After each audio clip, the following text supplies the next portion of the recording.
Good morning, everybody. Apologies for my tardiness.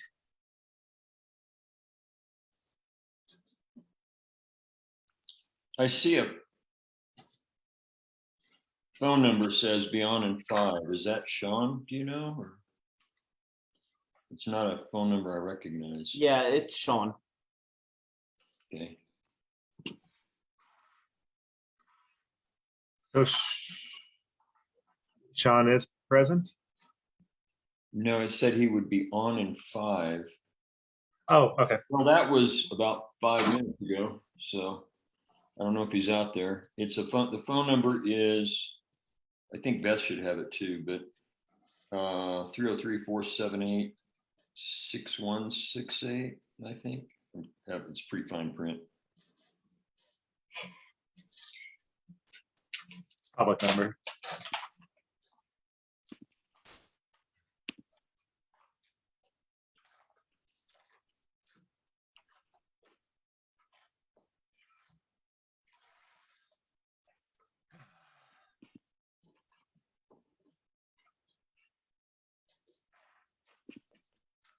Well, we'll get going as soon as team is here.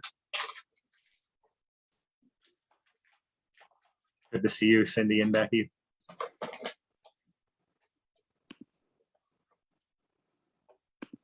Or sort of pretend I'm seeing you, as it were.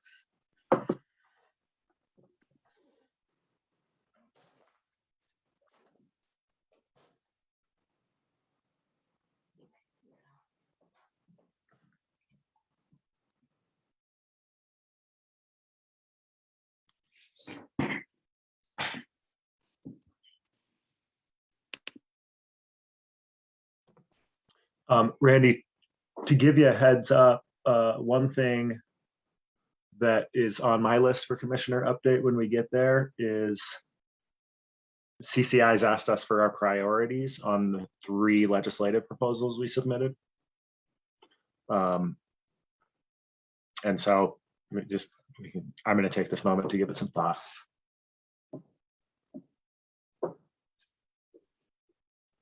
Yeah, maybe we just list them out for the public, and then it's a prioritization of those 3, putting them in a 1, 2, 3. Is that correct? Yeah. Okay. Yes, and sorry, go ahead. It was the sales taxation in unincorporated areas. Mm-hmm. It was a recreation services sales tax.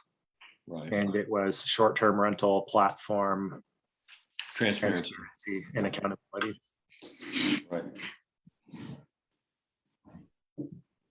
Well, while we're waiting for Sean, I'm going to wait for one. I'm going to run up. So it'll take me 60 seconds to get a pen that writes. One moment.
Should we go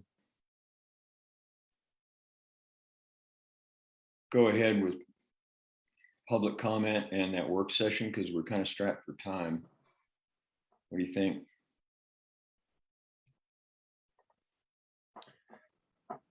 Yeah, and I see Sean is here. So while Sean's being transferred over, I'll go ahead and open it up for public comment. Okay. So if you are here to make a comment, please click raise hand and we'll bring you over and hear you out.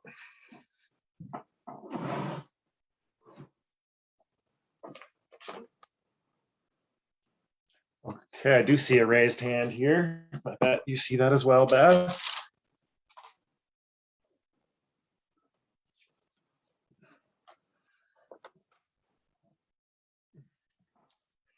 Good morning. If you could please unmute yourself and state your name and where you live. We would love to hear what's on your mind.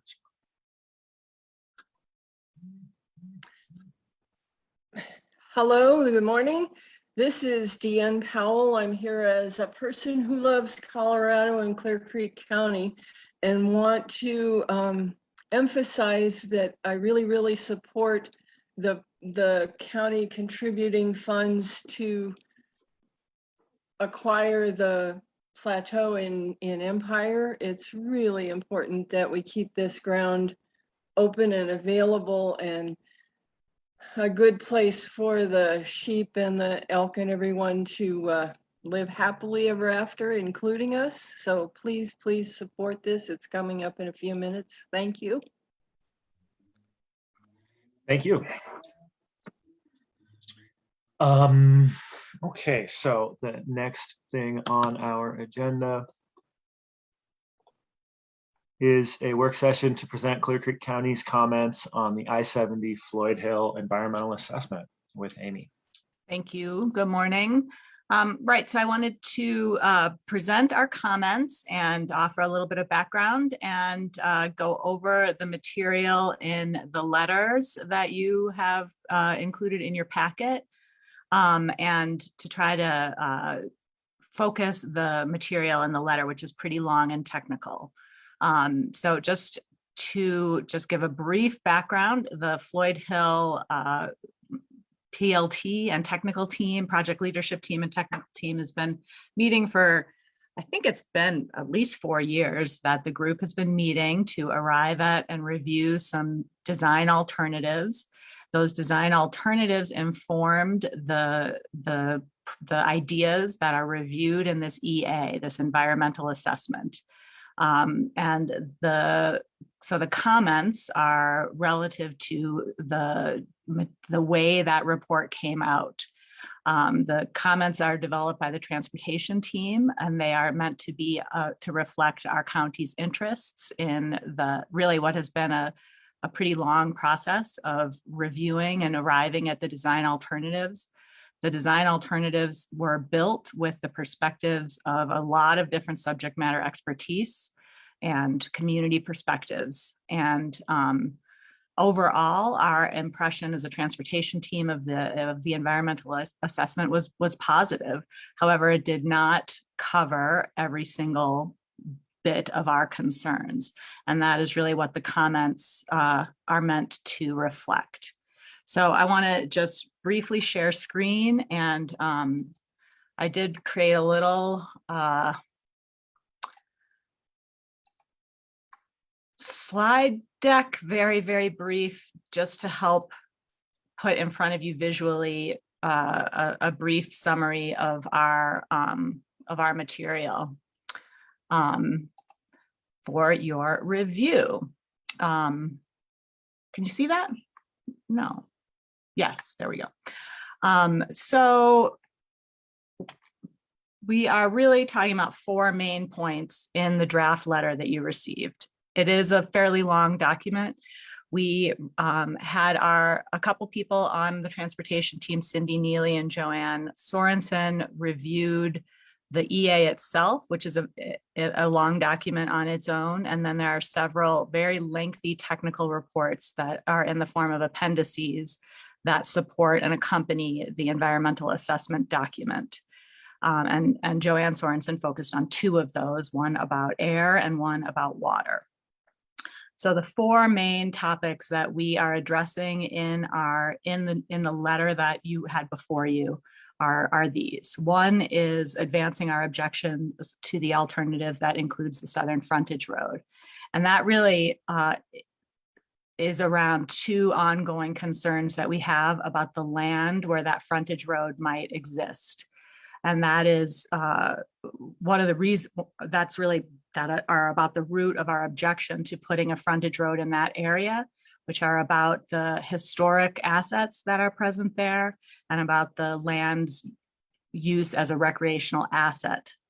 The CDOT's assessment is that historical asset is not important and that is not a recreational asset that are protected either under the 106 protection or the 4F protections, which are explicit federal protections listed. I believe it's under the National Environmental Protection Act. And so we have been in an ongoing conversation with them in dispute about those particular protections and whether they apply to this land. And so there's a fair amount of content in our letter that's continuing the conversation about our objections to their analysis of whether those lands qualify under the 106 and 4F protections that we continue to assert a dispute about. Then we have a second area of concerns around air quality. We have several questions about the caliber and quality of the data that they cite and some of the assertions that they cite. And we make a specific request that they create some sort of way for the public to access the data that is generated by the air quality monitors that they'll be installing and by the existing air quality monitors, so that there's a way for the public to access and see the air quality information that is being reported and available. Similarly, we have with water quality, some questions and concerns about some of the data that they've used, whether they've used the full array of material available to them. And then we have a specific question about the use of snow removal materials that will happen on the viaducts in particular, and whether they are making a permanent commitment to not using sand on those viaducts, which has a lot of implications for how the design of those viaducts are built and whether because they are making the assumption that they will not use sand, but not necessarily making a permanent commitment to not using sand. And that has a lot of ramifications to the lifelong, just to how that will impact the creek over time and what sort of sediments could be produced if they changed that use of snow removal materials and their commitment that's current to not using sand, but is it a permanent commitment? And that has not been established in the document. And fourth, there's an issue with the west section, which is a section that wasn't going to change with the different design alternatives regarding the viaduct or the tunnels. And so it didn't get a lot of attention during the CSS process to date. And so we're just raising awareness on that and wanting to make sure that we put a lot of attention into it, because the entire project is at 20% design right now. But during that 4-year process of getting to 20% design, we really focused on the design alternatives and comparing and contrasting those, and did not spend any real significant time as a stakeholder group, as a technical team or the PLT on those west sections, on that west section. And there's some significant concerns around a slight moving of the creek and some walls, and there's some serious stuff happening in that area that does need input from the CSS process and the various subject matter experts. And so we just want to make sure that sort of gap in the initial process is acknowledged and made up for during the rest of the design process. And then we wanted to also point out that we identified one additional point in the work that the transportation team has done since drafting this document. And we intend to add a comment that is germane to the transportation appendix on the future of the peak period shoulder lane. They make some comments in that appendix about the future of the peak period lane and the potential, since it is an interim solution, of what could happen if they were to suspend use of that lane, and draw some conclusions that that would be a negative thing to do. So this is not a totally well-formed comment at this time, but we intend to add some material to ask CDOT about this and ask them to put something in writing to help clarify any long-term intent that they have, and ask them to document that. So for our next steps, we will continue to hone and edit this draft document. It is, as you have noticed, if you did get a chance to read it, it is a lengthy and technical document. We have a lot of material to review and comment on. Each comment that we put in this letter does require a response from CDOT. And so we want to make sure each comment is very relevant and focused and specific as possible. And we don't, it is a technical document. So, but we want to also make it as clear and concise as possible. Then we are going to we do want to share this final package back to you. The package will include this full county comments letter. It will also include a letter from the Open Space Commission that reinforces especially our comments about the 4F position that we're taking to document and assert the recreation use of the land where the frontage road could exist. And we want to also, we'll include at least one map and some past correspondences in this package. And then our intent would be to submit the package by the deadline of October 1st. The last thing I want to say before inviting Becky and Cindy to invite comments and then inviting your questions and comments, commissioners, is just that we will be hoping to put your signatures on our comment letter. If you're comfortable with that, the draft will change and we won't have an opportunity to present it to you in a BOCC meeting. An alternative is to have County Attorney and Counsel Becky Allman sign the letter. If that is a potential outcome, I think our desire is to have the county commissioner sign the letter. That is obviously the best case scenario. Even if we do have Peter and Becky sign the letter instead, CDOT has the same obligation to respond. So that's the extent of my comments. Becky and Cindy, do you have anything to add?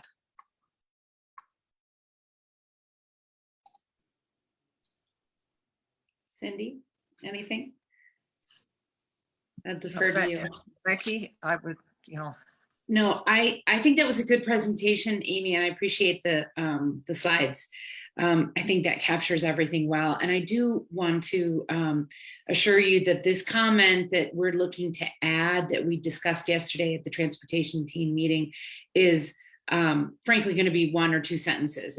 We're not looking to add an entire subsection to this letter. So it's not something, it is significant. I think we do need to ask them to clarify their intent with the peak periods shoulder lane, because as Cindy pointed out in one of the appendices, they do start to query what the Floyd Hill project will look like if the PPSL is ever, shut down, if you will, that lane.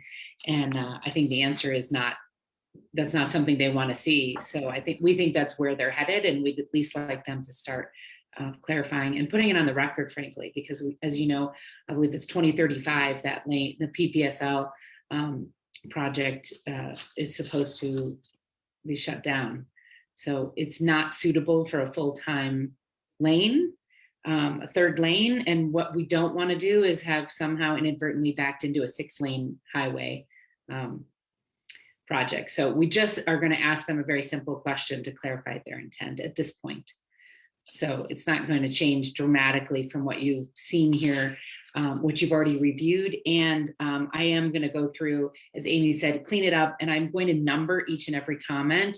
Yesterday, we clarified all the comments. I think we've captured everything we can. Frankly, there's just so much that there's, we could do more on all kinds of other environmental issues, but we just don't have the capability to do that at this point. So I'm going to number each of the comments and we'll clean it up a little bit, but for the most part, the text, the content is what you've read.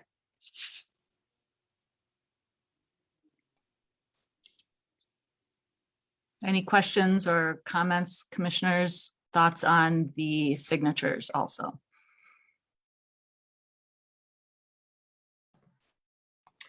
Well, compliments to the transportation team on a very thorough analysis and letter.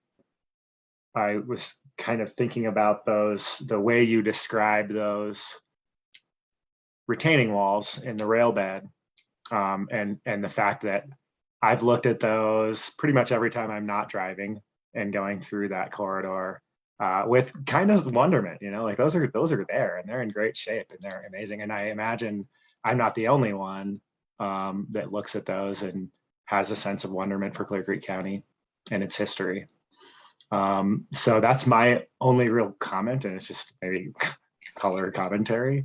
But I fully support this letter, and once Sean and Randy have an opportunity to comment, we can talk about how we want the signatures to work. Yeah, I'm open to signing it. I'd like to actually have availability to study the final form before I'm putting too much time into it, though.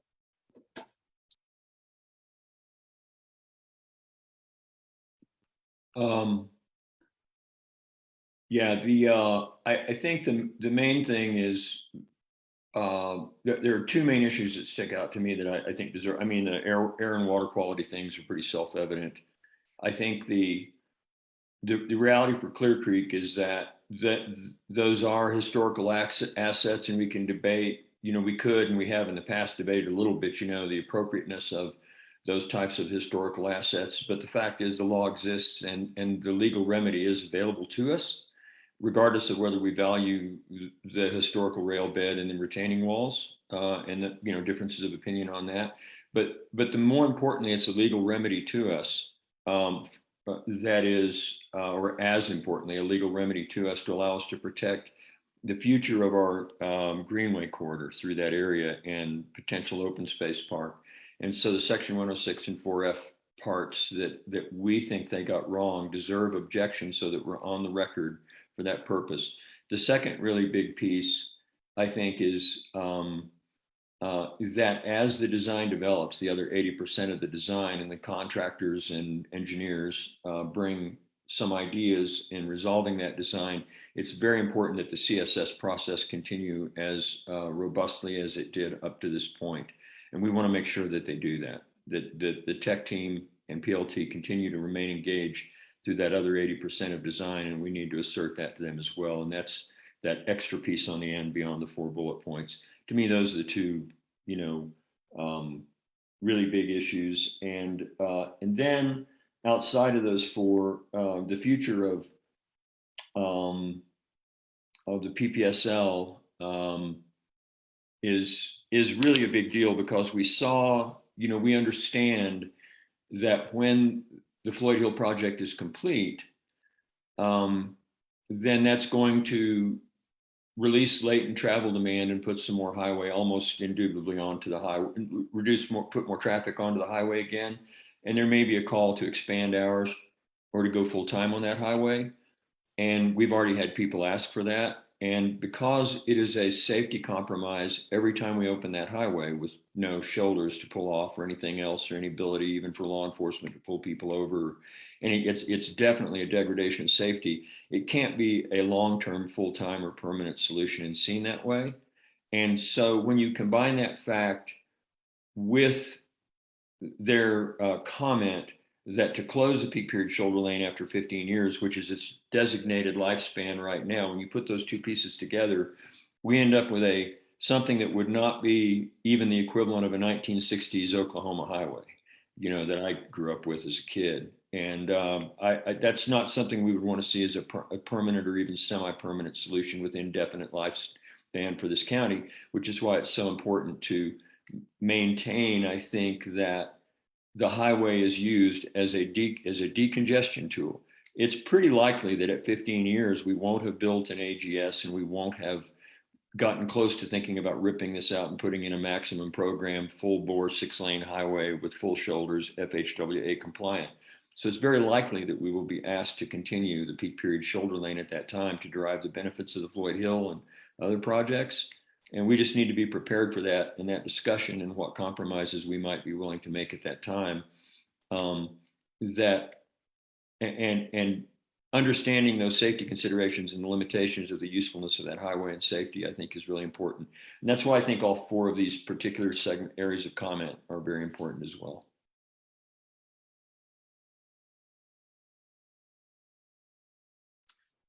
Great. Well, thank you. And Cindy. Could I speak to the timing here so that we have some together thought? Becky, I know I can't make promises for you, but I'm looking at that October 1 deadline, and I'm listening to Sean's request to have this a couple of days in advance so that he can actually read through its more streamlined version before he puts his signature on it, which I certainly understand. So what kind of timeline would we be able to live with, both on our end and for our commissioners? Becky, can we promise we have a final by next Monday? Yeah, I was trying to shoot for Friday, actually, to give them a full week. Well, I was in my mind trying to shoot for Friday, and then yeah, that's my goal. Yeah. So if you all have it by Friday, we will still need, I mean, because we will still need to make sure we have all of its pieces to send in by the following Friday on October 1st. So we would have to ask for some concurrence back by about Wednesday of that week. Does that seem a reasonable schedule to the commissioners? Okay, got it. Yeah, it's more discussion for Sean and George because I'll be involved in the final anyway. So as long as you folks are all right with that schedule, we will try to meet that. Something I want to understand. Oh, sorry, Cindy. Go ahead. No, I just said we will try to be on Friday. At the very latest, you'll have it Monday morning. Something I'd like to understand is, will that require us to have a meeting to approve the letter, the submittal of the letter as a board? Or is this individual commissioners reading it and deciding if they'll sign it? I'd like to make a suggestion on that. I think it will not require another meeting, and I think we should plan to do without. I think it can be more a matter of we can decide today that we can decide then based on the concurrence to put all 3 signatures on, or to have the attorneys or the chair or myself as the transportation person working on transportation, one of us sign it, or whatever. But I think getting it there for Sean to see is going to be the most important thing. And personally, my signature can go on it now, but I've seen a version of it that's a little nicer than what was in the packet already, and it cleaned up very nicely. And it's going to get better yet as the additional pieces are added in, the maps and so forth. And so a couple of the elements that Amy described to you are not fully fleshed out yet and are being added by Becky at this time. I know Peters can speak for himself, but he had seen it and thought it was a really, really excellent job. And so I can tell you that I'm going to be signing it because the form that I saw yesterday in our meeting, which is advanced beyond the form that you saw, is something I would be willing to sign right now, but it's going to get better and there's more adding to it. So I'm going to be ready to sign. It'll really come down to, I think, whether Sean is comfortable with it and ready to sign it. And I think we could give a staff direction that if we could decide now what we're going to do in the event that he is not, which would be to have the attorney sign it or whatever, whichever form we want to take. Okay. Peter, does that make sense to you? Okay, so no need for an additional meeting if we can just, if all 3 of us are ready to sign it, we all sign it. If not, then maybe what makes sense is mean, we could just have any commissioners that wish to sign it, or we could have the chair sign it. Or Those are the the options. or county attorney and general and counsel Becky Allman as another option on behalf of the county. I think I heard, I don't remember who said it, but I think I heard a preference that it be signed by a commissioner. I know I'm happy to sign, obviously not in the version it's in without being edited, but what's been described to me is something that I'm happy to sign. Okay. And so I don't anticipate that will change. I have the advantage of greater knowledge of how it's developing and what the changes are, having already seen an edited Yeah. version. So that's why it's easy for me to say, and I understand why not as easy for another to say. But I mean, my staff direction at this time would be good to go, and I know I'm going to see the improvements to it. But it's, from what I saw yesterday, it's good to go at this time.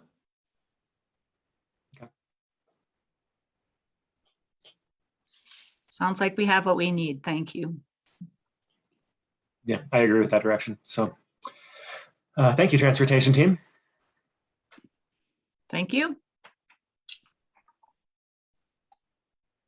Nice work, nice presentation, and very nice job, Becky, by the way. I was really impressed, and I know I saw Peter nod his head a minute ago, so was he. Good legal work. And you too, Cindy. Cindy put a lot of comments on the very, very first draft, and that are reflected in what you saw. This attention to detail and defense of our community outcomes is very much appreciated. Well, thank you. But the appendices are over 1,000 pages, and I will be quite honest, I didn't get to them all. Thank you, Cindy. As far as I could. Okay, well, thanks again. Next on the agenda is county manager updates with Brian. Good morning. Several items for you this morning. Our EMS team is applying for an educational grant for our paramedics through the CREATE grant offered by the Colorado State Office of Rural Health. It's a CREATE grant, which is designed to help rural EMS agencies with education, really just to help improve EMS services, trauma services overall in the state, especially in rural areas. And we're seeking a recommendation letter from the board. So I'm hoping for some thumbs up this morning for us to draft a letter for you to sign to support EMS applying for this grant to fund education for our paramedics. Awesome. Thank you very much. I'm going to turn it over to Beth for a minute or so, a couple minutes here. She's going to share with you a couple things, or at least a project right now that's happening in Georgetown as we speak. Yeah, I'm not sure if you guys have driven through Georgetown lately, but right next to the Mountain Buzz Pizzeria, on our annex lot right there, they are starting to break ground on the DC fast chargers. They have gone through the process with the town of Georgetown and the Design Review Commission. The contractor, Lane Valente, they're there now doing the rough-in for the chargers. And I did meet with them last week with Brian, and we walked the site and looked at everything. And Excel will probably not be on site until later in October. And the power supply, the closest location of it is down by the roundabout. So Excel has to run the power supply down Argentine Street to our site. So we're thinking maybe by winter, we'll have 4 of these DC fast chargers up and running. You might remember the plan is to rough in utility infrastructure for 8 DC fast chargers, but only actually install 4 this year to be up and running for the public. They are being constructed so that if we do pave the parking lot later, we can pave right up to them. It won't cause any disruption to pave the parking lot. So I don't know if you have any questions about it. Just wanted to give you an update. We did talk about it earlier this year and committing some funding towards the project. You might remember the state gave $400,000. Excel gave 150,000 and they asked the commitment from us for 125. So it's just kind of an update. Any questions for Beth? Okay, a couple things on the agenda today. Centura has contacted us and are unable to make the meeting today, so the Centura update will not be happening on the agenda. I didn't really look to see what time that was. 2 p.m., 2 to 2:45 p.m. Okay. All right, so that update will not be happening. Is it, do you think it might be possible, Brian, to reschedule Alyssa to 2 if she's available? Alyssa, for the work session regarding the health clinic naming effort? Right. Yes, and remember, just also related to that, if you remember, we had decided yesterday that we're going to move, let's see, let me find it, at 10:30.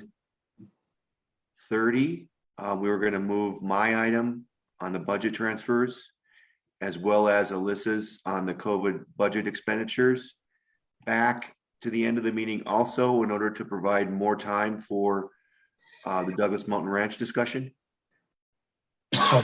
Okay, excellent. So we're moving all of those to the end, and now I guess we'll just move those all to 2 o'clock, and I'll make sure Alyssa's aware of that. So she's prepared for that. George, I did hear you mention on my camera here. I did hear you mention the CCI legislative work. I think we also need to appoint a commissioner to attend the meeting to vote on behalf of the county, I believe. Mhm. That's part of your work also there. Just, I heard you mention the fact that you had to prioritize your legislation.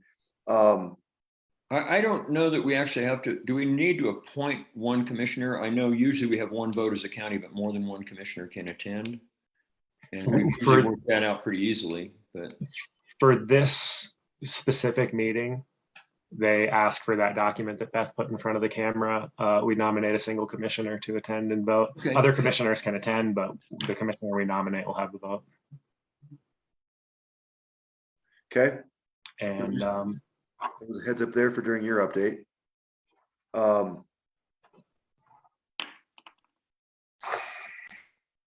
And then I think I shared with you all via email that I'm working from home, unfortunately, due to a potential exposure. So I'm actually going to miss a portion of the meeting around noon to run to Idaho Springs to get tested today. So you won't see me on the meeting.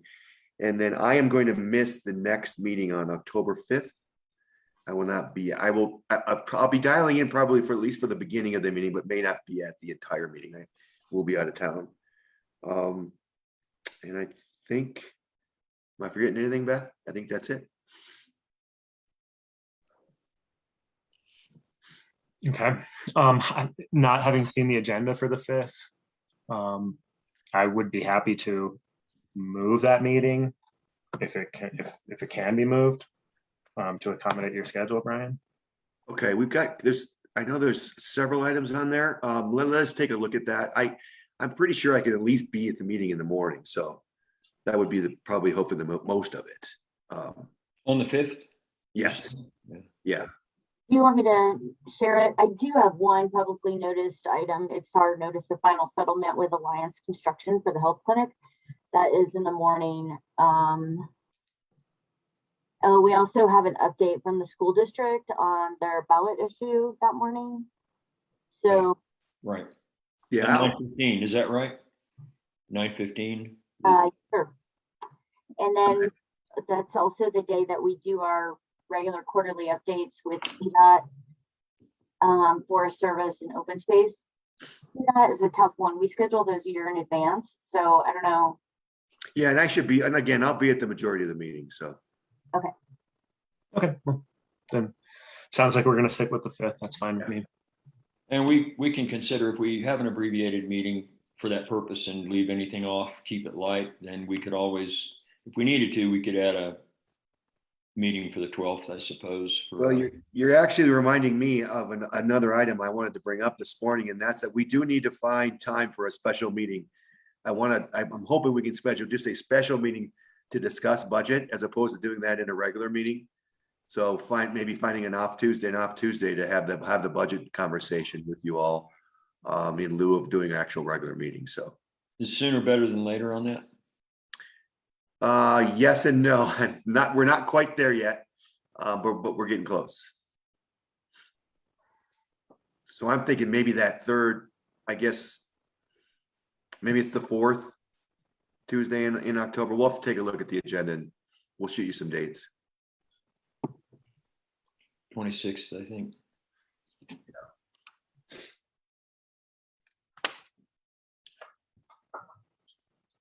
That's all I had. Okay. So then why don't we, in commissioner update, since the CCI topic was already brought up, why don't we tackle that one? I'll be frank, I would love to be the county's representative to that. So moved. Yeah, I'm fine with that. Okay, thank you for your Was that the support and your vote? confidence. That was the vote, I think. That was, Oh, is this, okay, right, that direction, right? Sounds good. In terms of priorities, do we have thoughts that, just as a reminder, the 3 proposals we submitted were unincorporated sales taxation, recreation services sales tax, and short-term rental platform transparency and accountability. Does anybody have thoughts about how those priorities are landing for them? legislative priorities for this for advocacy and lobbying at the state legislature. So Yeah, when we submitted those ideas, the form asked which ones we prioritized, and right. I didn't put it in because we hadn't discussed it. And then they said, no, we really need to know your priorities. I probably prefer them in reverse order that you just mentioned them. The order we just mentioned, Sean, is that what you said? Reverse order. Reverse order? That's what I was thinking too. I would have, yeah, that's fine with me. I think I would have said the STR first, and either one of the others in either order would have been fine with me. Yeah, okay, so STR first, and then, if I'm remembering the order right, then the recreation. And Yeah, then, what Sean said. Yeah, that works great. STR, then rec, then unincorporated sales tax is what Sean is proposing. And I'm fine sounds with good that. to me.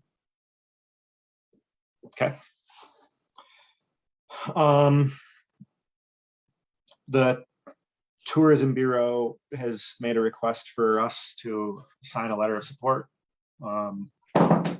We've seen 2 versions. We've seen a version that Beth drafted and then a sample version from Cass. Do we wish to submit either version of those letters, or a version that gets a little bit more work, or what are our thoughts on that?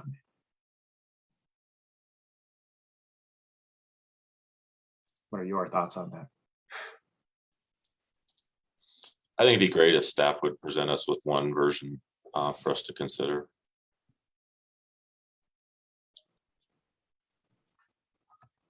And do any of us have thoughts about what's there, about what should be in that letter? I read the letter, I think that the one that Beth worked on is good. I think I like the language a little bit better, and I also like that it's unique. It's not just the sample letter that was sent to many different agencies.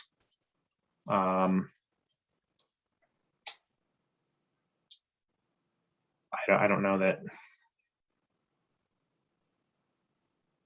I have any other comment myself. Yeah, I think those are good observations. Like, it shows a little bit of extra effort to customize it. Right.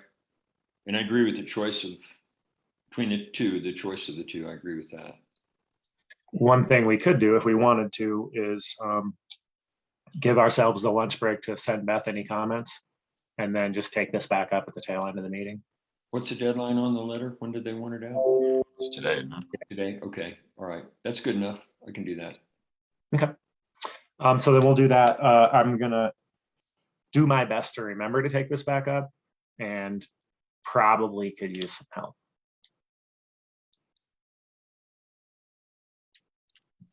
So, okay, next. Just a quick update from Emerge. I got a text this morning from their co-chair, Peter Monson. Emerge has decided not to meet in person due to the ongoing pandemic.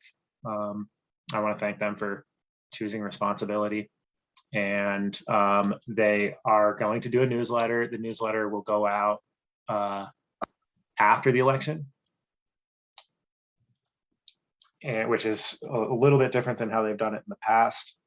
So that's an update from them. I know some of us may have thought that our staff would provide information on the ballot initiative. Maybe there's an opportunity for us to send some information, for staff to send some information For the that could be shared newsletter. or something. Well, the newsletter would be too late, but maybe we could get them to send just that in an email. Yeah. Assuming that they're interested in hearing about it. That's the Emerge update. I'm curious, George, why did they elect to delay the letter such that it wouldn't be useful for the purposes of this election cycle? It looks to me as though it's just a matter of who's available to get the work done. Okay. The person that normally puts it together won't be available till after the election. Because I do think it's a great opportunity to reach a lot of the people in my part of the world who tend to be the most likely to vote in our county about this important issue. Yeah, it's definitely a significant group that we want, that will be interested in this, and we probably have an obligation to provide them information about it. It sounds like we'll have an opportunity to provide some information that would go out via email. Okay, so we can basically have, well, I don't want to get too far down this rat hole, but to what degree are we allowed to kind of provide our thoughts on this issue now that it's going to be on the ballot for sure? Is that something that we as employees of the county can actually still do? I'm gonna punt to Peter. Yeah, right. Right. Right, so as elected officials, you certainly can speak on the ballot issue because you are elected officials and you are the ones that placed it on the ballot. Employees of the county may not do any work on this on county time. They may volunteer their time completely on their off time if they wish. But as far as commissioners, you may do whatever it is you choose to do with regard to this ballot issue. And that could be in the form of a letter, editorial, or an ad we took out, or anything like that. Exactly, exactly. As long as the ad is taken out with our own money, obviously. That is correct. You don't want to be using or expending county funds, but you as elected officials are allowed to do this on your time, which is essentially county time because elected officials are essentially full-time all the time.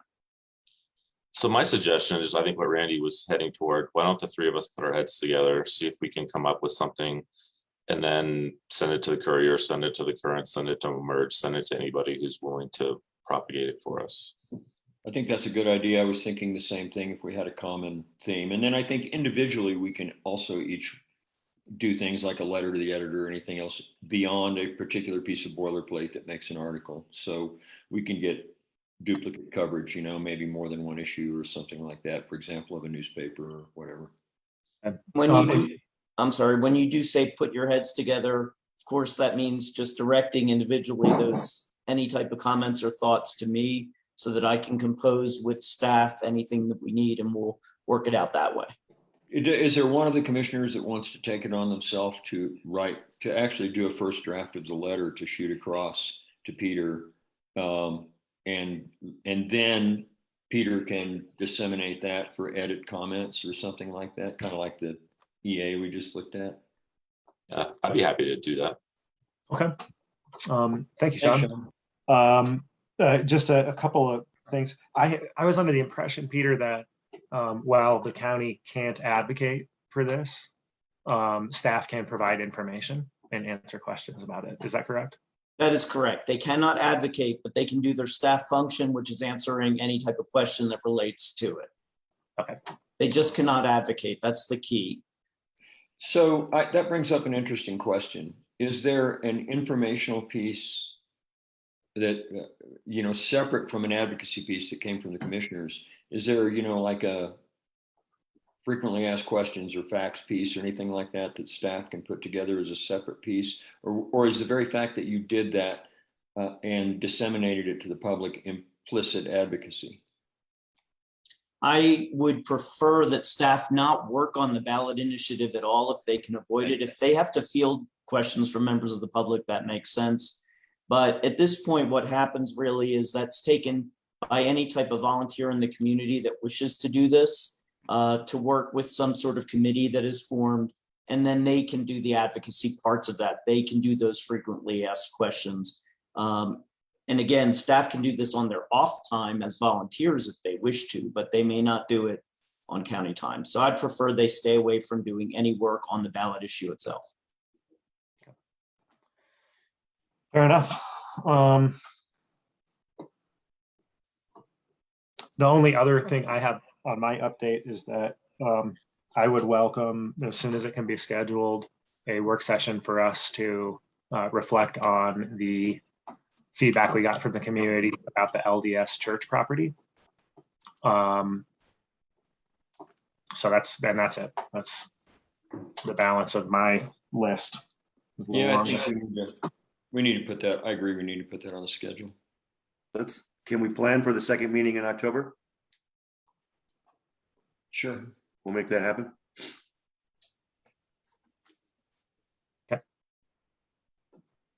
I've just got one item I'll hit really quick in the interest of time, and that is Accelerate Colorado and the Washington, D.C. trip.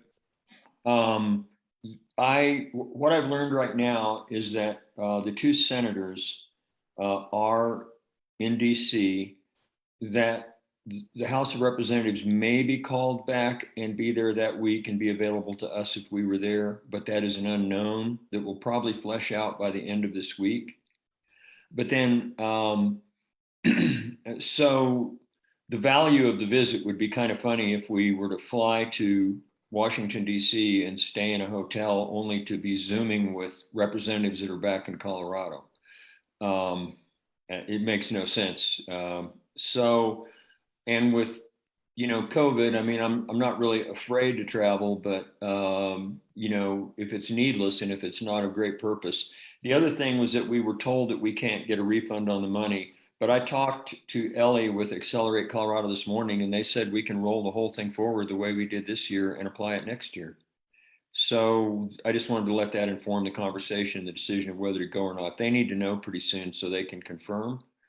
But they said we could roll our contribution forward to next year. I was kind of surprised at that because I know they have expenses for having chartered the plane and, all of that. So I was kind of under the impression that the reservations we had made would obligate us. I did ask for at least the 3,500. I said, what if we had the 3,500 from the other commissioner? And she said, well, actually you can roll it all forward. And I said, that's great if we can do that. I'm kind of surprised at that, but I just wanted all of that to inform a decision about whether to go to DC or not. And they have two holes for us this year. So if we deferred till next year, I just would point out that it would give us the opportunity probably to add one again with more notice. It could be that, I mean, my understanding is there was a waiting list and maybe they feel like they can still fill up the trip for whatever reason if people decide to go. Yeah, that makes sense, Sean. But anyway, so the bottom line is it's questionable how much productivity we can have coming out of the trip, bang for the buck out of the trip right now. But I would suggest that we wait to see if Congress is in session, unless somebody has a different opinion right now about not wanting to go. So if the House of Representatives is going to be in town, then we're going to have the full delegation available to us, and we could do the same good work we did 2 years ago and 3 years ago. Thoughts? I think you hit the balance pretty well. Obviously, there's good reason not to be traveling, not to be arriving in communities who are wondering about their ICU bed capacity. There's also, we still have to show up to work, and it's important for us to show up for our constituents. So that's what we're trying to balance. Just looking at the CDC's latest data on the Washington, D.C. area, ICU bed use isn't at the peak it was last winter, but is showing a pretty steep rise. And so I'll probably be keeping an eye on that as well. I don't know that we need to have this be a board decision. This could probably be an individual decision that we could kind of make a decision on closer to the date. Right. I'd suggest maybe we'll, communicate through Peter, do something into the week and figure it out what we want to do. And one other piece of information, Steve Coffin, who is a pretty good source for helping manage us when we're there and getting us to the right people and everything, is leaning away from going, but was waiting to hear from us. And so after talking to Ellie, I just thought, let's see what happens. Let's see what fleshes out with the House of Rep by the end of the week and make that decision. And we have basically 2 seats. So. The only other thing, Sean, I think at one point you had said maybe there's money in the budget for all 3 of us to go. Maybe you had interest in going. Does that interest remain? So I was kind of modestly interested with all this uncertainty around it and the public health considerations. I probably would take a pass this year. Okay. And I was debating the same thing myself. We can wait till the end of the week, but if I'm waiting to the end of the week to make the same decision I would make today, the decision today would probably be to take a pass. I just hadn't really landed on the square yet. I'm leaning the same way, and if we find out the Congress will be there, that might tip me in the direction of going. I know right now they're debating an issue that is of crucial importance to us related to infrastructure. Mm.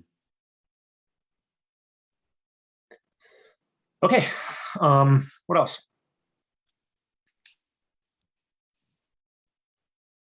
I have a really quick one. It's probably only peripherally interesting to this group. The work that I'm doing with this Treasurer Dave Young Colorado Secure Savings Program, there's a federal bill that has implications that's incentivizing other states to be involved. And there's the potential that some of our neighboring states may be joining us and helping us to achieve scale and financial break even faster than we thought. So there's a good chance I'll be visiting a couple of our neighboring states in the near future to talk to some of their conservative members of their legislatures to see if they see things the same way I do. Okay.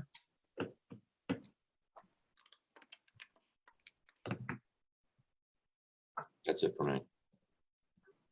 Okay. And look at us, we are staying on time today so far. The next thing on the agenda is child care facility development update. We have Lori Beckel and Ula Curran Johnson here to give us an update. Lori, or Ula, the floor is yours. Thank you so much. Good morning, commissioners. And we appreciate having this time to update you.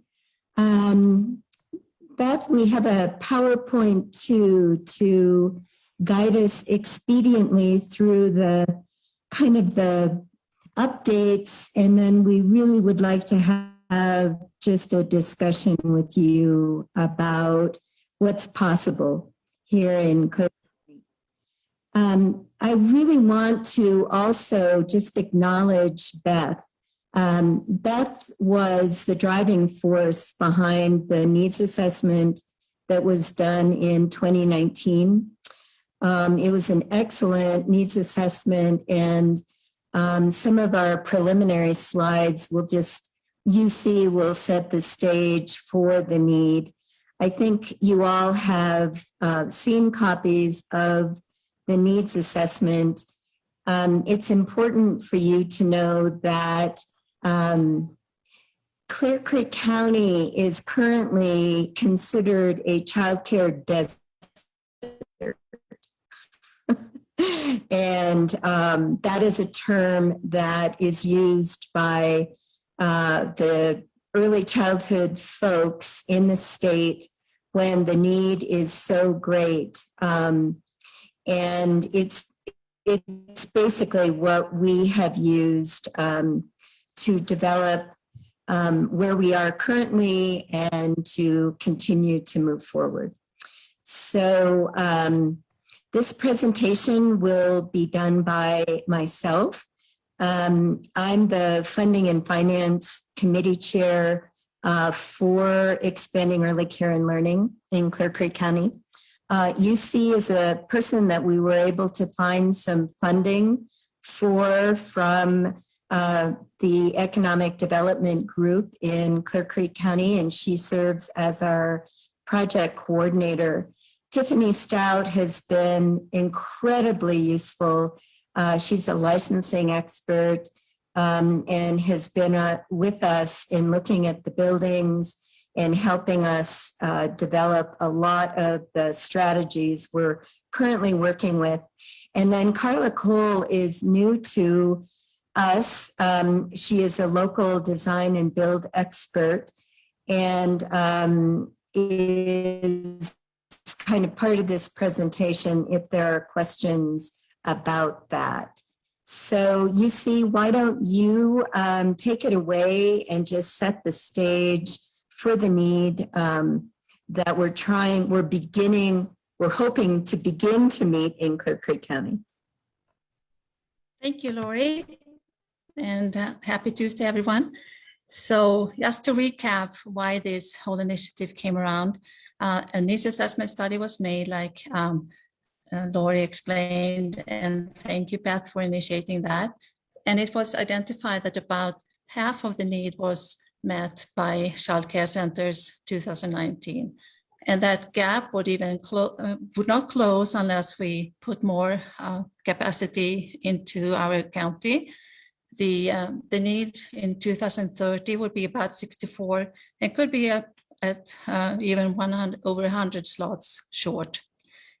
And one comment that we have found is that the number of kids that was this whole study was based on, the total number of kids, not the ones in childcare need, up to 6-year-old, they were short almost 100 kids when we look at the total 3 to 6-year-olds between what DOLA expressed and what the study registered. So we think that there could be a little bit of a shortage in this. So where do families go that are currently having their kids in childcare centers? So as you can see here, most of them are using public preschool, and those slots are available in Georgetown, at King Murphy, and at the elementary school in Idaho Springs. And they have up to 102 capacity. The problem they are having is that they cannot find teachers right now. So they are not at capacity. And another thing with public preschools is that it's not a wraparound service. They do not offer any service during the summer months, and some of them are not all day. These 47 slots that are available at childcare centers, those are at Barely Tall, and that is up at Floyd Hill. And then, oops, that wasn't supposed to happen. Anyway, from the previous screen, there was 1/3 of the families that are actually finding childcare centers outside of Clear Creek County. And we think that maybe if we could provide more childcare centers in Clear Creek County, we could help also the workforce that are leaving Clear Creek County today, working outside our county, to find jobs at home, because there are actually over 2,000 jobs available in Clear Creek County that today are held by out-of-county residents.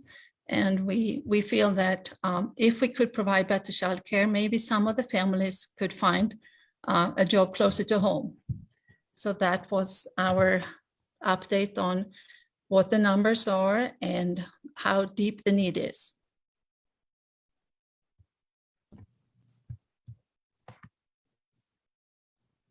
I might just add a benefit that I see of bringing more child capacity here is where you currently have a family who works in Denver, finding that they can accommodate a lifestyle that they're bringing their kids down the hill for childcare. They may find that they can also accommodate a lifestyle where their kids are in a different school district. And so having infant care local as an option might help build the student body in our school district, which we know is a crucial community goal. Prime the behavior. It would prime that behavior to carry on. Absolutely. Once kids find their sports and so on outside of county, it's really, really hard to kind of take them out of their friend group. It leads to that they will start out of school district kids. And then Lori, I think this is for you. Okay. So we just wanted to run down just sort of a quick list of our accomplishments. We've had a stakeholder group of people really interested in building capacity meeting since January. We were able to secure money, as I said, from CCEDC and the Henderson Mine for some of the critical needs. We needed to make some decisions in August about funding, and we just needed a person who could be kind of a point person for this. Everybody else is a volunteer for this project, but we have found some money to pay UC, which is fabulous. We were able to get some initial drawings for the building at 1531 Colorado Boulevard, the county-owned resource center, which was very helpful in beginning to make some initial decisions and what that building, what the capacity of that building could be, and we'll show you that in just a minute. We have filed with both the Secretary of State and the IRS to be a new nonprofit organization under our name, Expanding Early Care and Learning in Clear Creek County. We see this new nonprofit as being the hub of programs that we hope to build over the next many years. We have put out a recruitment letter and are taking applications for a board of directors. We see some of these really important decisions that need to be made by a full board. And we're hoping that that board can come together and begin meeting in October.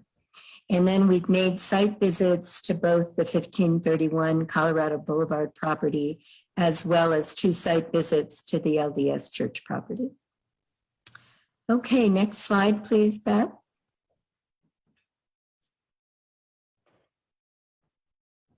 So our current activities relate to these items. The 1531 building has some easement issues with the city of Idaho Springs. And we're currently looking to see if those are resolvable. We are actively looking for additional and alternative locations to 1531. The reasons for that we'll go into. We need to have a 3-year budget put together, which of course is completely dependent on the scope of the program or programs. We're awaiting news of the Family First grant that Sarah Casano put into the state. There is funding for opening a new program in the Family First Grant, as well as support for a program coordinator, or project coordinators. So that's where our sustainability for UC may come from. We still haven't heard about that. But again, it's another sign of the great collaboration we're having with you all and the county in looking at this. I already said about the board of directors. Once we have the buildings set, we can begin to apply for the licenses that open up other rounds of other kinds of funding for us. So a lot of work to do this fall, but these are our current activities, a lot very dependent on the discussion with the county commissioners. Okay, next slide, please.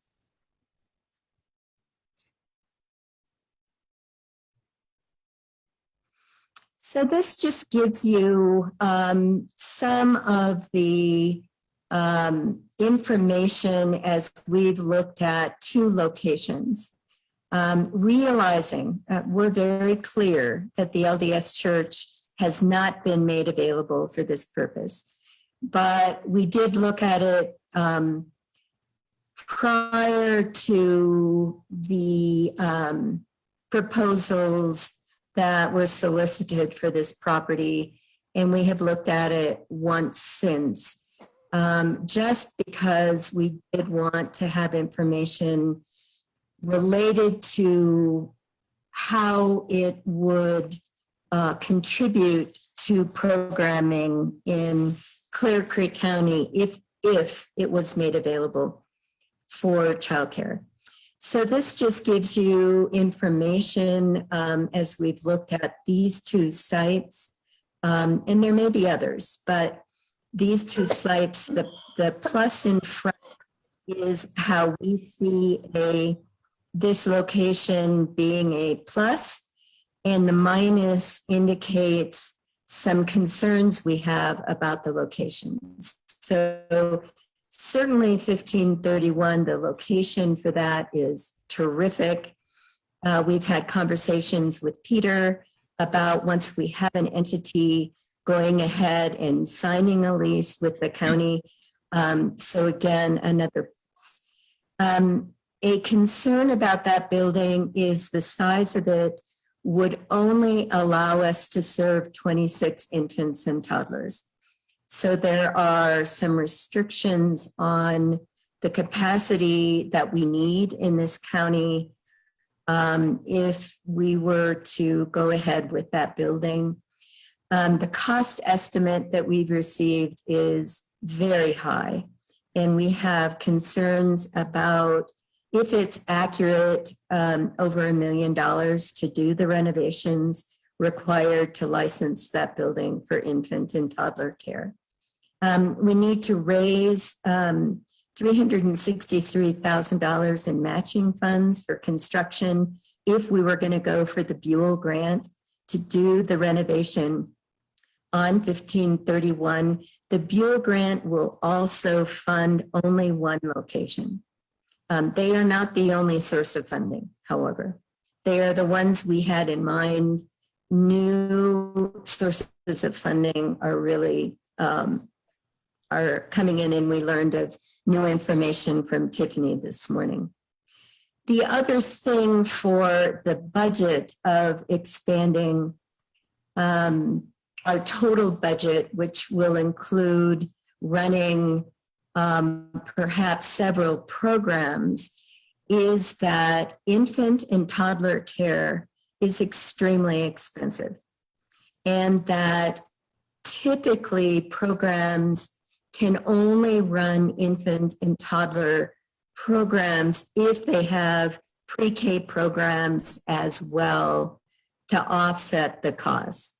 So only having infant and toddler care would put us into a deficit budget situation. And we really have to consider a program where we can also have pre-K. So that's just another piece of information that we're dealing with. The LDS Church in Dumont, the negative is that it is currently part of the housing projects that you all are looking at. I don't believe there's been any move to separate it, but I do appreciate that you have it on your agenda in early October to talk about further. If it can be made available, we would wonder what the timeline for access would be. And we don't know that yet. We are working under kind of a short timeline because we are hoping to apply for funding in January, which means we really need to know what the funding will be used for. We still would need a design plan and cost estimate. Carla has toured that site with us, as has Tiffany. And we do know that it would provide a much larger capacity if that building were made available. Looking at 40 to 60 pre-K slots, and it's a large enough building that we could have infant and toddler care as well. It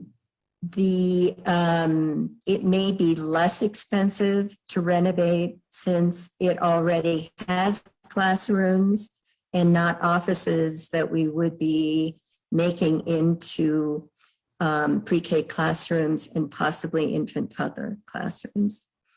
The parking drop-off and pickup, no problem there. The outdoor nature and playground space that building offers are really suitable to doing some creating creative playgrounds for young children in our mountain environment. So those kind of are some of the aspects of both properties that we're thinking about, and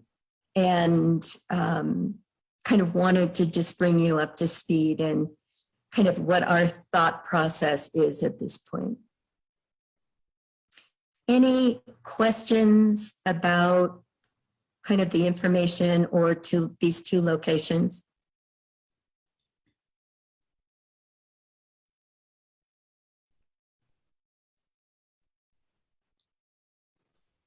Okay. Is that a question? That's a question know, for us. Okay. Yes, that was a question for you, George. Okay. We have not yet. We did hear some feedback from the community about the proposed housing development on that site. My understanding is that a decision right now to make that facility available would be a decision to require whatever happens there to construct, to accommodate the existence of a child care center in the midst of construction. So that's something for you all to think about and something for this board to think about. And then you noted that I think we just set a goal to discuss the feedback we received from the community on October 19th. Is that correct? Yes, thank you, Beth. And so we probably could have more clarity for you after that meeting. Does that timeline fit your timeline? You know, it really would be, I thought I heard October 2nd, and I was really happy about that. The sooner, the better for us, because of all the work we need to do to get ready to put funding proposals forward. And it all is contingent on the building or buildings that we're renovating. Of course. But if that's the soonest, that's that's still very helpful. I have a question.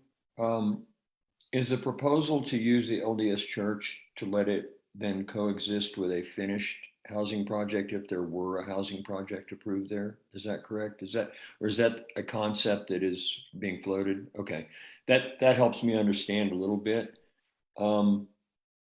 With regard to the one question about being able to operate a child care facility during a construction project, I'm pretty sure that could be accommodated.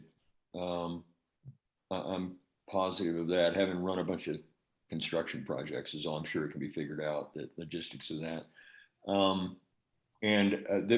with regard to the schedule of making the decision, I think these are really big decisions, and unfortunately, I think we do have to take the time to really flesh out the housing stuff, and so we're going to have to wait to make I would propose that I think we would need to wait until we really have a robust conversation around that to make any commitments. So.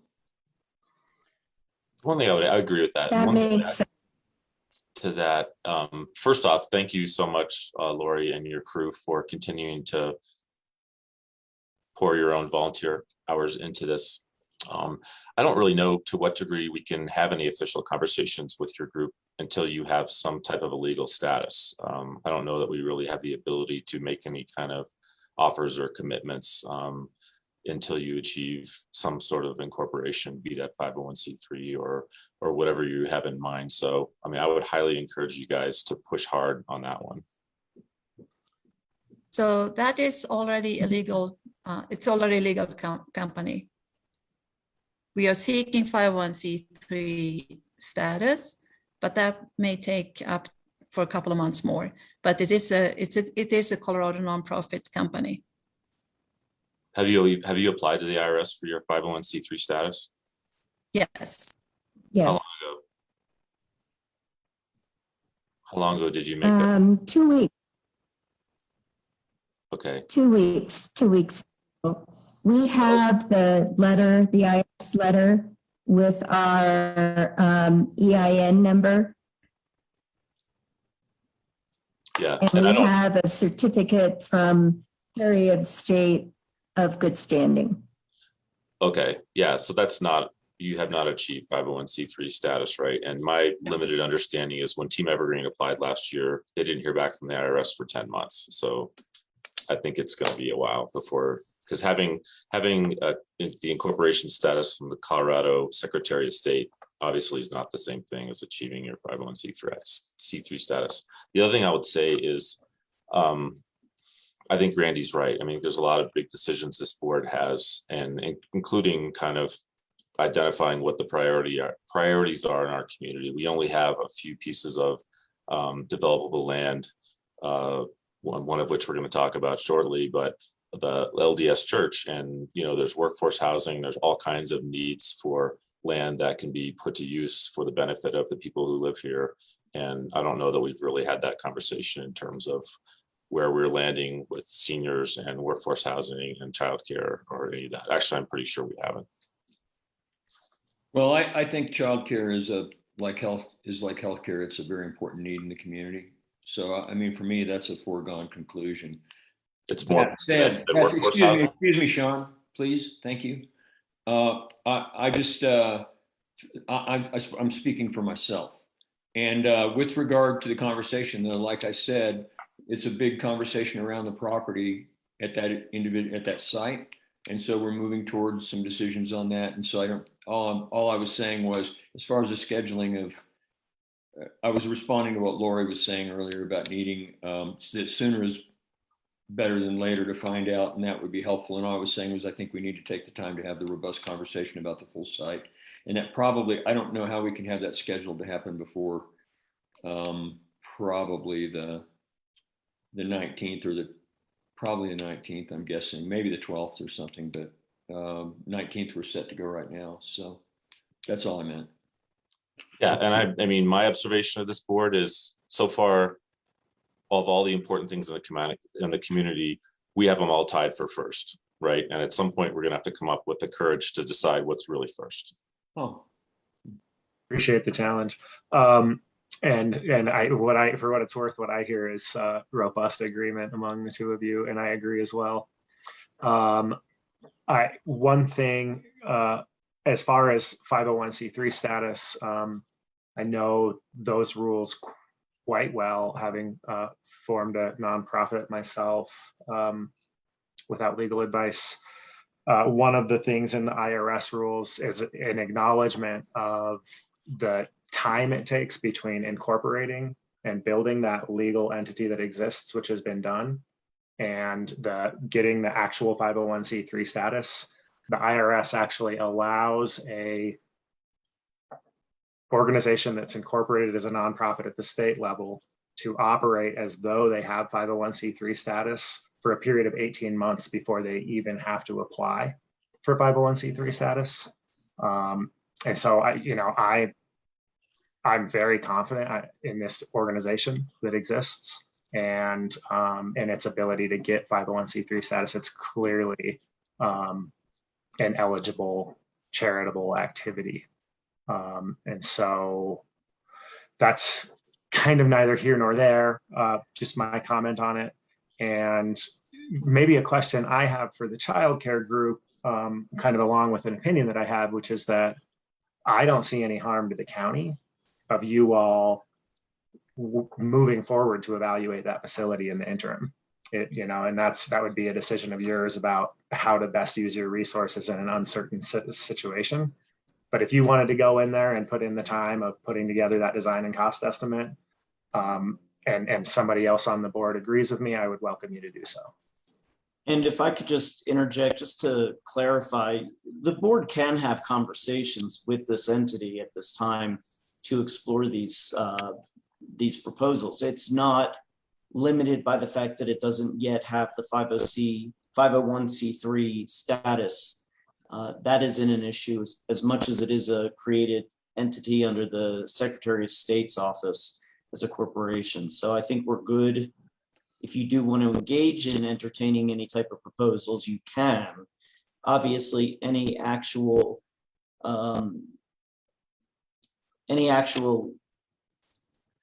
agreements with the group would probably be dictated or affected by the eventual outcome as to the status, but you can start negotiations or discussions or entertain offers by them as well at this time. I want to add too that if the IRS would grant us 501c3 status, then it would be backdated to the date of application. So it's not from a future date. It will be backdated, like George explained, that you can operate for 18 months. Yeah, it's all true. I would point out that there's no guarantee that the IRS is going to rule one way or the other. That's always the case. Absolutely. Absolutely, Sean, absolutely. Well, this is all really helpful discussion and exactly what we hoped for. And the fact that you will be having further conversation about the LDS property pretty soon is really wonderful. As part of your conversations and your encouragement, Commissioner Marlin, to go ahead and possibly explore the building. We've learned this morning that the state grant for expanding childcare has been expanded to up to $200,000. It is contingent on the number of additional slots that are being created. So just important information. And Tiffany, is Tiffany on? I think she is. Anyway, Tiffany could expand on this, but the LDS church property and the capacity we could utilize would enable that property, if it were going to be the one new program that we opened, first would, if it were both infant, toddler, and pre-K, the state grant for that and based on the number of slots we would be able to open up would be about $200,000. So there are encouragements for us to make efficient and effective decisions about properties. So once we know what's possible, what's available, that will just really help us with our decision making. The other thing, as I think, said Lori, before, that I just want to Excuse me. really, no, I'm sorry, I didn't intend to interrupt you. I just wanted to check in with the other members of the board to see if we're okay with direction to staff to allow this group to have access to the facility for purposes of a design and build. Not a build, not construction, but a design and build estimate. I think anybody who has an idea for productive use of the facility should be allowed to access it. Right, I don't see any problem with that. Okay. I mean, how else can they develop their, they need to be able to do that to flesh out the reality, to be able to know and bring it. I mean, we want to see something that's really informed, and they can't be informed unless they're able to get into the building and do some planning. And they've actually already had access to the building. I believe, Lori, is that correct? We've provided the That's ability correct. to go in there previously, and we can take care of that again. Yes, Excellent. we need to I would have, just we would need to say have square footage Zach has been measurements. wonderful.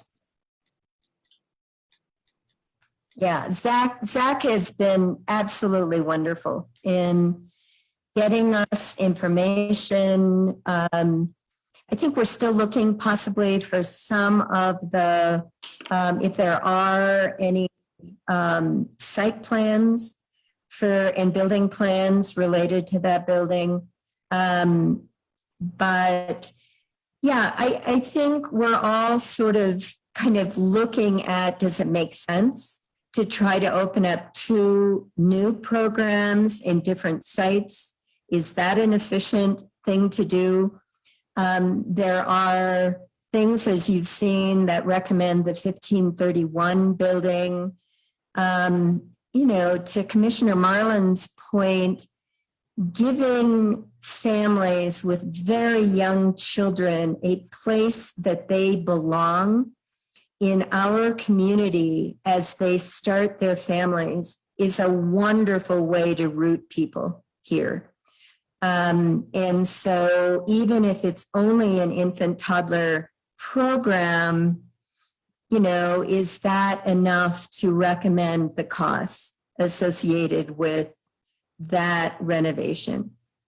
If there are 2 sites that are available, can the county afford giving 2 sites to the community for childcare? That's a decision you all are going to have to make. There are future possibilities also. The Highway 103 school district building, they're very open, but that's a long ways out before, we would be able to consider expanding there. Carla is also involved with the 4 Points redevelopment of Gold Digger Field, and is very open to having perhaps an infant toddler program built into that site. So we could eventually have many sites for this, making it even more convenient to parents, and really building out over the next many years to meet the need in Clear Creek County. Okay. Thank you. Just looking at time, it looks like we're needing to move to our next agenda item. Is there anything left unsaid by anyone? Could you just roll through the next couple of slides, Beth? I think they're mostly about questions and comments, and we've already done that. but I think we're here at the end, George. So just the major milestones, kind of how we're imagining our work going forward. It may make some sense if the Family First money comes through. That money is, some of that money is earmarked for the design parts of this, and maybe using that money to get into the LDS church to do some of that preliminary design work makes sense, since you've made that available to us. These are just all kind of moving parts, and why having a board helping to make these decisions just brings more good minds to bear. So I think that's it. And we really do appreciate your time this morning. We'll be probably tuning into your conversation on the 19th, listening to that. And again, any final comments you see you or Tiffany or Carla have?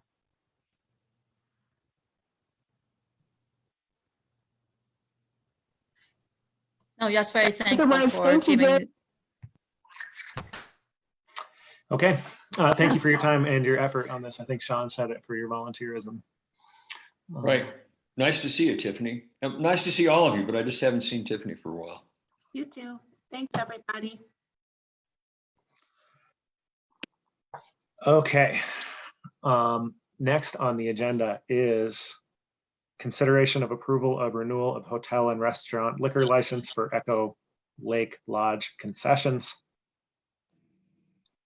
Says here, a public hearing and formal action is only necessary if there's public comment, as provided by resolution 0421. If there is no public if there's no public comment, the item can be approved administratively by the chair. So I'll ask now, is there any public comment on this application? If so, please click raise hand, and we'd love to hear you out.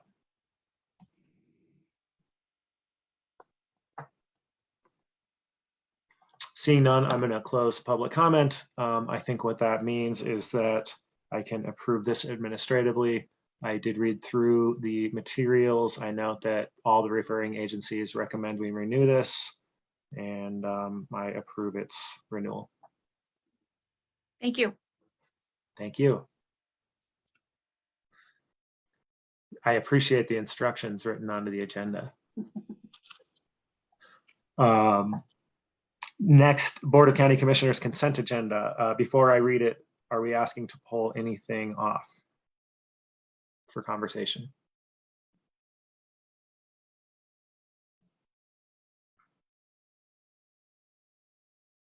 Okay, I might ask for an explanation on item number 2. Any others?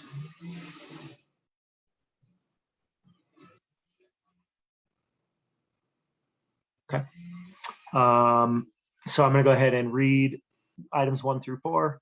Item 1, consideration of approval of warrant register. Item 3, consideration of approval of intergovernmental agreement between the County of Clear Creek and Clear Creek Metropolitan Recreation District and the Clear Creek County Library District. Item number 4, consideration of approval of general warranty deed from County of Clear Creek, State of Colorado to the City of Idaho Springs, Colorado. Do I have a motion to approve the consent agenda? So moved. Randy, you are muted. I'd like to offer a friendly amendment that we remove number 2 as you stated. Rather, yeah, you asked for approval of the consent agenda. I would think the motion needs to say consent agenda with the exception of number 2. That's fine. Second. Okay, all in favor? Aye. Aye. Aye.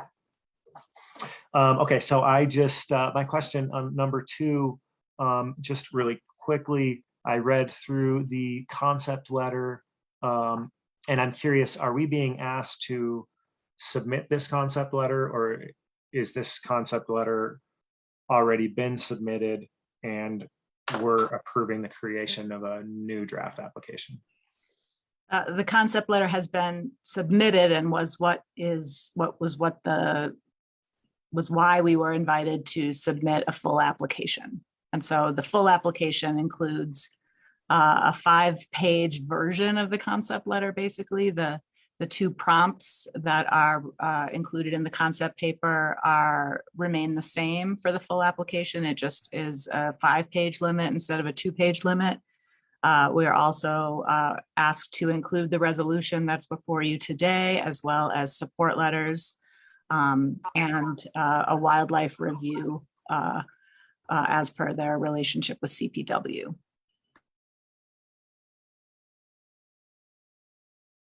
Thank you for that explanation. That was my question. Any other questions? No, it's just that final 5-page application has not been completed yet. Is that correct? It will be.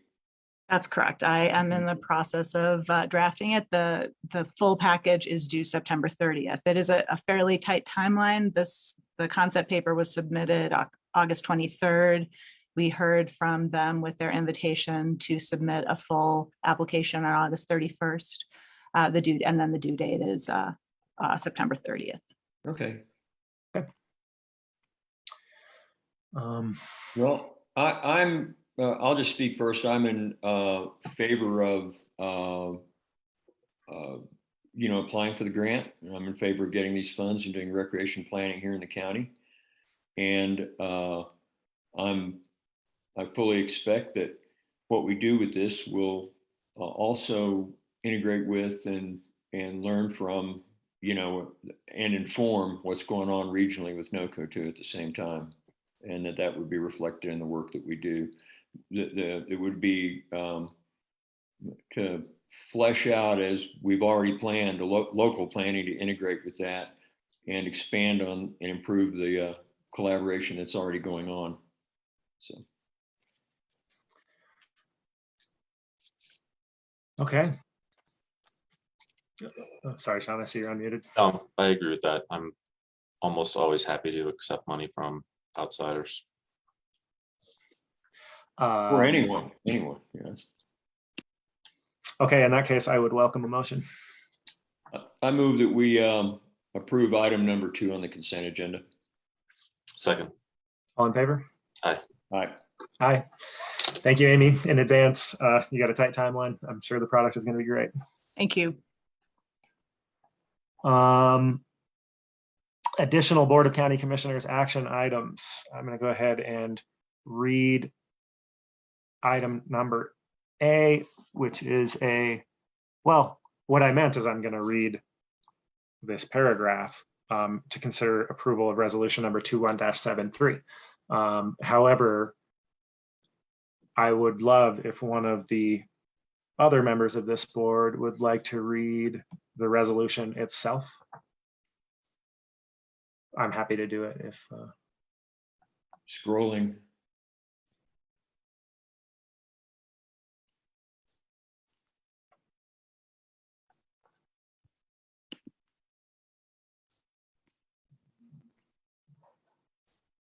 I'd say the first one that gets there gets to read it.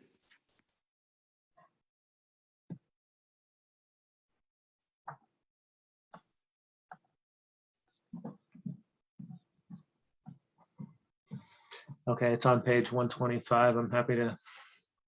I see it. Oops, no.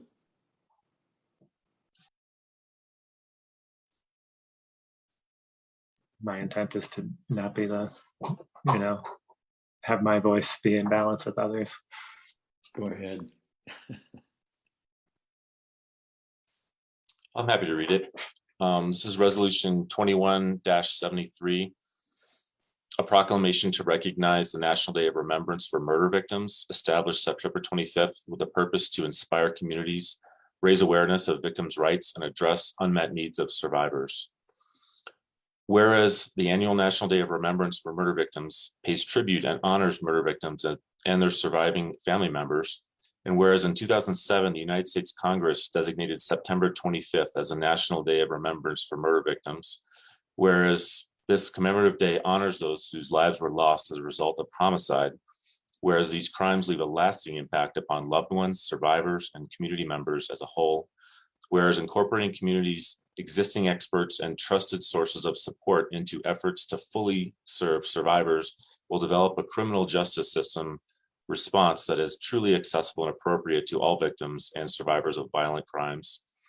Whereas serving survivors and victims alike rebuilds trust, restores hope, and supports thriving communities. Whereas engaging a broad array of providers, community leaders, faith organizations, educators, and businesses can provide new links between survivors and services that improve their safety, healing, and access to justice. Whereas honoring the victims of homicides provides an opportunity to ensure that loved ones, survivors, and community members are supported and embraced by those designated to provide services. And whereas the 5th Judicial District Attorney's Office and Clear Creek Board of County Commissioners is hereby dedicated to strengthening victims and survivors in the aftermath of crime, thus building resilience in our communities to work toward a better future for all, adopted this 21st day of September 2021 at a regularly scheduled meeting of the Clear Creek Board of County Commissioners. And I would just like to thank our new district attorney for bringing this to our attention.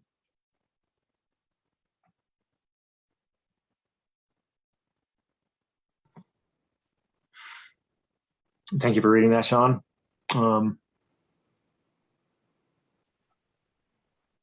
It's definitely a proclamation worth reading and recognizing.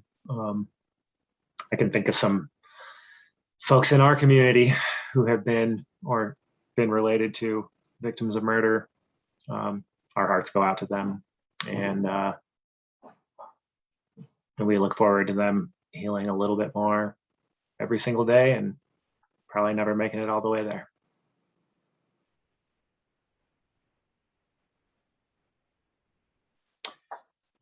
With that, I would welcome the motion.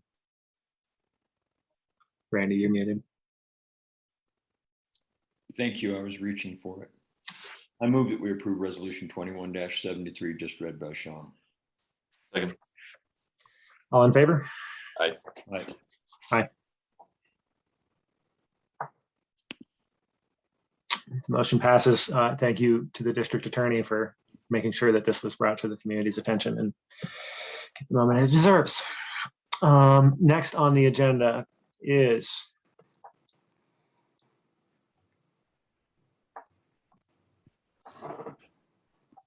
consideration of approval of resolution 21-75, approving the use of Open Space Commission acquisition funds for the Colorado Department of Parks and Wildlife and Parks purchase of Douglas Mountain Ranch and Preserve, and consideration of approval of resolution number 21-76, resolution approving the removal of deed restrictions on the north half of government survey lots 42 and 43, section 28, T3S R74W at the time of transfer to the state of Colorado from Douglas Mountain Ranch and Preserve.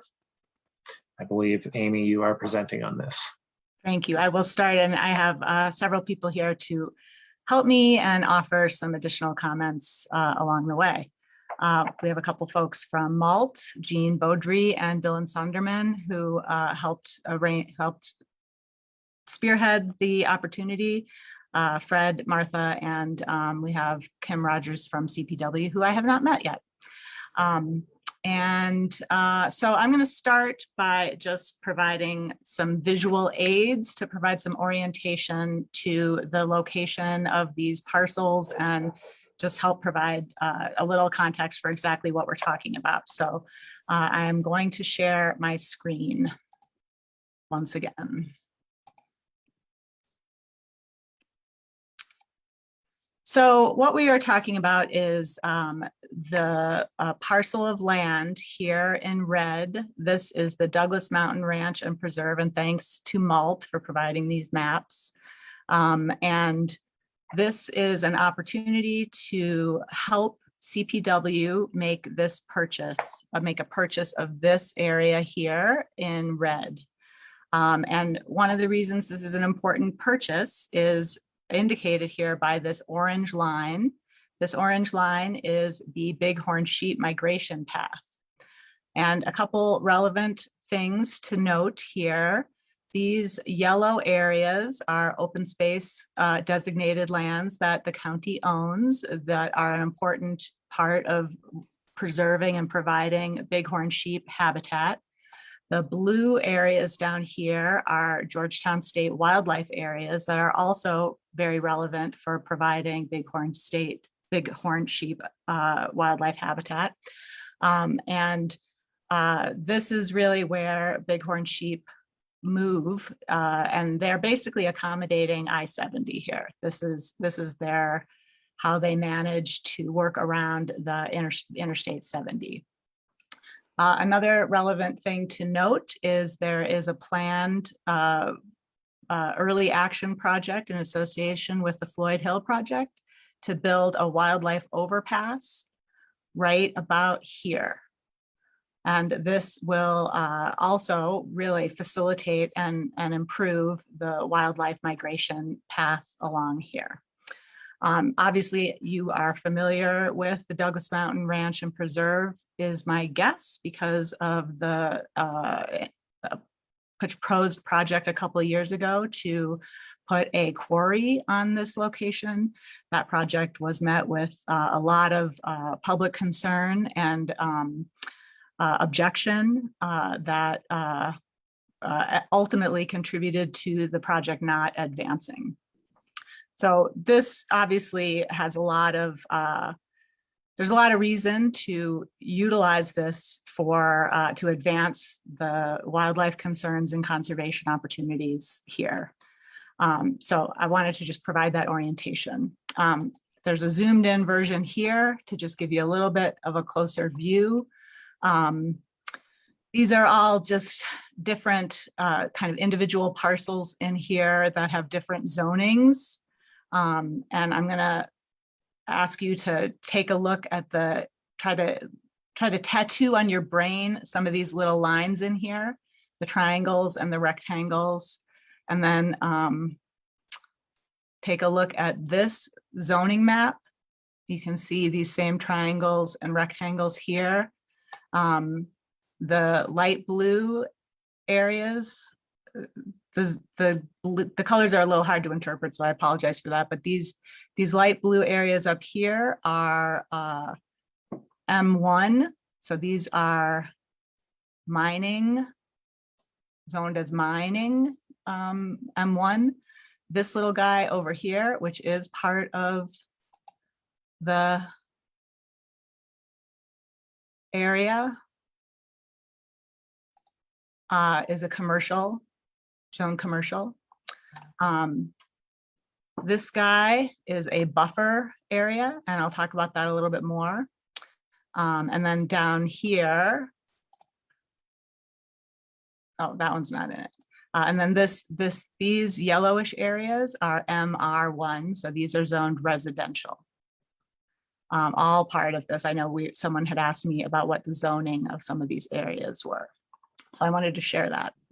Now I want to, while we're talking about orientation and the two resolutions, this buffer zone area is the area that was sold to the PALs in 2007 and has the deed restrictions on it.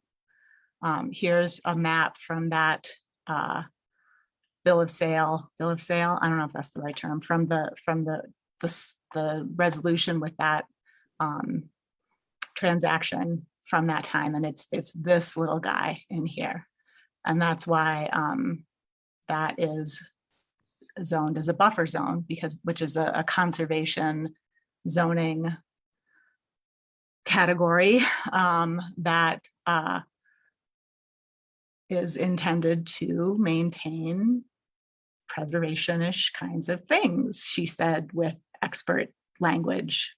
But anyway, so that is, this brown area is where the deed restrictions are that we're going to be discussing that need to be removed, not the whole parcel. So that's a little orientation on the land. Any questions about any of that?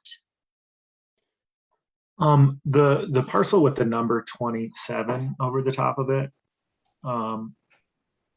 looks like, yeah, not included. Not included. Okay. That's a separately owned private parcel that is zoned commercial. Am I correct? Does not appear to be zoned commercial, no. I believe that is zoned MR1. Thank you for correcting my. I think that's I think that's this guy down here. I think these are all MR1. Okay. What would the zoning revert to on the buffer area should this resolution pass? No, that's weird. I don't think, this is Martha, I don't think the zoning would change. The deed restrictions just would be passed. Are you talking about the whole purchase, Sean? I'm just talking about the buffer zone. What would the zoning become if the deed restriction is lifted? I don't think it changes. It just changes the deed restrictions. Okay. Yeah, What is it now? It's buffer, is what Amy That's not a showed. zoning. That's not a. it is. It is. It's a buffer zone, yeah.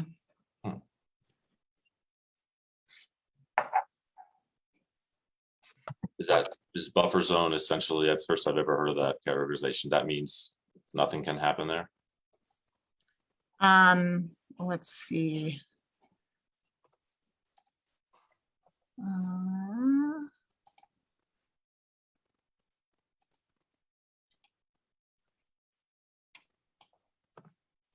I think it is. I have it here. So I think, buffer, that is, a buffer is a district established for the purpose of providing for the long-term conservation and preservation of public and private lands to protect natural resources, wildlife, significant views, and open space. It is not the purpose of this district to provide for the temporary reduction of taxes.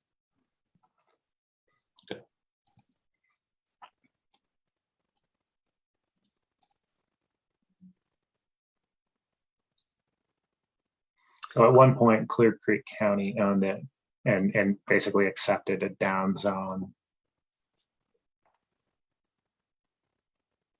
And so then just taking Sean's comment a little further, or question, if we remove the deed restrictions outside of the context of selling these property or by participating in the purchase of these properties, we could choose to upzone it. Correct. Well, I mean, yeah, I mean, I guess we are sure we are able to.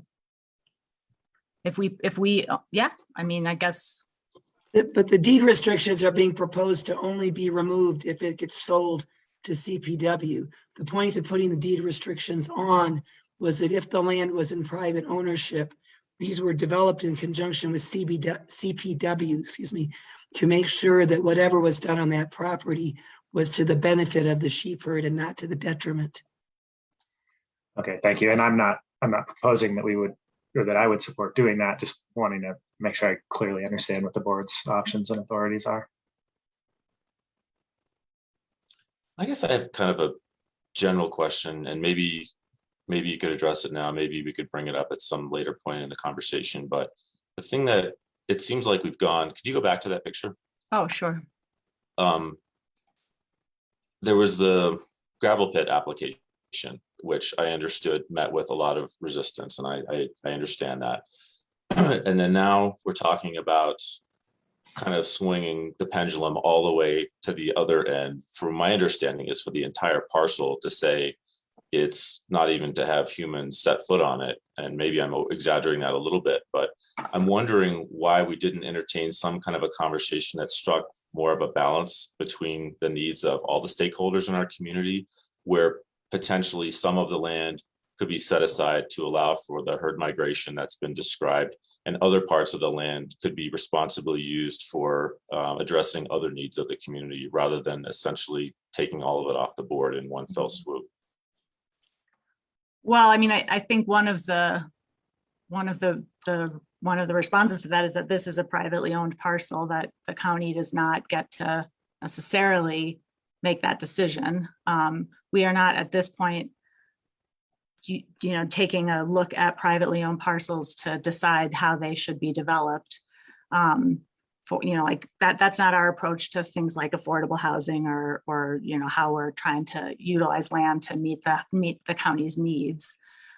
So at this point, what happened here is that this opportunity presented itself, right? This was an opportunity that Malt, as a nonprofit in the area, took the opportunity to try to pull funds together to make this purchase from a private landowner. And they're not making the purchase themselves. And I see your hand is up. I will get you in one moment, Jean. But we didn't really, we were presented with an opportunity to use restricted funds that are in the open space fund to participate in this deal that was outside of the county or not. It happens to line up with some of the land use goals that we have in our master plan, and it happens to support the open space mission. But I mean, whether or not this is the highest and best use for this land from the county's perspective, that's a different question, but it's not really our question to ask, in my view, because it's not our land. Well, hold on a second. Didn't we just say that the buffer zone, who owns the buffer zone? The PALs. We sold it to the PALs in 2007. Yeah, well, I mean, I agree with what you have to say. I still think, I think in some ways this is a de facto land use decision by this board, because we're talking about taking county money and facilitating this land becoming unusable for economic development or housing or a host childcare or a host of other things that we've all said out loud we care about. And so at a minimum, not being part of that solution is one option. I don't know if we have any other recourse, and maybe I'm the only one who has interest in slowing down a little bit and exploring options that could be really beneficial to not only the sheep, but to human beings and to people who have children and want to work in our communities as well. Well, yeah. So I'd like to acknowledge Malt's desire to speak, as well as I think that we missed the introductions, and I'd love to know the folks who are on this screen a little better. Thanks, if you George. could just introduce yourself real quick. Okay, I'm Jeannie Beaudry. I'm the Executive Director of Mountain Area Land Trust. And one thing I just wanted to add to that equation is the PALs own 23.5 acres, which is directly to the south. That is the gray area. And they are wanting to work with the county on looking at options for that. Over here, Jeannie? To the south, go up a little bit to the right.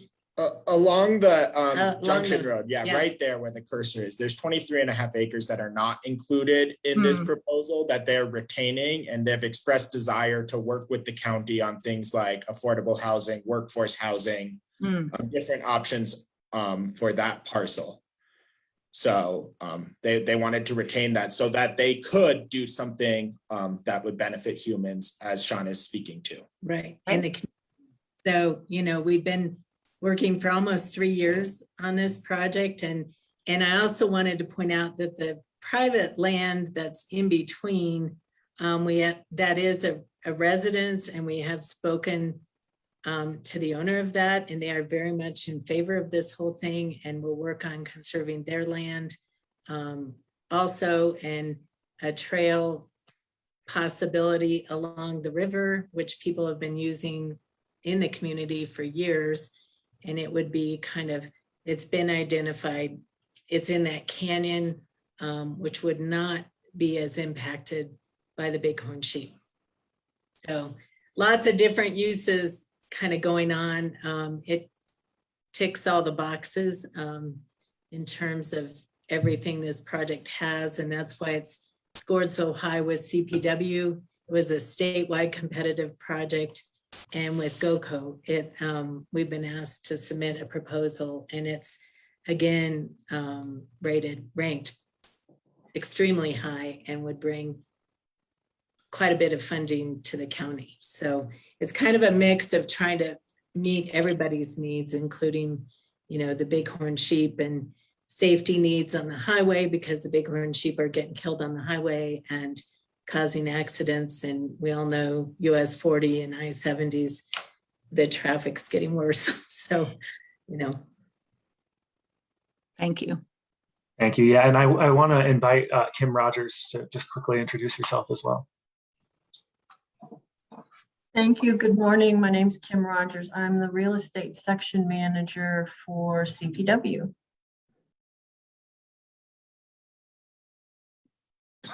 What is the total purchase price of the entire project? I'd be happy to talk with you about that privately. I don't think wasn't here for the whole presentation. I don't think we're in executive session. But I will say that our funders in CPW, we do not pay above appraised value. And so we have an appraisal, and then there's also a review appraisal by a neutral third party. So. And so what we're doing is approving ultimately, I believe we're making a contribution, an open space contribution to a collective funding of the purchase. Is that correct? I don't know if yes, I don't know if Malt wants to speak to that, but CPW is bringing 80% of the funding. And then I believe Malt has several, two or three entities that will also be making up the additional 20% of the funding. And there will be, people will walk on this land. There will be hunting. There could possibly be wildlife viewing. So there will be public access.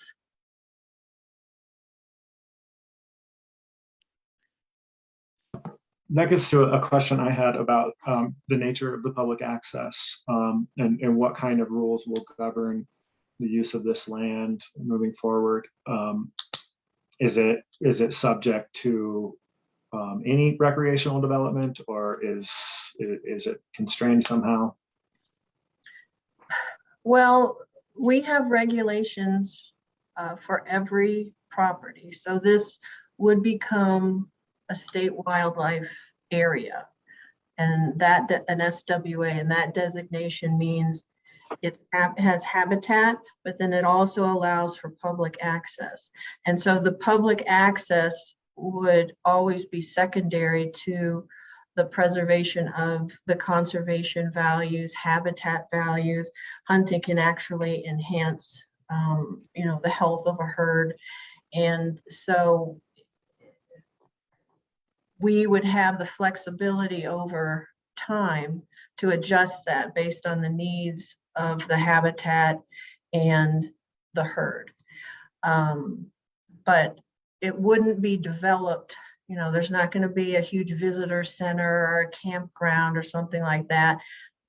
That wouldn't be compatible with, the preservation of the herd and hunting.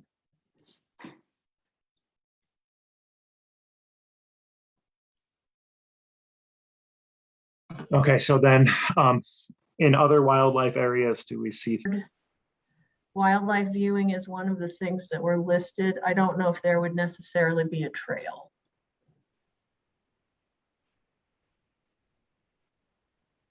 In our discussions with Mark Lamb, the area wildlife manager, things that were talked about included watchable wildlife viewing along Highway 40 and potentially from the town of Empire, similar to as you have on the Georgetown side, where people can pull off the highway and look up at the wildlife. Similarly, discussions about a formalized access to the creek for fishing and a trail along the creek. In the Greenway plan, it was identified as there'd be a connection from the Clear Creek Greenway to the town of Empire and Berthoud Pass that passes along the creek to that property.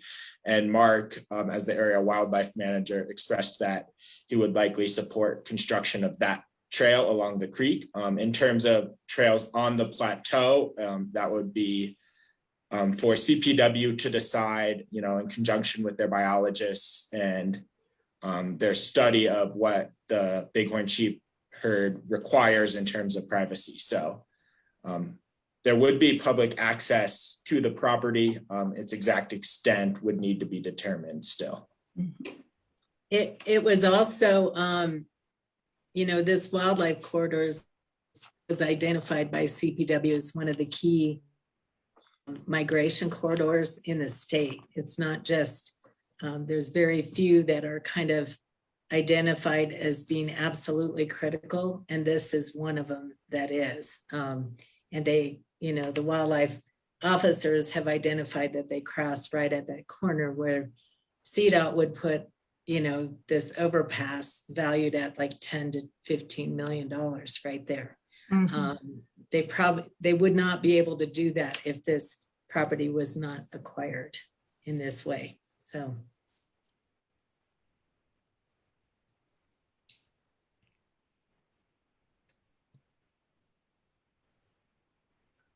So the resolution is asking for the approval for the $200,000 contribution from the land acquisition restricted funds of the open space fund.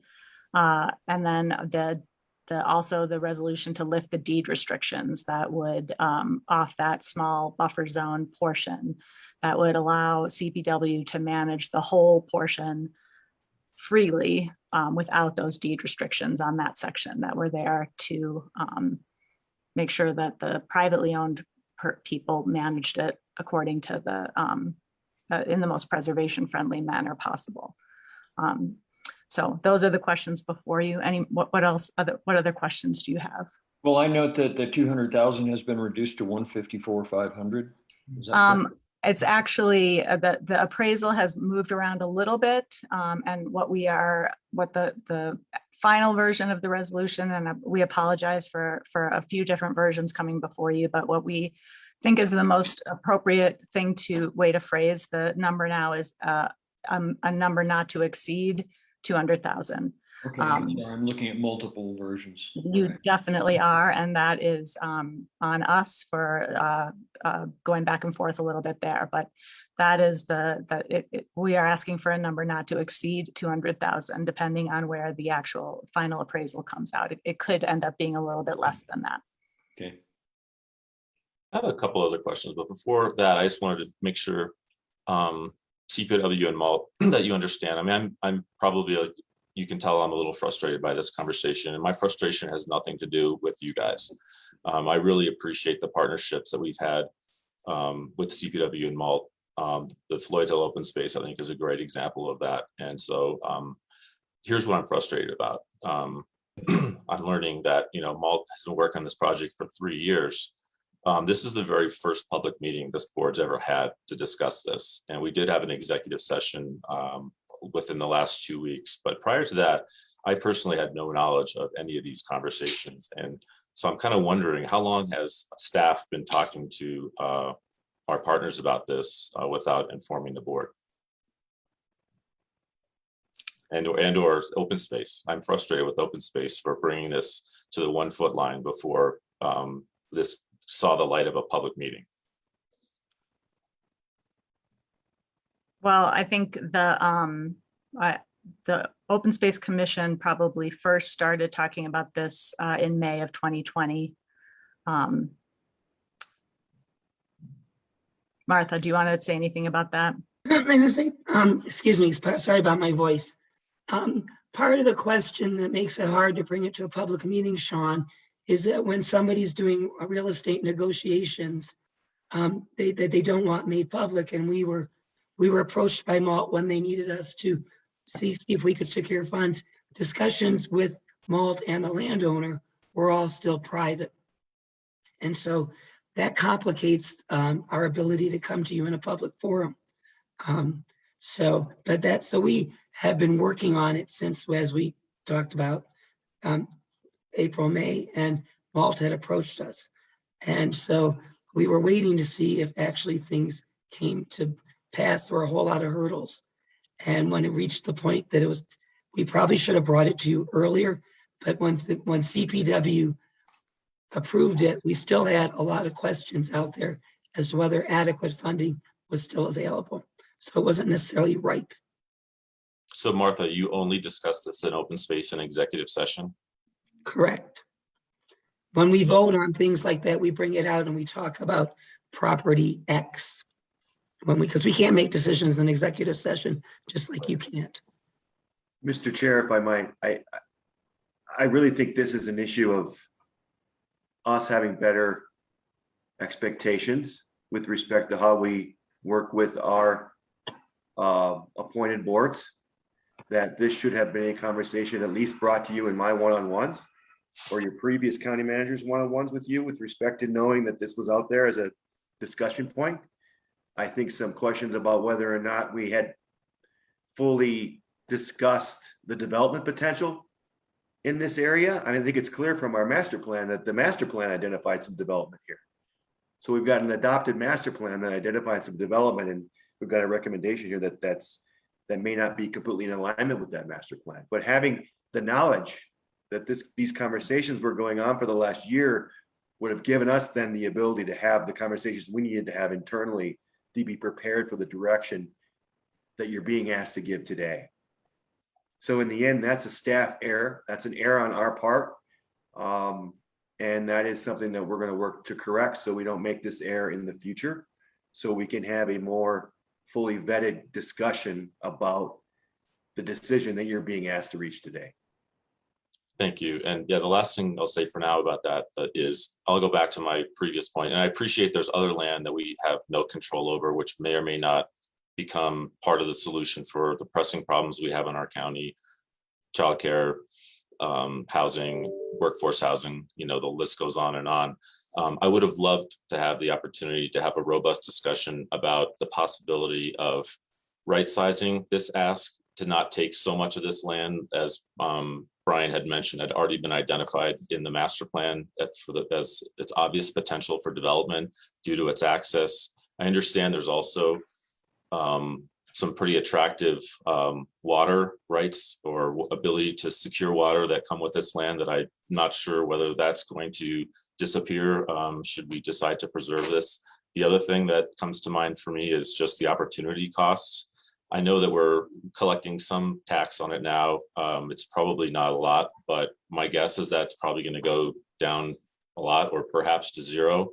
And had we had the opportunity to responsibly develop a portion of this land, that would have a positive impact on our revenue on a county perspective, potentially sales tax as well. So I feel like this being the very first public meeting that we've had about this, and us being asked to make a decision when we've really had no opportunity to do. And even I'm last thing I'll say, my disappointment, I looked at the packet and there's almost nothing in there, right? If this has been talked about for 3 years, I imagine there's a robust amount of information that I would have loved to looked at. And I mean, I'm the one who asked about the zoning, and there was no information in the packet about the zoning. So I would really love the opportunity for us to pump the brakes a little bit and take a responsible look at this to come up with a good decision. And I know we don't really have a lot of standing in this other than the fact that we're being asked for money to essentially ratify or endorse this land disappearing from a developable potential forever. So that's where I'm kind of landing on this, is I feel like I'm being asked to make a decision without being really given any opportunity to do any research or ask any questions or do the kind of due diligence that, and the other thing I would say, Malt, I don't think Malt and CPW have any responsibility in this area, right? They have a charter that's very clear and they're following their charter, and I don't blame them for that at all. And probably I would say the same thing about open space, although we've recently made it very clear to open space that we're the fiduciary agent. This board is not their board. And yeah, so that's kind of where I feel like we should have been engaged a lot sooner. And I don't know to what degree we're able to slow the process down a little bit. But that would be my request if that's possible. Just to address that, Sean, it'd be really difficult at this point. Slowing that process down would kill this project. We've got a GOCO grant that's due. You know, we submitted assuming that we had Clear Creek County's support on this. We submitted to CPW that we had Clear Creek County's support on this, and also to GOCO by the end of this month that, you know, we have this. The deal is supposed to close, you know, shortly after December 9th. The time, we're running out of time, unfortunately, and I apologize that, you know, you weren't brought into this loop earlier. This was the same process that we followed with Floyd Hill, for example. It's the same process that's been in place for a long time with the county. We take the project to the Open Space Commission and they, you know, vote and approve it and put it in the budget. And, you know, we assume that it's kind of been discussed or approved at some level. So maybe, you know, in the future, we will definitely, you know, take a different approach. But with all the partners and the community that's been involved in this and the community that, you know, we tried to come up with a solution that would work for the town of Empire. And, you know, the pals have had death threats on them and different things that were very serious. And, you know, it was like something needed to happen that wasn't happening. And they had explored a multitude of options and been shut down. So this was kind of like a last, you know, attempt at trying to put something together that would work for the community, for the wildlife, for everybody involved. And we even recognized, you know, a piece to carve out that could be used, didn't fit in. It was out of the wildlife corridor and didn't belong in wildlife and made sense to develop. But this parcel and where the wildlife move, it's not only the bighorn sheep, it's the elk, it's the peregrine falcon that's there. I mean, it has so much potential for wildlife. It's kind of the area that, you know, everybody feels should be left for them. So yeah, that's and I appreciate your apology. I don't accept it because there's no need for you to apologize. Malt didn't do anything wrong in this. You know, the county's position was misrepresented to you, and I'm sure that'll never happen again. Okay, well, thank you. For what it's worth, Sean, I think you're correct on the facts, and I share your desire for earlier engagement of the Board of County Commissioners in the future. The good news is that the proposal that's in front of us is one that I support. And so fortunately, the position was gotten right. It'd be great to not take that risk again in the future. Yeah, and I think I'll just weigh in and say that I blame Sean and George and myself as much for that as I do open space or anyone else sitting in this room right now. And the reason is because we've been talking about this for a while and we kind of were lazy and didn't get around to actually having meaningful conversations with open space where we've cleared up that we do want, and I agree with George and Sean, we're completely in agreement that we want to be more engaged with open space and exert our fiduciary responsibility on every one of these, and so be in the conversations earlier in the game. But we've only in the last meeting or two with open space made that clear enough for anybody to hear our voices. We didn't use our own voices in a way that would allow them to understand that, because the relationship between the commissioners and open space that we don't like, all three of us, has been a long-standing one, has been a de facto way of operating for many years.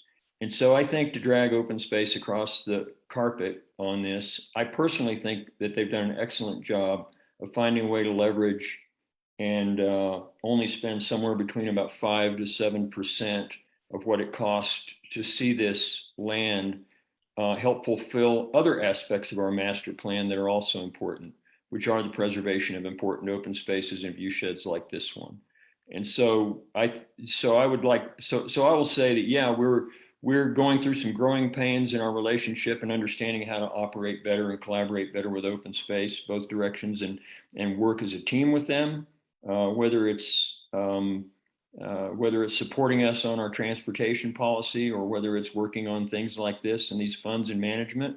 And we're developing a better model that'll be, I think, is going to give open space a better voice in high level policy development access for those purposes to us, because we'll be talking now about those, and relieve them of the responsibility of cleaning toilets and stuff like that, which really shouldn't be their job. And I know they've been going out and volunteering hard and doing a lot of work. I'd like to say that personally, my belief is that I think they got this one right. And so I'd like to compliment them on the work done.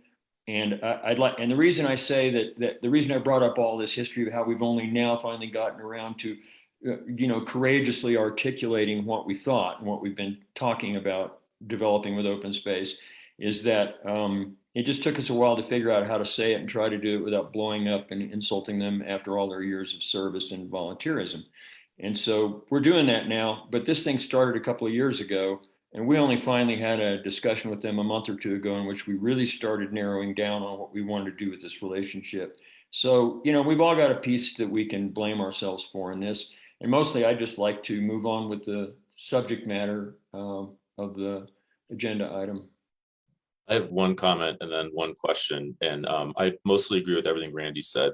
And he alluded to a meeting a few months ago, which I would kind of characterize as a come to Jesus meeting that this board had with the full board of open space.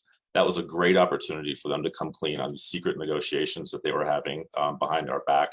And that didn't happen. So I agree that at the end of the day, the buck stops here. So I agree with Randy that we take responsibility for this, but I feel like our relationship has been one that has not been in good faith for quite a while. And my last question is, to what degree are these funds actually necessary from the county? I know that there's a lot of money that's already been identified and committed. We are in the midst of a long-standing budget crisis, and we don't have extra money to spray around where it's not needed.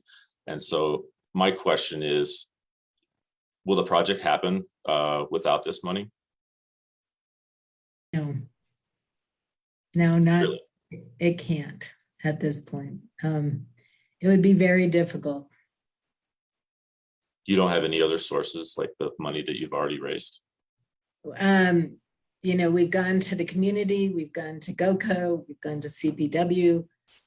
We have pulled a lot of sources, and, like I said, the timing on this is just such, it's like in a month. I mean, it's the county, GOCO won't approve a grant unless the county's involved. CPW was kind of in the same boat. It's like you have to show county support that they want this where it's at, or else, they're not going to grant it, and they're not going to spend their money somewhere where the county doesn't want it. So it's pretty crucial.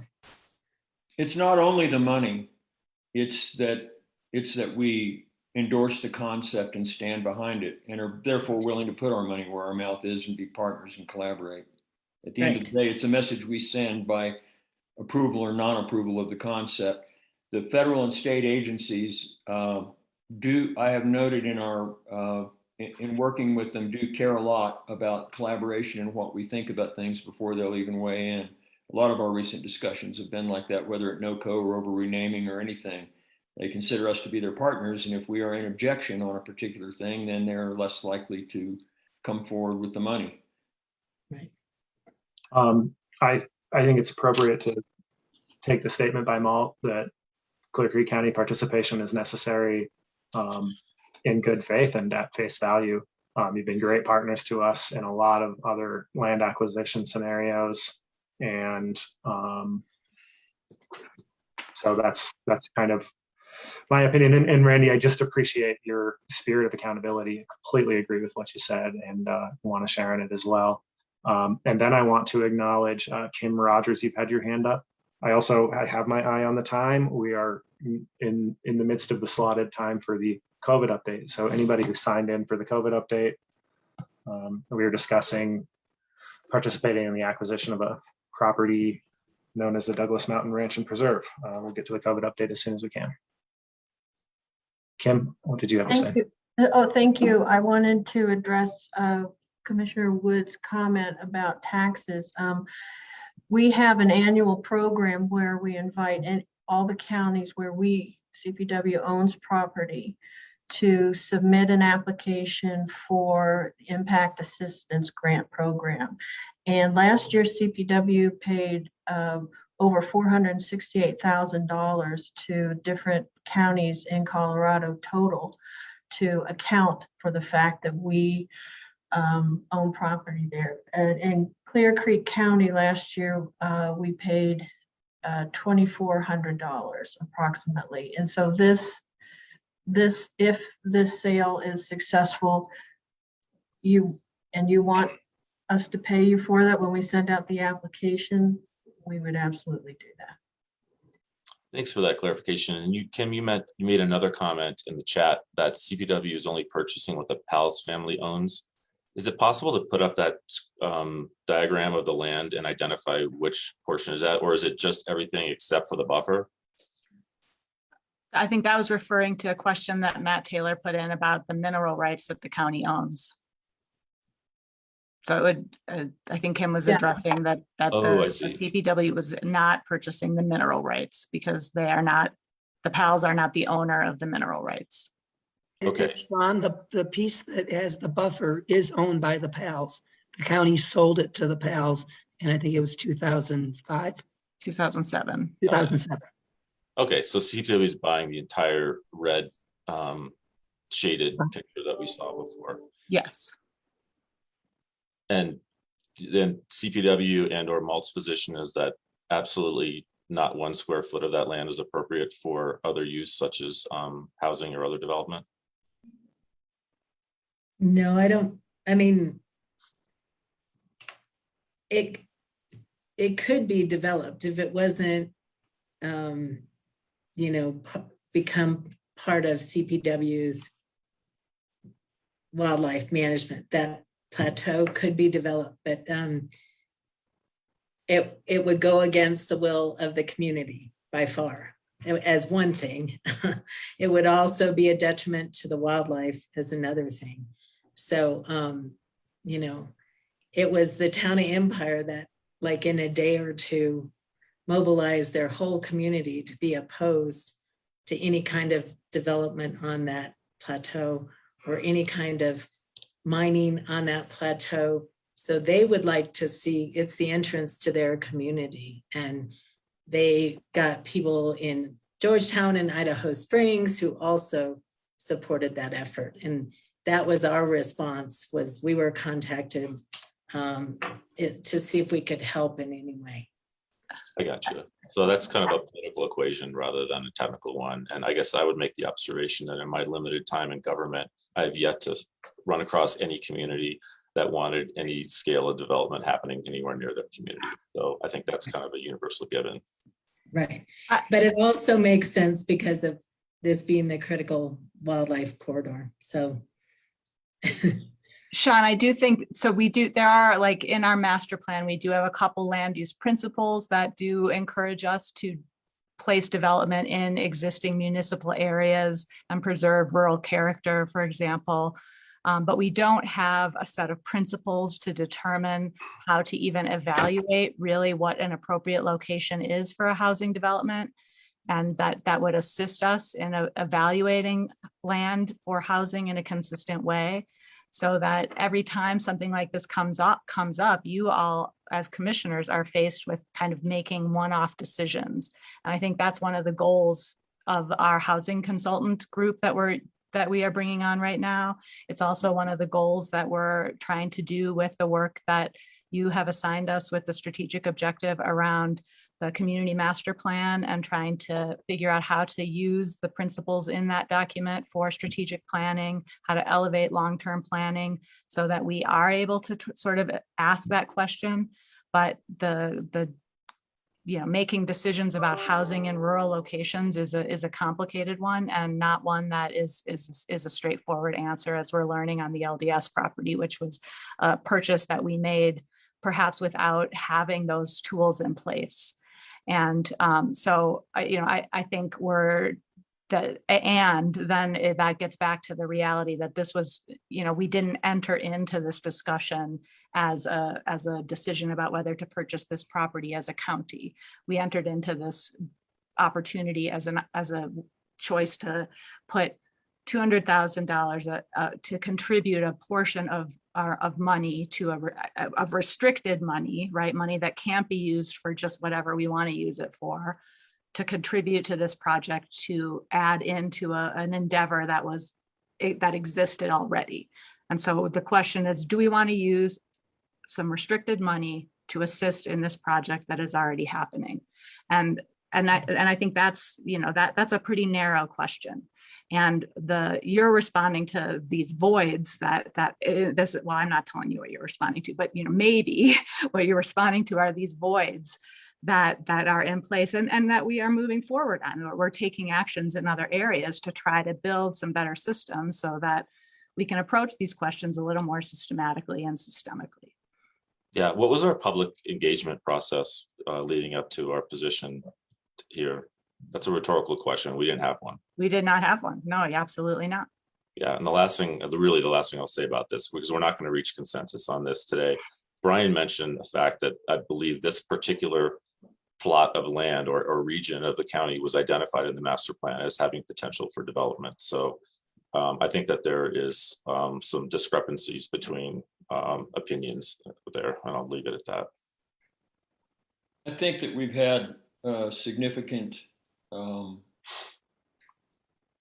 public comment on this same area before on that previous proposal.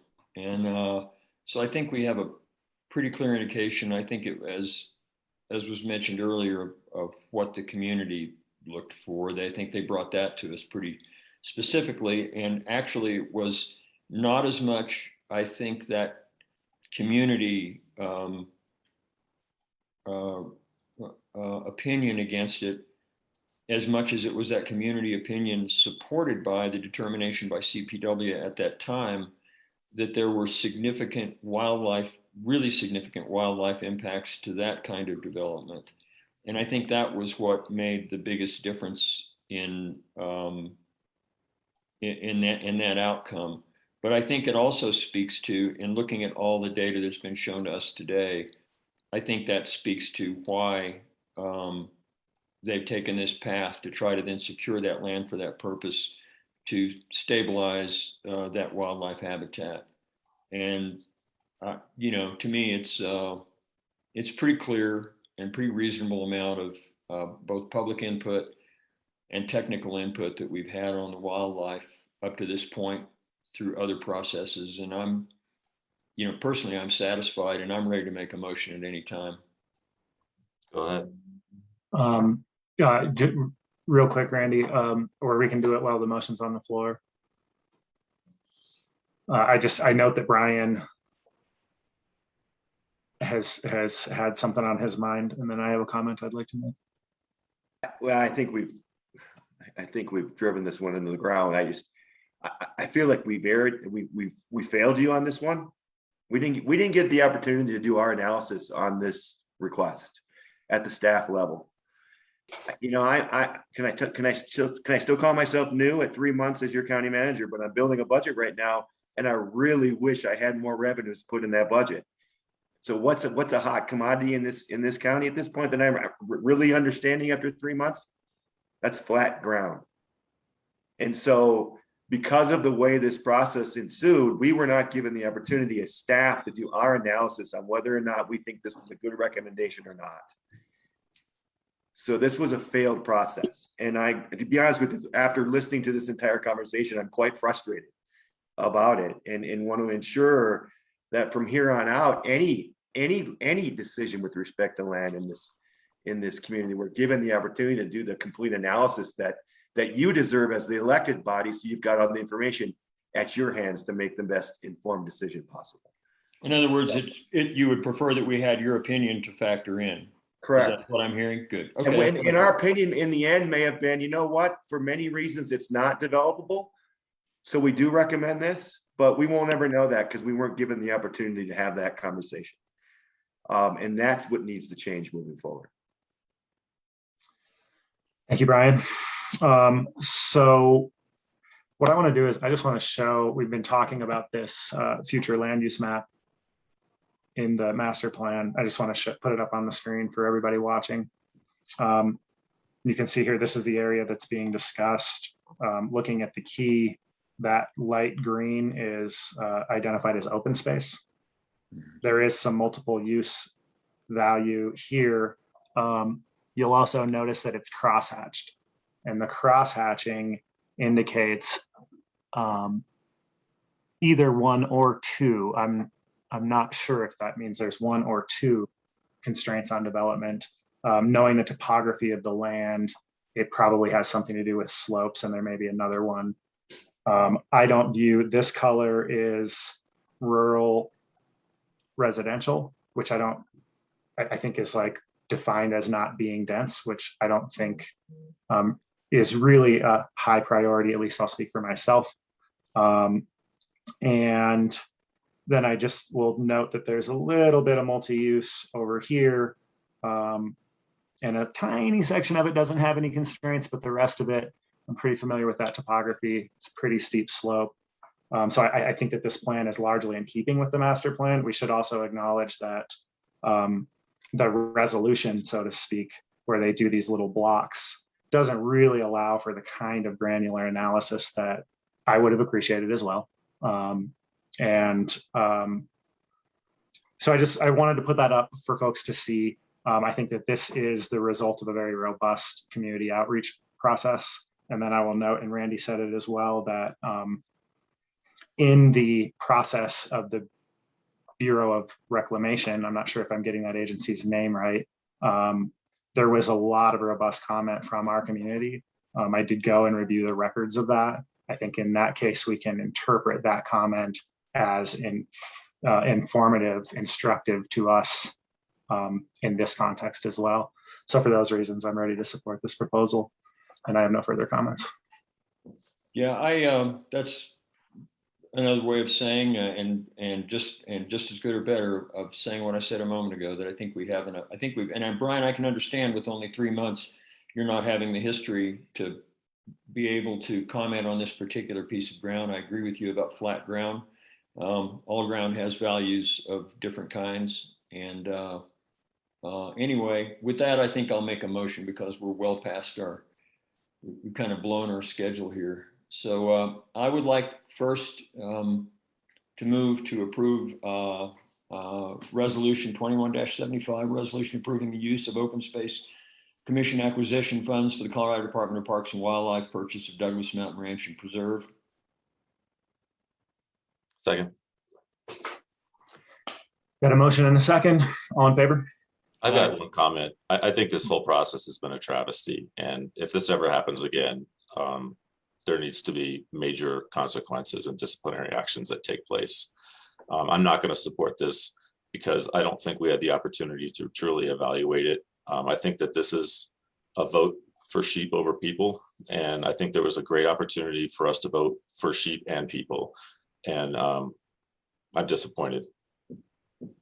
I think this was a vote for sheep and people. I think we have a lot of things to do in different places, but anyway, aye. Nope. Yeah, thank you. I did not allow for discussion. Thank you, Sean. Aye. Motion passes. We have one other resolution that's on the table. Yeah, I move that we approve Resolution 21-76, resolution approving the removal of the deed restrictions on the north half of government survey lots 42 and 43, section 28, township 3, range 75 west at the time of transfer to the state of Colorado from Douglas Mountain Ranch and Preserve. Second. Discussion?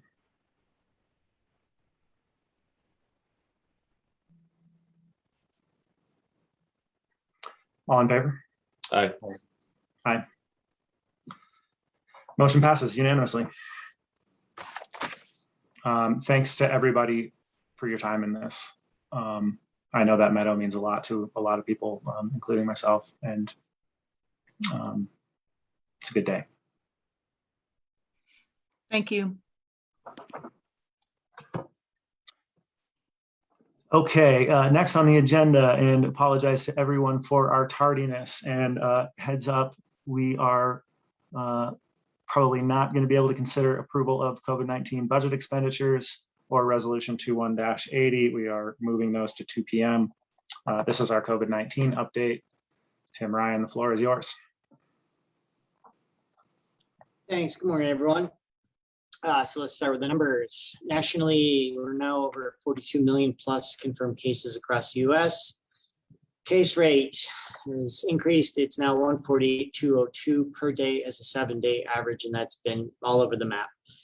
Hospitalizations, slight decrease over the last 7 days nationally, but locally and in pockets across the state, or across the country, it's well over 100% capacity.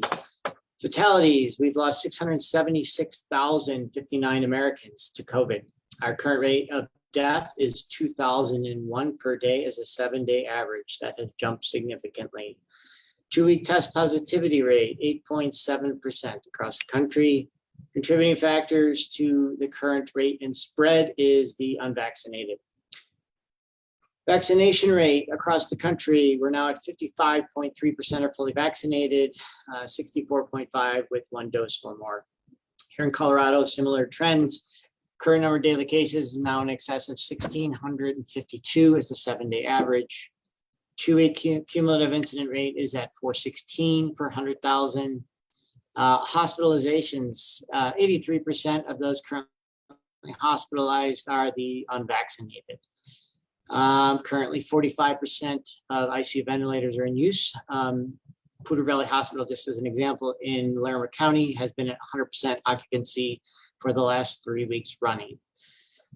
There's currently 890 individuals with an additional 90 who are currently hospitalized across the state. Test positivity here in Colorado is at 6.4%. Contributing factors, the unvaccinated.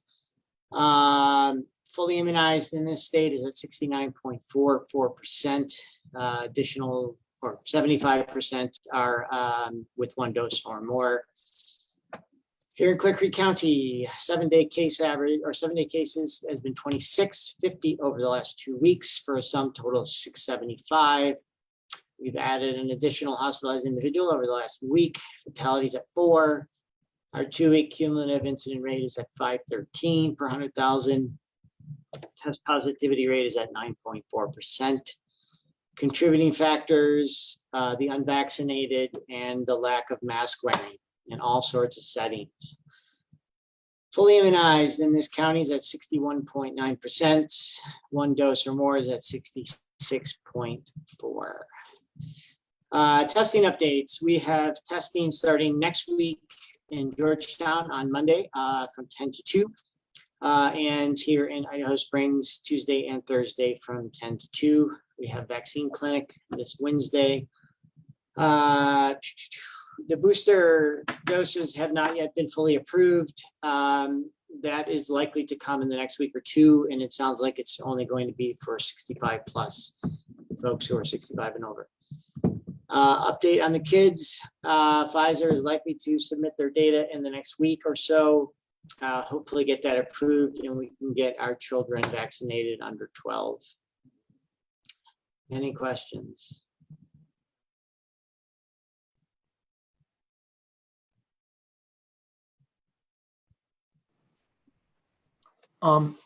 Yeah, I have a question. We received an email from Georgetown Community School talking about the resource demand associated with the testing required in the public health order. I'm curious for an update on that and if you need anything from this board to make sure that they have the resources that they need to keep the students and the community safe?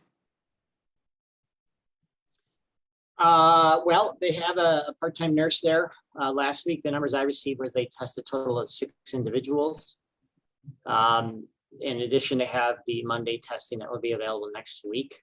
That will be a walk from the school. So if additional resources are needed to test on average 6 people a week, potentially we can fill those. But I think the half-time nurse that's there has been trained by our staff here and is more than capable of fulfilling that need as of right now.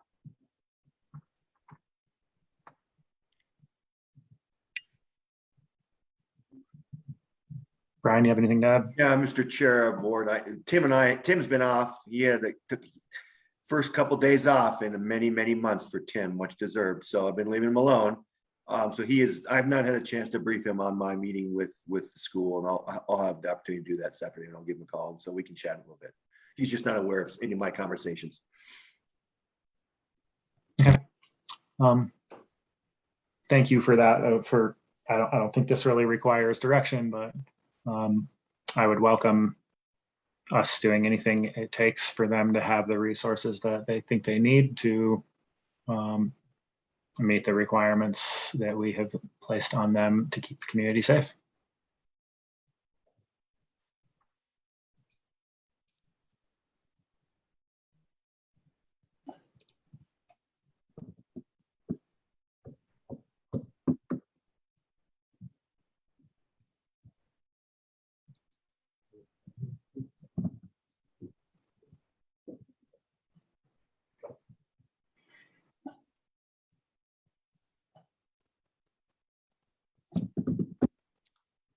Just as a reminder, we do have our virtual town hall that's coming Thursday from 5 to 6.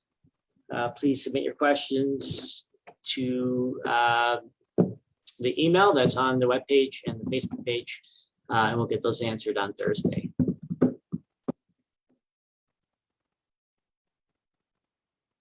Okay.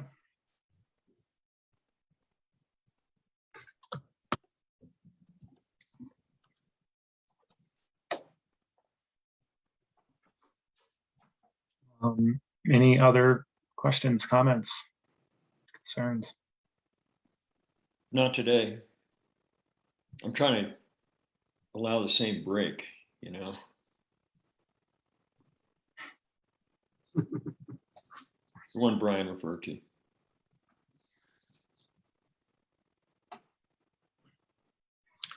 So I've said it for months now, but I'm going to say it again because I think it warrants. Get vaccinated and wear your mask, even if you are vaccinated. I can't stress that enough. 83% of those in the hospital are unvaccinated. And once you're there, it's too late for a vaccine. So it's free, it's simple, and it's a life-saving medicine. Every Wednesday we'll be having clinics from 10 to 2, moving forward into the foreseeable future. Okay, since we've got a little bit of time, do you mind just describing the locations and times of our community testing availabilities? Absolutely. So on Tuesdays and Thursdays, it is in Idaho Springs, between the bus barn and the old football field. And that is from 8 a.m. to 2 p.m. And then the one in Georgetown, we just got the location situated. And just looking that up so I don't. Yeah. And that is on Mondays at the same time from 8 a.m. to 2 p.m.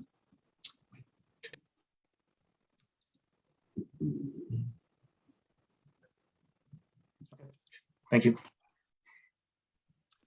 Yeah, and that is in the dirt lot by Mount Buzz in the Georgetown Market. So corner of Argentine and 11th. And those are by appointment, so do make sure that you at least schedule your appointment before you go. Given the demand, they've had to shift to that model just to make sure they have enough time slots in any given day for people.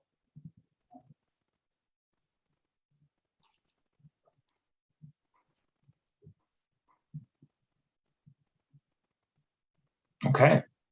Well, if there are no further questions, comments, concerns,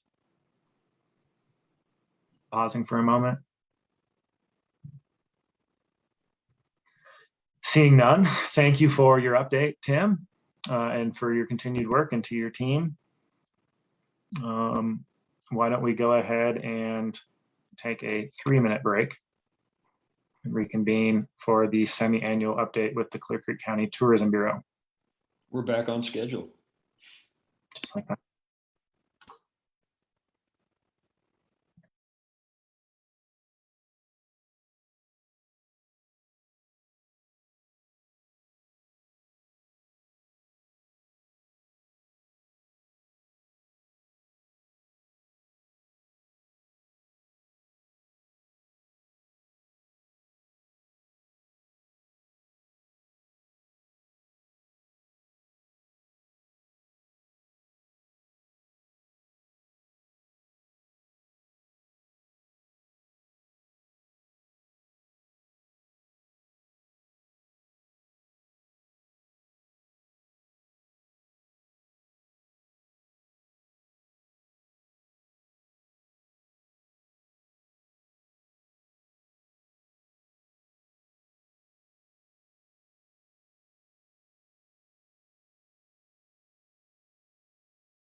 I can't hear anything.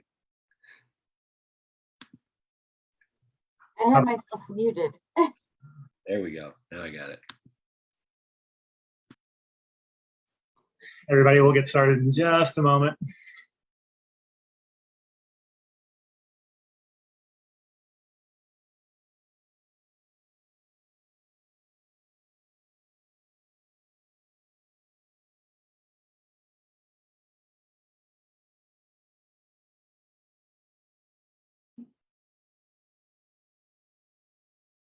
Since we've got some time and I'm unmuted, I might as well do a shout out to my sister Bianca. It's your birthday. Happy birthday.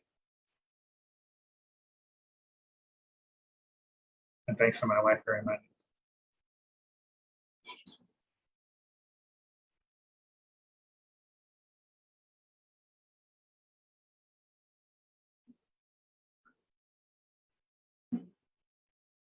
Okay, looks like we're all here.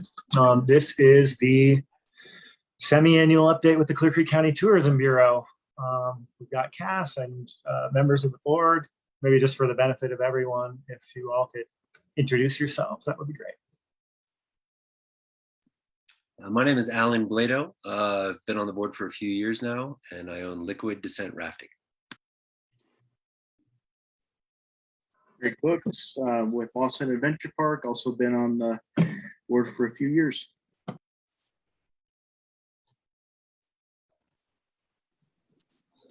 John Sillers, Logan Ski Area, been on the board for 15 years.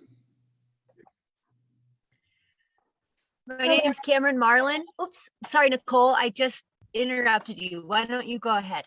No, go ahead, Cameron. Okay, so my name's Cameron Marlin. I'm the general manager of the rec district, and I'm the newest board member. It's only been a few months since I've been on this board. Good morning, I'm Nicole Nemmers. I've been on the tourism board for 2 years. I'm a resident of Idaho Springs, have a wholesale business and real estate in the county. And good morning, I'm Cassandra Patton. I'm the tourism director here with the Clear Creek County Tourism Bureau. Thank you, Cass. And then some of you may not have met Brian Bossart, our new county manager. That's the introduction of our new county manager. We look forward to you guys getting to know him. Greetings, Oh, go ahead, everyone. Brian. Greetings, everyone. And I believe you've met Peter Lichtman, our county attorney, who's also still kind of fresh. Cass, the floor is yours. What do you have for us? All right, well, first of all, thank you for having us today to give you a semi-annual update. And if you allow me, I'll just start. I have some slides I can use as I talk through some of this stuff. If that's all right, I'll share my screen.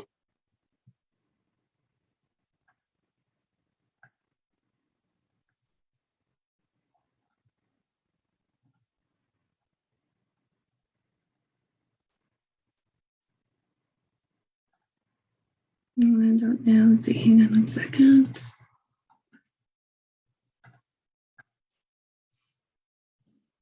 Can you guys see that? Yes. Okay.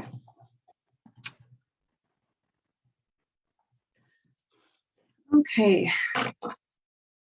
Well, first of all, I'd like to also start by thanking you for the productive conversations that we've had during previous meetings and conversations with local stakeholders and residents in the county. This feedback has been highly valuable and helpful in restructuring our goals and marketing plans. Words like sustainability, management, focus, balance, collaboration, and others have helped us in developing a thoughtful approach in our marketing strategy.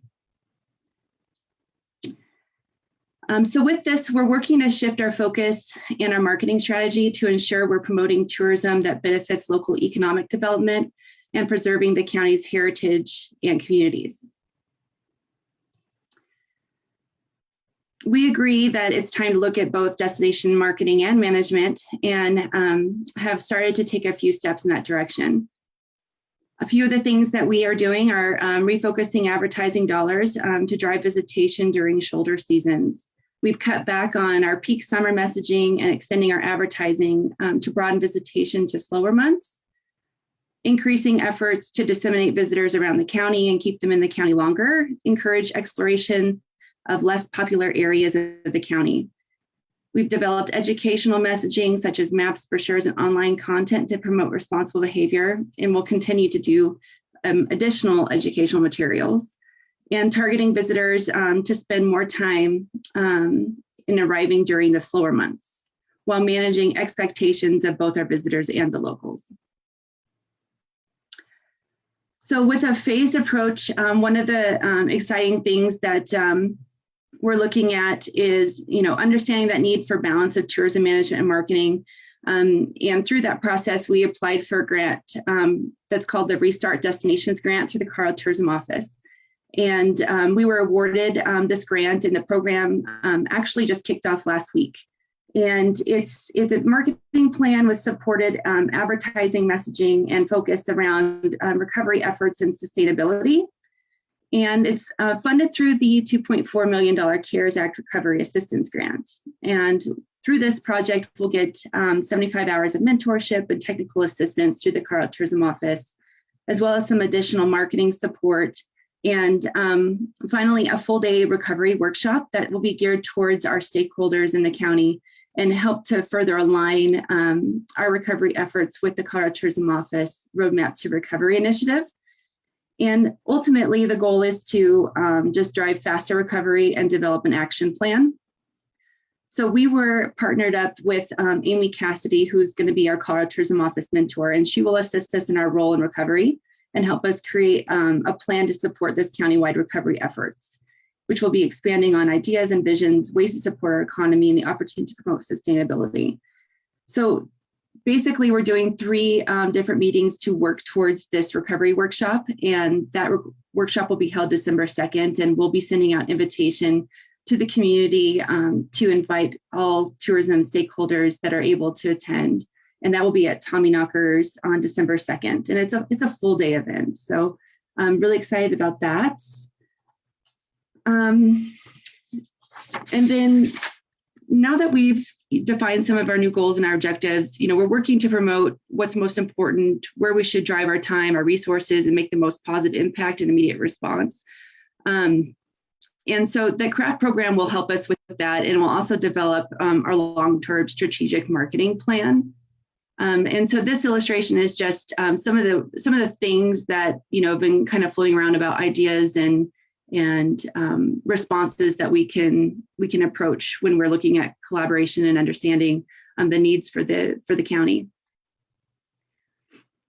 So looking at a long-term strategic marketing plan, this is something we're going to dive into for 22. And we've decided to collaborate with a third-party consultant to help us develop this new long-term strategic marketing plan.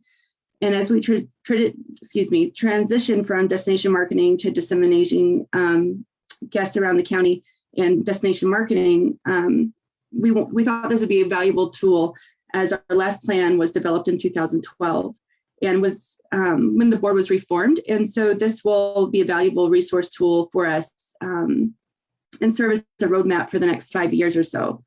It helps to identify immediate action items, develop long-term goals, objectives, tactics, and provide a clear outline for our plans moving forward. And later this week, actually Wednesday afternoon, we're planning to submit our application Operation Overloved for the Colorado Tourism Office Marketing Matching Grant Program. This grant is going to, if awarded, this will help support our sustainable tourism efforts and amplify supplemental advertising and marketing materials for responsible tourism. And as mentioned earlier this morning, we're still open to letters of support, and heard you talking that might be something that we would receive from you this afternoon, and we would really appreciate your support on this, and thank you for your consideration. And then lastly, just wanting to touch on upcoming projects. Currently, we're working on a marketing campaign to extend the busy summer season into fall, including a fall-focused webpage and recording a mini film next week, highlighting county businesses to assist in offsetting visitation during our slower months. And I think that pretty much rounds us out.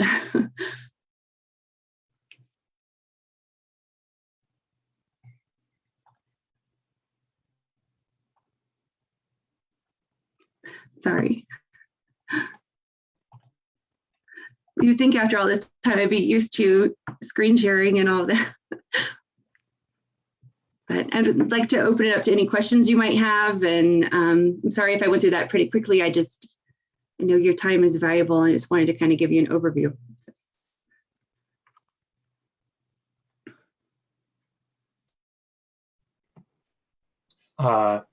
Happy to defer to you, Randy or Sean. Well, one thing I'm pleased to see is the inclusion of destination management with marketing and a lot of the things that I see in there. And it's clear that you've been digging into the destination management. But what I'd seen was that I know a lot of areas, and I know that OEDIT and state tourism aren't completely there yet, but I know some of the places, a lot of our resort communities to the west are almost switching from destination marketing to destination management more so because they're seeing enough people that they're trying to figure out how to manage them better and push it around. But I think the blend that you've shown there to try to fill the shoulder seasons, which helps our businesses be more sustainable and consistent throughout the year, I think all those are good. I mean, those are good things on the surface that I like right off the bat. So. I think I've only got one question right now, but before I ask it, I just want to again thank volunteer members of the board for your service. I didn't realize, John, that you've been in the saddle for 15 years. That's quite impressive. So thanks so much.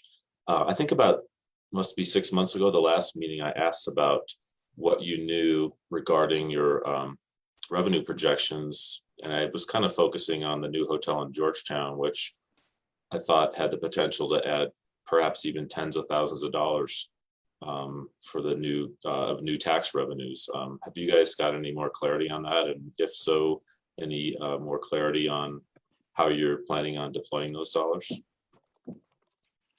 Well, thank you for that question.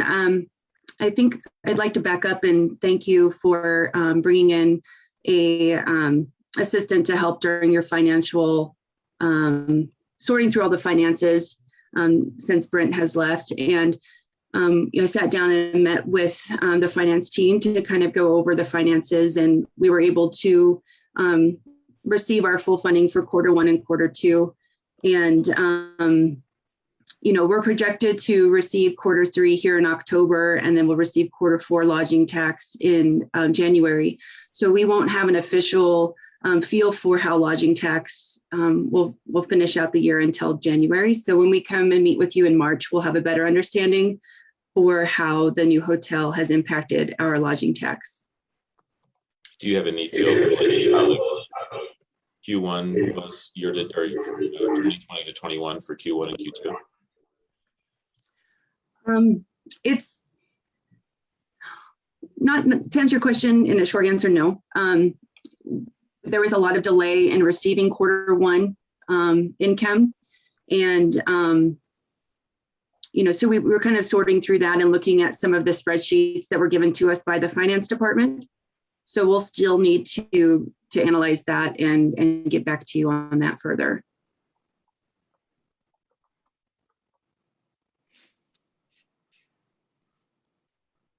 Okay, I'll jump in. I think John's back, but he's muted. Oh, I was going to chime in on that last one. Sorry, George. I think they've definitely been up. I couldn't tell you the percentage, but we've brought this up before, and the increase in revenue combined with the increase in reserves that we've seen with the stoppage in advertising last year for COVID, the slowdown this summer to respond to some of the issues that we've been faced with, leaves us with a pretty healthy balance. And this is going to help us build that long-term strategic plan, which isn't going to be an exorbitant cost, but that leaves us with some extra funds moving forward. We think at least a portion of those funds are going to be directed to hiring another staff member. And I think we discussed that a little bit before. With some of these new directives and objectives that we have, we're going to need some more feet on the ground within the county to help with some of these projects. Some of these additional funds will also help us with in-county signage, which is something that's popped up quite a bit in conversations in the past, is in terms of educating visitors about responsible tourism while they're here, also helping disseminate them throughout the county. So I know it seems like you've been a little disappointed with our answers in the past. We still don't have it finalized, but we're still talking about the same things in our long-term strategic plan, along with feedback from you guys to help us prioritize some of these projects. I think will help us put a finer point on exactly what we're gonna do with those funds.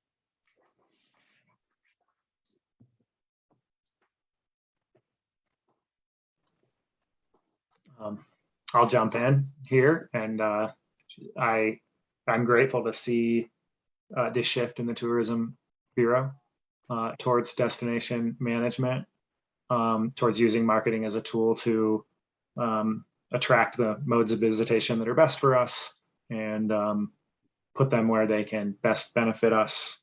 Because of course we understand, that it's the mountains and it's the historic districts, et cetera, that bring people here, and that at the same time we're most interested in them exploring our cash registers.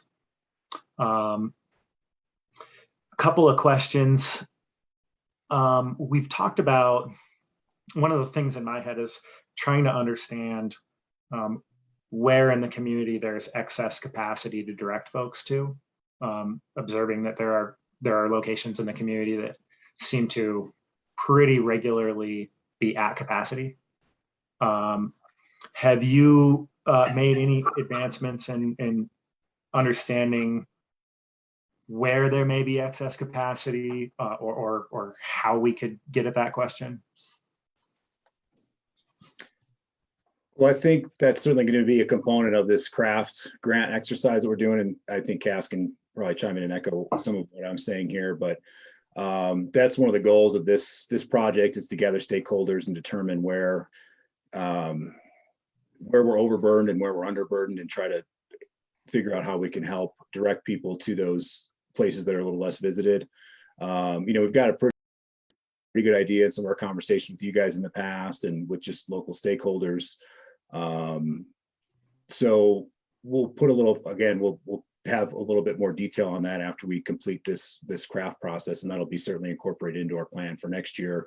I think particularly with our advertising and with the in-county signage that we're talking about producing, or the tools that we use, whether it's the online visitor guide or just QR codes or links to our website throughout the community to help just disperse people around. But we've got some ideas, but we could certainly use some help in identifying more specific areas.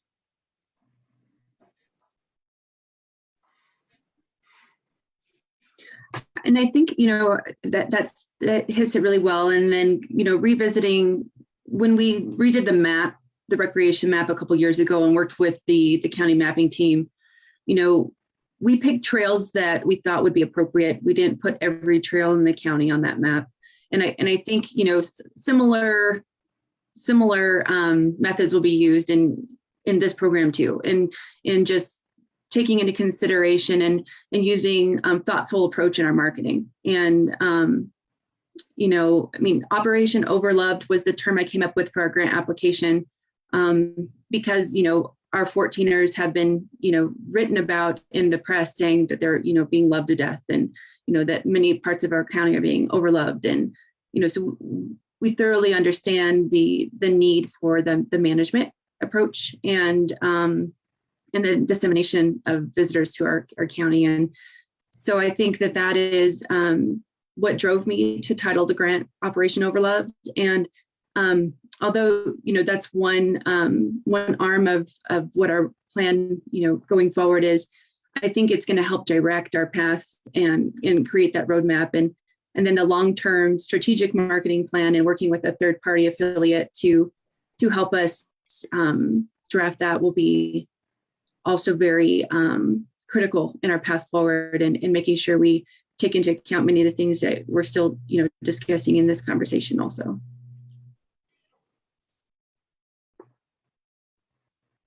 I think it's great, and I think I do. Cass, I think that feedback's coming out of your microphone. Thank you. Yeah, I think that's great.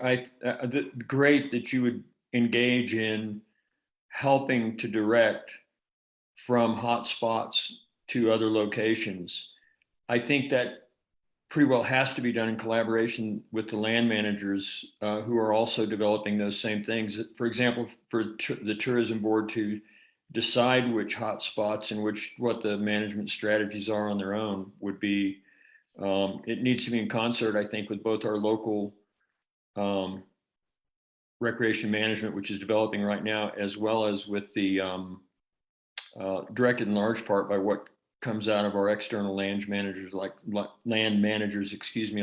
state and federal, U.S. Forest Service and all of that, because they're engaged in processes right now to do exactly that, defining hotspot maps, figuring out strategies, everything from timed entry systems.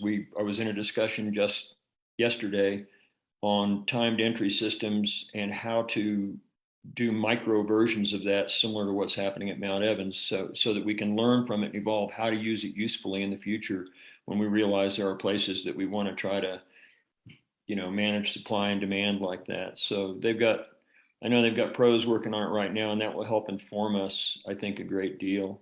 They'll be working in studies over the next year, particularly to figure out how to export some of those same systems and ideas to smaller trail locations. Randy, I really appreciate that comment because you illustrated how I was more general than I intended to be in my comment. I was referring to where there's excess capacity in our commercial areas. Okay. And I completely agree with you that trying to understand where the hotspots are and how to best manage the actual recreation in the woods is best left to other agencies. Well, or in collaboration with them, I do think. I do want to give that much to say. I think it's great if tourism can help us with that. That'll be a great tool to help us do that. Sorry I interrupted you, George. No, you're fine. I agree. And the way I see it, and I'd love to hear Tourism Bureau's response to this.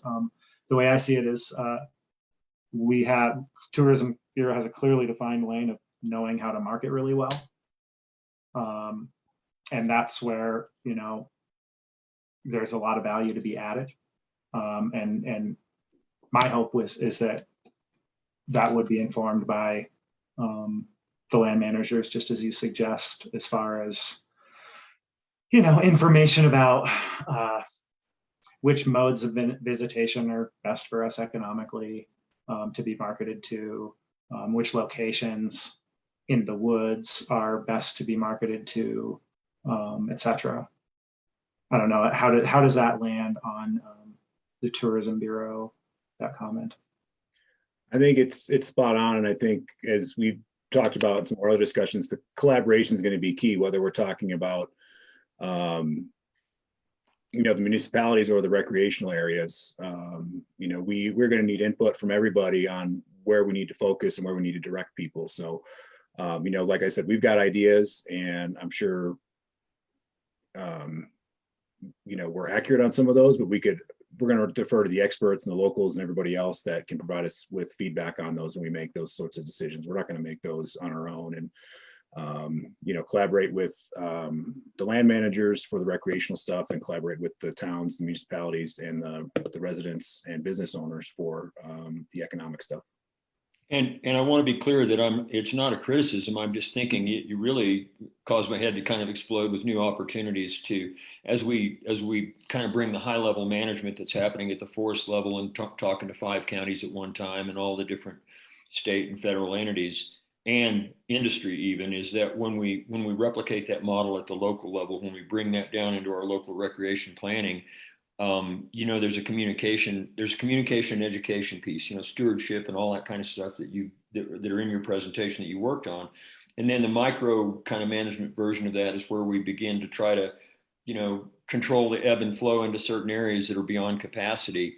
And the communication tool is where it's really important that we are integrated. And then, so for you to come in as partners in that, and to see you already embarking on that right now before we're even ready to do that, is really a good thing.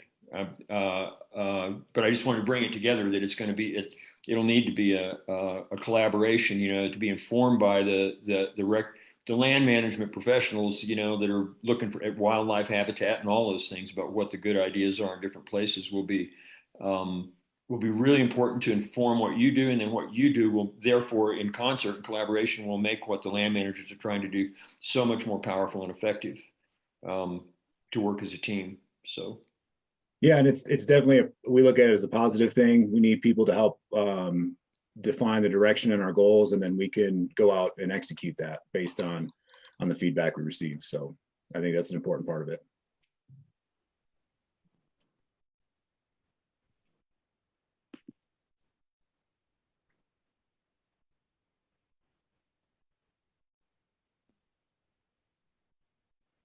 we seem to be way ahead of schedule. We did schedule an hour for this thing. Not that we don't know it to ourselves or anyone else to stick to the hour, but we've got plenty of time for further comment. Well, and Randy, I was gonna follow up with you afterwards in an email, but since we have some time, I just wanted to see if you had any more updates. I know you've been in discussions with Kathy Ritter and with some of the things she's been doing. I think, we can discuss more of it in private too, but wondering where you guys are at with your discussions, what you guys have talked about, and if potentially she might be someone we should be in touch with as we talk about our long-term strategic marketing plan. I think that's a possibility. She's of course a commercial entity at this time. She's out on her own, and but I was, she has a ton of knowledge, and she's kind of like she ran through the battle zone on this one, I think, at the state level, and seeing the differences in the different priorities and everything. And so she's really pioneering on behalf of numbers of resorts, that kind of stuff. So I think she's an excellent resource. Of course, she's not free, but it'd be good to initiate a conversation to find out. I have not talked to her recently. I mean, since I last talked to you, John, so I don't know. I wouldn't have anything to offer beyond that. I would, the only thing I would offer is what I already did, which was I've seen a real shift in the U.S. Forest Service and their folks in how they want to approach the management, where before they were almost totally focused on trying to make sure and increase access for everybody everywhere, but they're looking especially at the ARNF, Arapahoe Roosevelt National Forest, as trying to figure out how to maintain a quality of experience, a quality of environment, and a quality and quantity of economics in recreational tourism, so that in order to try to find ways to do things that are helpful to put the wallets where the cash registers are, where the businesses can make their monies, while still balancing that management, trying to shift things around, maintain some places that are quite unvisited. Spreading the peanut butter on the toast doesn't necessarily mean getting peanut butter all over the toast. There may be some places you don't want any peanut butter, like for wildlife purposes or something like that. But figuring out how to throttle down the areas that are beyond visitation and out of control now, while using the places that are underutilized to absorb those folks. And then also recognize that normally, except for the outfitters like some of you on the screen, they're not spending money while they're in the woods. They're spending a lot of the money that they spend after they get down into town. And so trying to figure out how to manage it in a way that puts the people at beginning and end of their trip, when they are outside, the cash registers, when they're away from them, that gets them back to the cash registers, transportation means and how the businesses are located and all those things, I think makes a big difference. But how to direct wallets to cash registers is a primary concern on the community side, and get the maximum bang for the buck on the highest quality of visitation, and without overburdening the resource.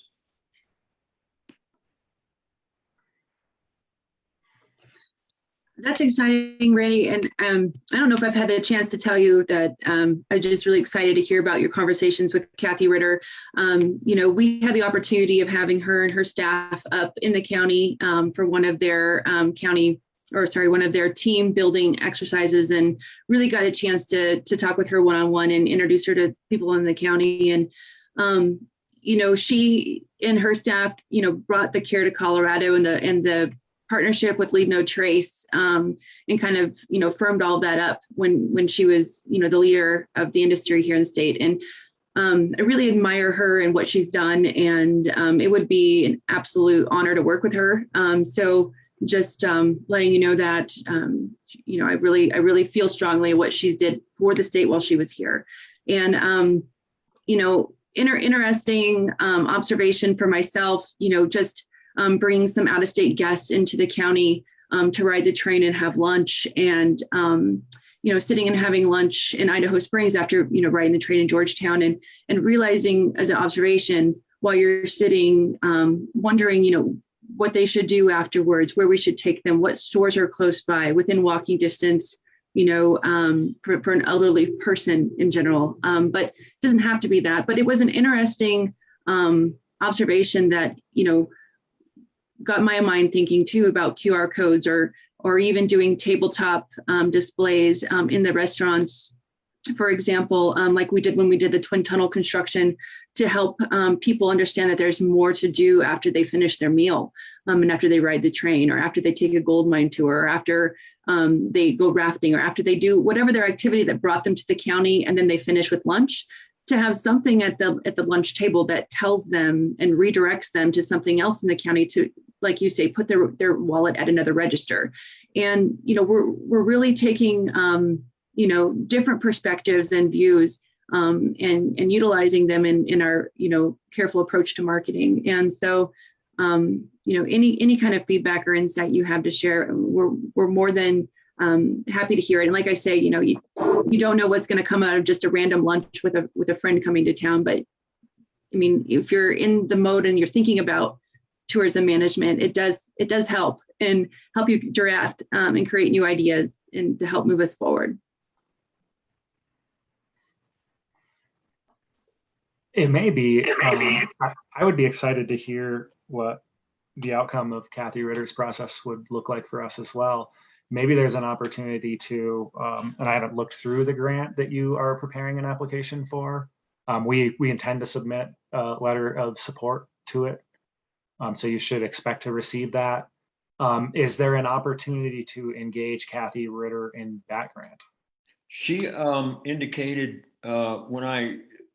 she's not cheap, but she indicated that she can tailor, depending on the size of the destination, that she can tailor her services to a relatively, and I can't put any numbers to that now. I don't remember. It's been a while since we had the conversation, but she gave me some ideas about what it costs to do it for like Jackson Hole, and places like that, places that dwarf us, Vail or something, but she indicated that she thought she could build a package that would, a package of service that would help us. But I don't know what that looks like at all. It's just, so that's why I think it's what John brought up and what Cass is talking about are good ideas. I'd engage her in the conversation and see what she's got to show us, because she's becoming a recognized leader, and she's actually working all over the place, I think internationally too. And that is local. And that is part of the grant request. It's not specific to who it's going to be, but the development of that plan is part of this grant. And we're starting to reach out to folks now, and she will definitely be one of the people that we reach out to for that. So it doesn't get super specific in there because we don't have the partnership established yet, but that's a component of it. Great.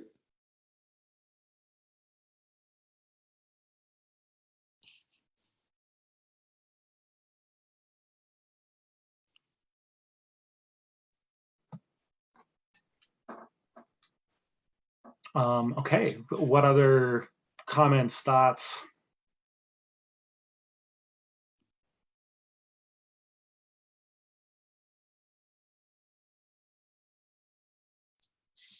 I have a question for you, Cameron. You're brand newish. What are your observations kind of coming into this thing clean and observing it as an outsider, opportunities to maybe do some new things or things that you've learned that you're really impressed with, or any other comments you might want to make? Sean, right when you ask, the wind super picked up, so I hope you guys can hear me. I'm trying to soak up the sunshine before it's gone. So being new on the board, it seems like the biggest thing is that there's a huge amount of opportunity here, and there is no shortage of really great ideas and potential partners to collaborate with. And so, I mean, CAS is like an idea generating machine, and I think that we're going to make a huge amount of progress with the sustainable tourism piece and really trying to spread folks around in a strategic and surgical way. So I'm just really excited to see this shift kind of start to happen and to be a part of it. Yeah, one idea I guess I would throw out there, and we've been talking about it internally at the county level for a long time, and we haven't acted on it yet. So we're no further ahead than you guys are, but some kind of a dashboard to essentially give yourselves and your stakeholders a better view of what you're accomplishing, and kind of being able to, I don't know, hold yourself accountable is a little stronger than I would want to say, but kind of go on record to say where you're headed to or where you're charting for, and then keep measurements to see how you're progressing toward that. And like I said, it's something that I think we desperately need at the county level, but at some point I'd love to see us roll out that type of a philosophy. I know that Governor Polis did that pretty early on in his administration, and I know that they've experienced a lot of success by having that focus, and I think that's all I'll add. And that would be part of one of the goals of this long-term strategic marketing plan, is something that we can put out there, collaborate with you guys and stakeholders on, to put some goals, some objectives, some tactics, some timelines on things, so that we can, when we have these semi-annual updates, we can look, we've got a document we can reference that we've all helped put together. We can go through the checklist, make sure that we're where we're at and we're accomplishing what we need to accomplish. But that was part of it too. And definitely keep an eye on what you guys develop, but having some kind of online portal where people can look at that stuff, or maybe it's just increased communication with the county. But that's one of our goals with this project too, so that everybody's aware of what we have going on, and if they want to participate, they know what we have on our agenda. Awesome. Thanks, John.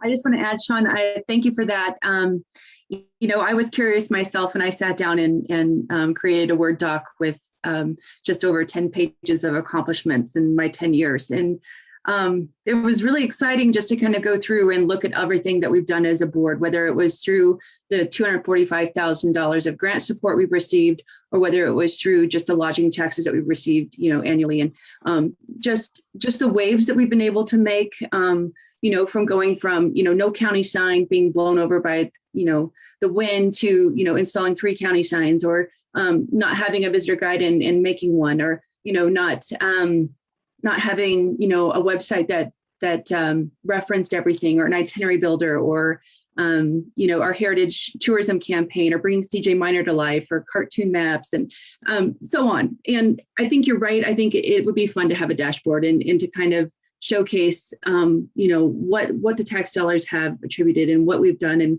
what accomplishments we've made, and kind of bring that to life. And I think that this strategic long-term marketing plan will help us do that, because it's going to consolidate all of those achievements into one plan, and kind of lay out that roadmap for the future 5 years, and what we can, what's next, right? What are some of our big goals, or what are things that we'd like to see, or how can we manage, some of this over tourism and destination management opportunity, and really cater to our local businesses and business owners and employees, and just kind of be there for our county in a way. And every day is something different, and it's always just a privilege to come and talk to you guys and just hear what's on your mind, and really, really do appreciate your time.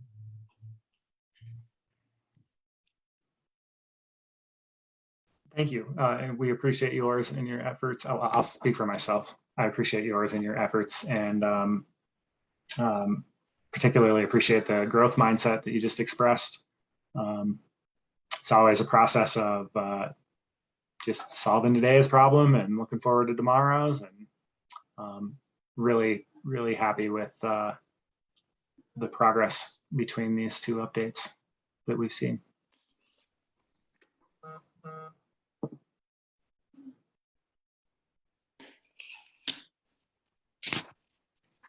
Any other comments? Okay, well, thank you for your time and your effort. And particularly to you, Sean, you mentioned this, the volunteer members of this board, really, really grateful for your service to this community. Same. Okay, so it is 12:12. The next thing on our agenda is a half-hour lunch break at 12:30. I wonder, we also have an executive session on the agenda. I wonder if we think that we can address that now, or if we'd like to do it later. How long do we think it's going to be? What do you think, Peter, Brian? Maybe 30 minutes? Probably. I guess we could take a stab at it, and then if we, that's a pretty terrible turn of words. We can attempt that and then jump back in later if we need to. Oh, yeah, that sounds fine. When you said take a stab at it, I thought you were talking about lunch first. I wasn't sure. No, I'm fine with it. If we end up with a short lunch, if we can knock an exec session out, I'm good. The only thing is, Brian, when do you have to leave for your appointment? Whenever I can, as long as I get it done before 2. Brian, let's go with your druthers, because I texted you when you were going to leave, and I was like, oh, we might be able to get into executive session, thinking that that moment might have arrived a little bit earlier. What's your preference? Because I'm happy to go with it. I don't really have, I just need to get to Idaho Springs and back and get a test. So I do think this could be a 30-minute conversation. Don't you, Peter? Yeah, I do. I'm going to suggest that you break for lunch early and we actually take this after so that Brian can be sure to attend all of it. And so there's no delay in him getting what he needs to take care of done. Yeah, and maybe he can, yeah, right. We've got 45 minutes right now, so maybe that's a good time. Yeah. Okay. Thank you. Does that work? Yeah, it works great for me. Thank you, Brian. My apologies for the confusion. No worries. No worries. We're going to go ahead and take our lunch break 15 minutes early. We will be back at 1 p.m. For an action session to consider a couple requests for deviation from driveway design standards. We'll see you all then.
Hey, Stoy, if I need to cross anybody over, let me know, okay?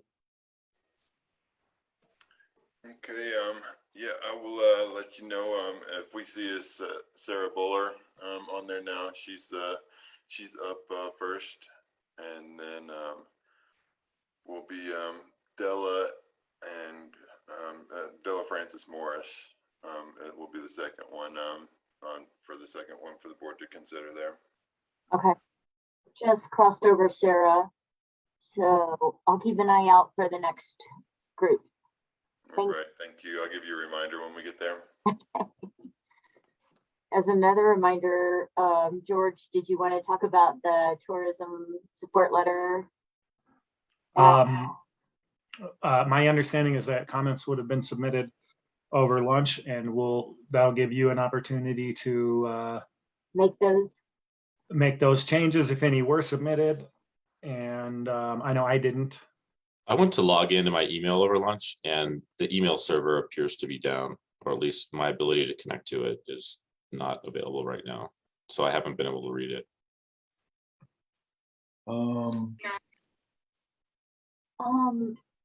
Yeah, and I was gonna do that. Go ahead. Are you guys remoting in right now? Are you having trouble remoting in, or is it just seeing the email part? I go in through a browser using the OWA link, and if you, Beth, another opportunity that would solve my problem is you could just forward it to my business email for this one time. Yes, I can do that. I just came in from outside. What I'm trying, I need to see a copy of it too, damn it. Okay, let me pull it up and I will. Darn it. See you.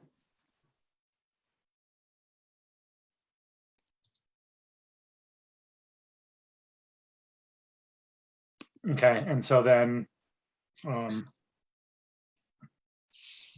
we'll find a way to give ourselves some space to get the comments in and get them approved down the road. Seeing that the whole team is here and it is 1 o'clock and we have an agenda item, shall we get started? Rhetorical question. Of course we shall. We are here to consider resolution number 21-78, site development case 2021-0001. Stoy, the floor is yours. Okay, thank you. Yes, this case that I'd like you to consider now is a subdivided property. It's in the Echo Host subdivision, and it's at the end of the cul-de-sac on Castlewood Court. And these lots are, as often is the case at the end of the cul-de-sac, they come to a narrow point when they reach the right-of-way area associated with the cul-de-sac. So oftentimes they're kind of trapezoidal in shape, or come to more of a point. And so that creates the challenges for a lot of these types of properties that are located at the end of a cul-de-sac, just because they have a very limited area to access the county road system on. And for this particular case, we've received a request to deviate from the standards, the driveway standards, in regard to the grade of the driveway. Our typical standard is a maximum of a 10% grade, but due to some of the limitations that are associated with this particular lot, again, that limited frontage associated with the right-of-way at the end of the cul-de-sac there, and also there is a developed lot on one side of this subject lot that has an existing driveway. And I believe the grades on that driveway are somewhere on the order of 18 to 20% already. So oftentimes we'll ask the site development department will ask a property owner or a developer to utilize an adjacent property or an existing driveway to access the property, if that would allow for a better driveway situation, say for more reasonable driveway grade In this case, the adjacent driveway that's constructed there is already above the maximum standard, so it doesn't really present any additional possibilities to allow for access through that property.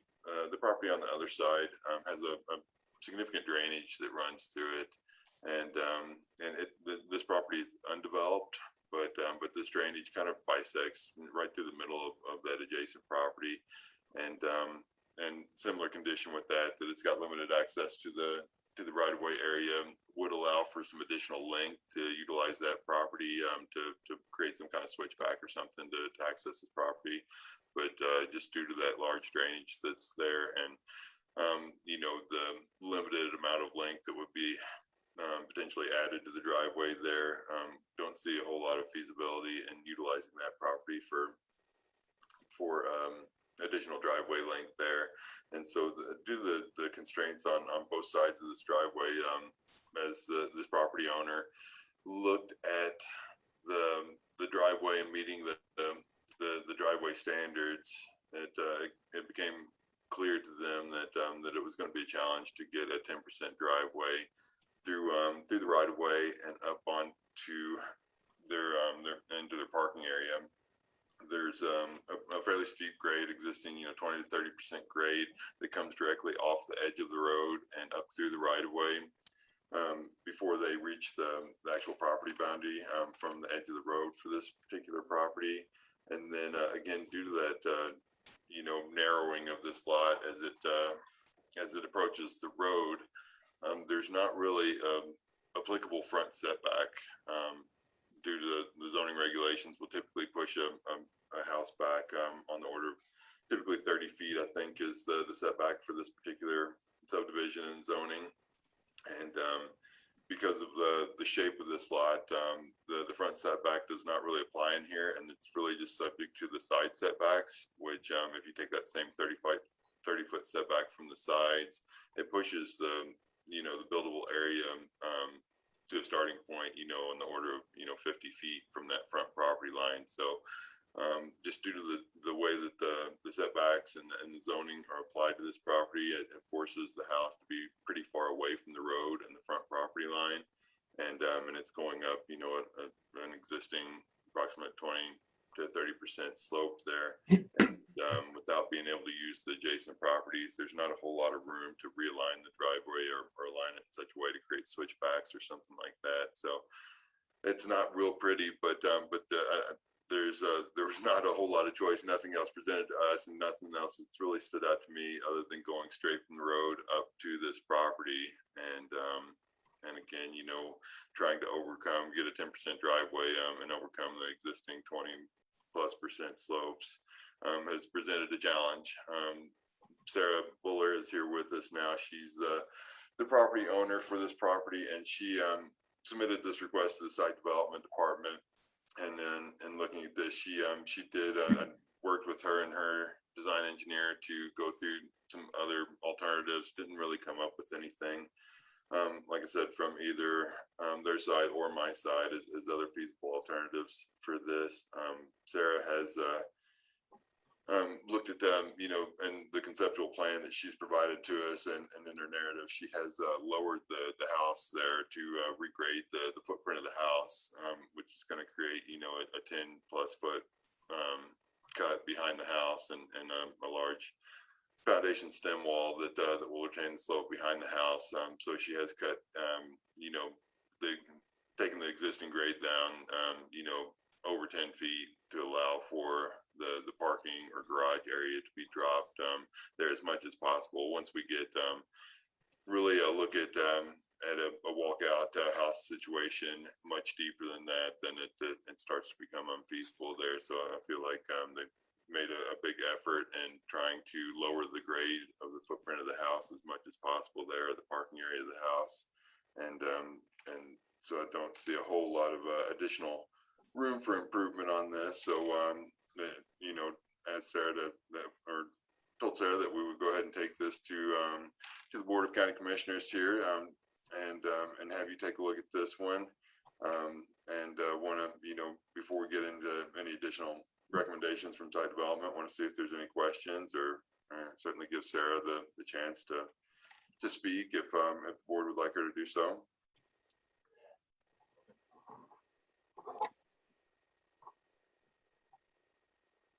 Thank you, Stoy. Sarah, I invite any comments from you. Sure. I think Stoy really covered it all, but I just want to reiterate that we had a lot of back and forth with Stoy and with our engineer trying to come up with any other creative solutions that we could think of to get this grade as close to the county standards as possible. And what we've submitted to you is really as close as we feel like we feasibly can come. So thank you. I would like to add that, we did refer this out to the typical agencies and departments here within the county that we do on all of these cases. That did include the Evergreen Fire Protection District, Clear Creek EMS, the Clear Creek County Sheriff, the Building Department, Planning Department, Public Works Department, and the Environmental Health Department.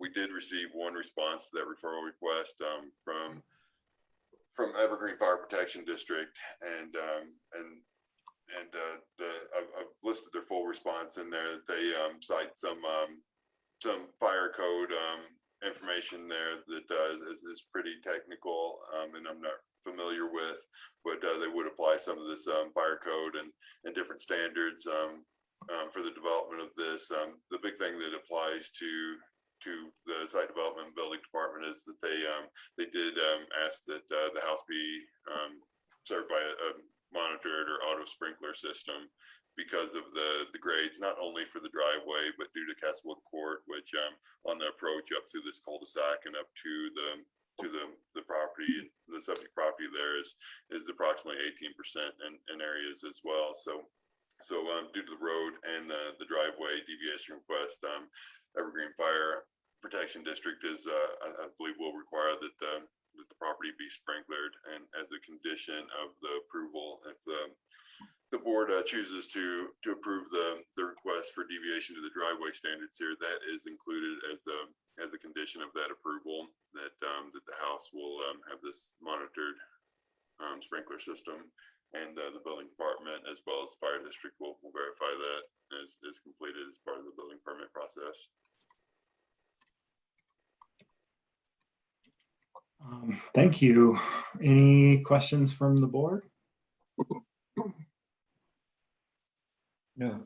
Well, quick questions. I find that interesting about the sprinkler. I remember this conversation came up a long time ago with respect to, I think, tall grass, and it was a hugely expensive undertaking. Is there a solution now for single family homes that's relatively affordable? I guess this question is for you, Ms. Spiller. I'm not aware of how much that sprinkler system will cost. Okay. And the other small thing, I think, Stoy, you mentioned. I hope. Yeah, you mentioned Clear Creek EMS. This is not in their service area.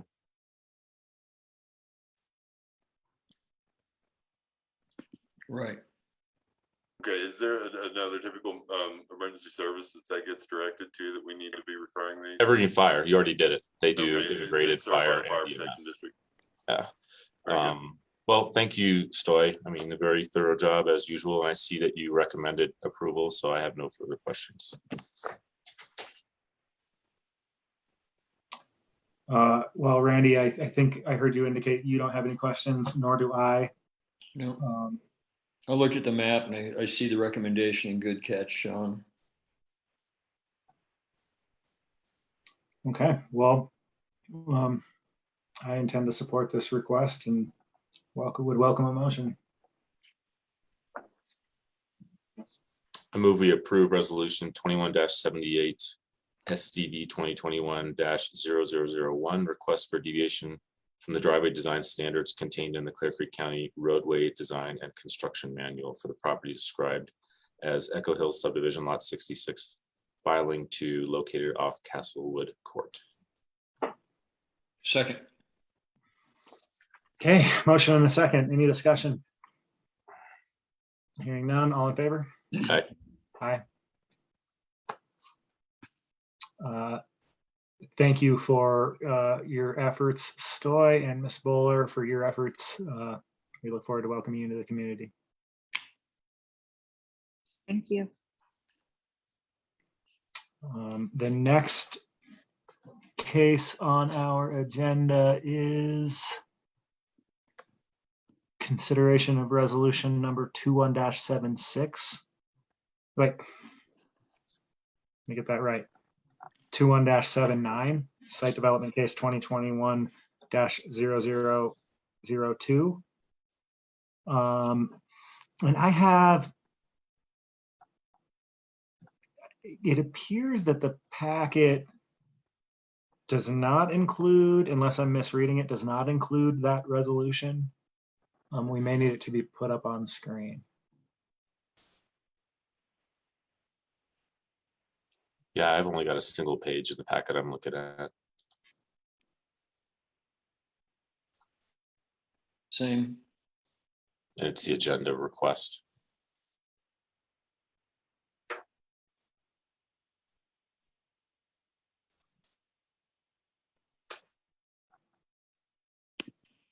Joy, can you hear us? There you are. Yeah, Sorry about I apologize. I got thrown out for a second. Where's my- And you are correct. This packet does not include a resolution, and the reason being is that this was kind of a complex request. We've been through several different items here, and the property owner who's requested this deviation from driveway standards has written an email to the board too that kind of goes through some of the history with this property and some of the things they've been through. So we'll certainly get to that. I'd like either myself, I'm happy to read it, or can certainly invite Della or Francis Morris, the applicant for this deviation request, to read it as well and help explain some of the history.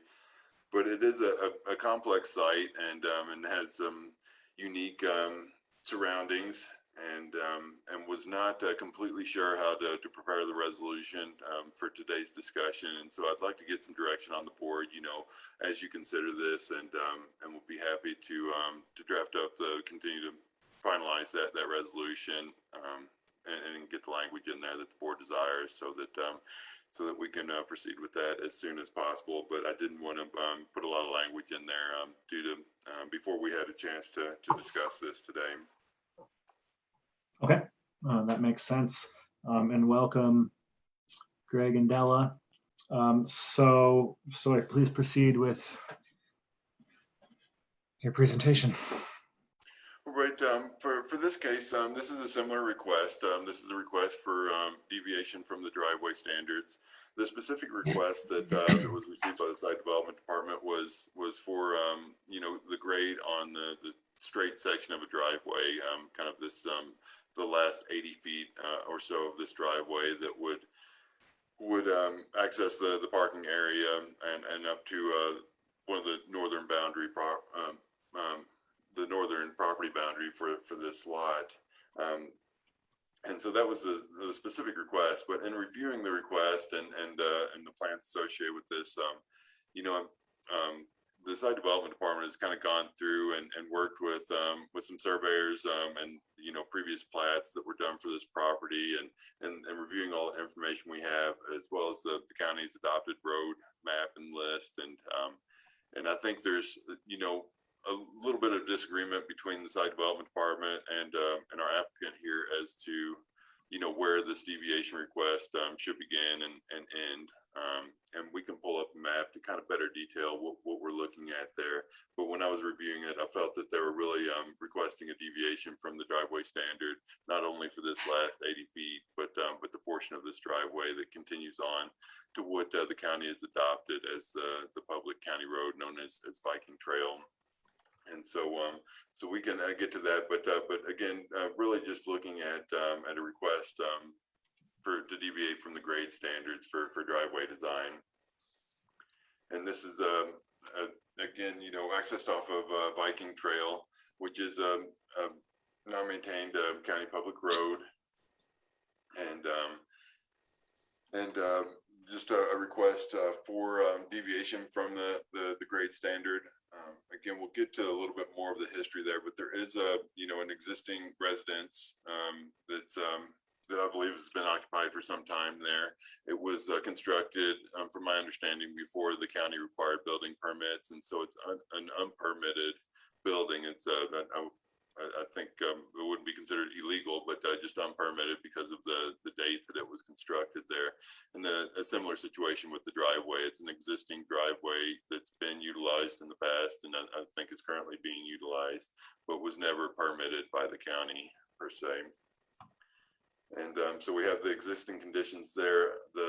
The property owner is now and has been for some time, I believe, wanting to improve the property and I believe either remove or abandon the existing residence there and create a new single-family residence, and all the infrastructure associated with that. The driveway being one of the components of that that is being considered now, and with the site development department. And then looking at this, we, again, if it would be okay, I'd like to go ahead and share my screen just so we can give you an idea of what the area that we're looking at.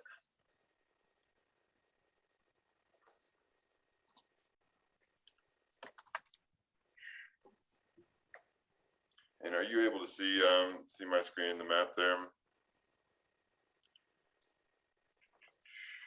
Yes. And so, sorry, we're still looking at Castlewood Court, our last case there, but we'll take a look at this subject property now that is addressed as 292 Viking Trail. And this portion where my cursor is here is Viking Trail, where it's been adopted by the county on our most recent and previous versions of the adopted county road list. And the information on the map there and all the information that I've really been able to dig up, along with the survey information that the applicant submitted to the site development department, shows that the county road really ends at the property boundary here for the Viking load, which is highlighted here, and that the county road really ends at this point is where it's been adopted to. And typically, when we permit a driveway, we permit it from the connection to the county road to the parking area that's being permitted. In this case, I considered this the end of the county road and the private driveway, starting at this point and going up around this switchback curve to the north, and then entering down into the property here where the applicant would like to develop the parking area and the new single-family residence in this area. And so the applicant has presented plans to the site development department to take from this point and just to highlight the subject property here, this rainbow amended property. They've presented plans that would take this portion of the driveway starting at this northern property boundary down to their proposed parking area, and which is currently, on the order of 20% grade there, and decrease the grade to 18% for this last 80 feet or so on this portion. And I and the site development department have asked that that they bring the entire driveway, as the site development department sees it, to the end of the county road here into compliance with the current driveway standards. And so we haven't received any kind of plans for improvement for this northern switchback area here. And the request specifically that we got on this was to allow for an 18% for this area of the driveway to be improved to an 18% grade to serve a parking area in this area. And then to give us a little more history, I'd like to, if the applicant would like to speak, I'd like to turn it over to them, and they can provide the board with the information they sent in that email yesterday, or again, otherwise I'd be happy to read that. I have read that email that was sent, and I welcome comments from the applicant. Hi, can you hear me okay? We're kind of new at the Zoom thing. So yeah, it's been quite the process. We've gone through plan after plan after plan after plan. This is kind of the first that we've heard that you want from the end of the county road there on around the switchback, we were under the impression that that was private property and we couldn't really touch it. I believe Kelly Babion kind of summed it up, that there's not a whole lot of room there to do much of anything with. I mean, we can maybe take it down a little bit, but I don't see where it can conform to the standards other than down on our property where we want to build and have a parking area.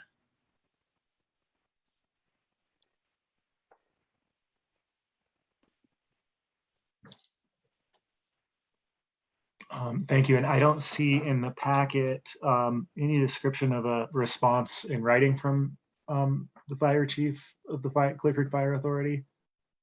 Stoy, have you had any conversations with him?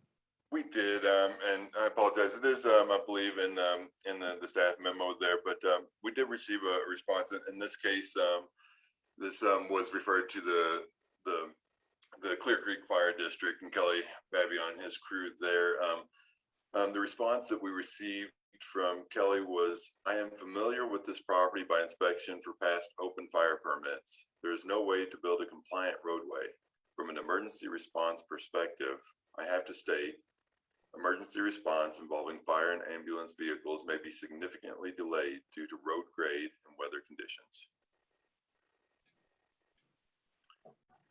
And I would certainly, and I'm not sure what the fire chief is really saying there. I mean, he's saying that that he doesn't see any way to build a compliant roadway, and I'm not sure if he's referring to the driveway itself or biking trail or what exactly he's referring to in that. But I would say that I think that there is some room for improving the road there, at least to some extent. And as far as the legality of that, that's something else that that the applicants have had to deal with as well. One of the factors that the site development department looks at when we permit a driveway is that the applicant has legal access to that property and to the end of the county road at that point. And the access continuing on to the north and around to circle back to the Rainbow Amended, the subject property here. I did ask that that the applicants provide evidence of legal access to this area, and they did. I think consulted with several different people in that, surveyors and attorneys, and were able to get easements across these various parcels to provide room for them to legally access the property. And the easements are, have more width to them than the actual traveled surface of the driveway. So they do allow for some room for widening or realignment of the driveway or other improvements there. So they have obtained some the easements is necessary to construct some at least minor improvements that of not getting to a 10% or grade or maybe a 4% grade through a switchback. I think there's to improve that beyond the approximate 20% grade through a switchback that we're seeing now.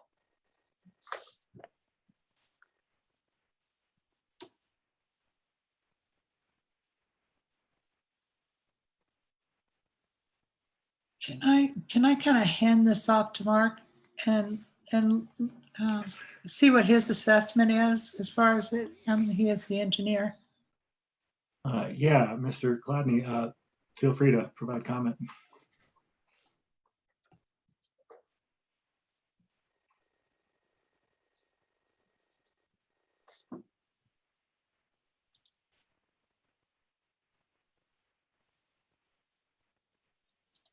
Beth, maybe you could help him with the mute button there.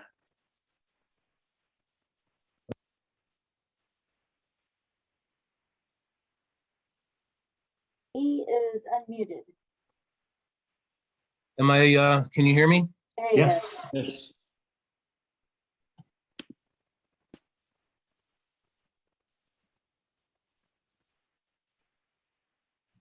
Looks like we got you muted again. Yeah, Mark, I think you muted yourself again. There you go. Okay. I'd like to share my screen and just show the same graphic you had, but I don't see how to do it. If you're on a apologize. PC, look for the green button. It's got kind of an upward arrow. Sure, but okay, then it gives me a pop-up of Yeah, Mark, if there's something that I can show for you, I'm happy to share that for you if you prefer that. okay, no, that's fine. Yeah, if you just pull up your last GIS image.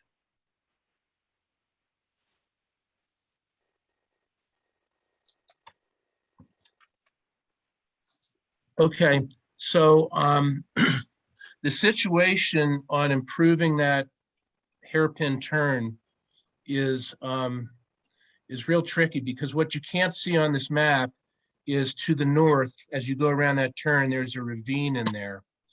So in order to properly lengthen the driveway to get a lesser grade, they would have to bridge over that ravine.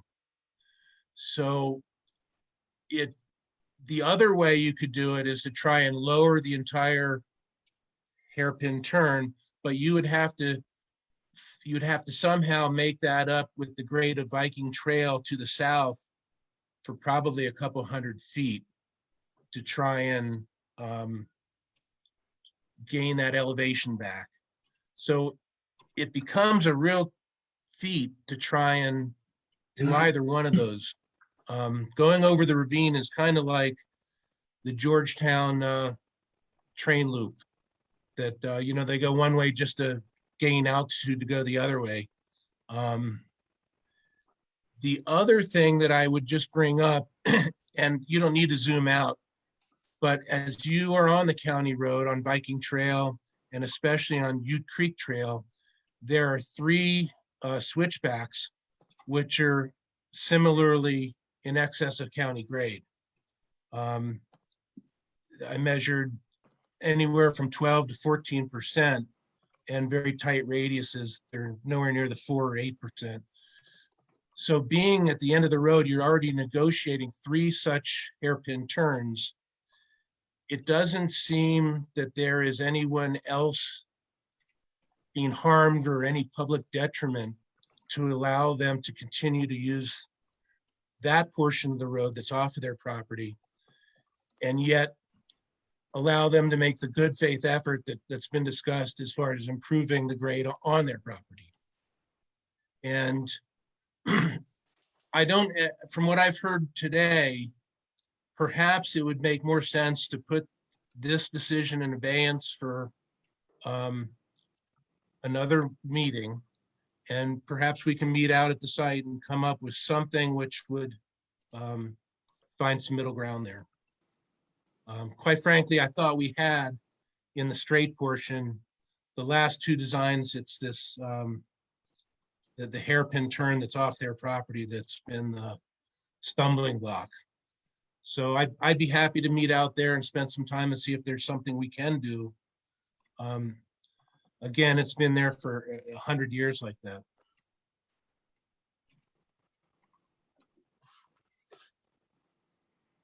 I would like to, Mark, if you're finished up, I'd just like to point out a couple of things regarding Mark's discussion there.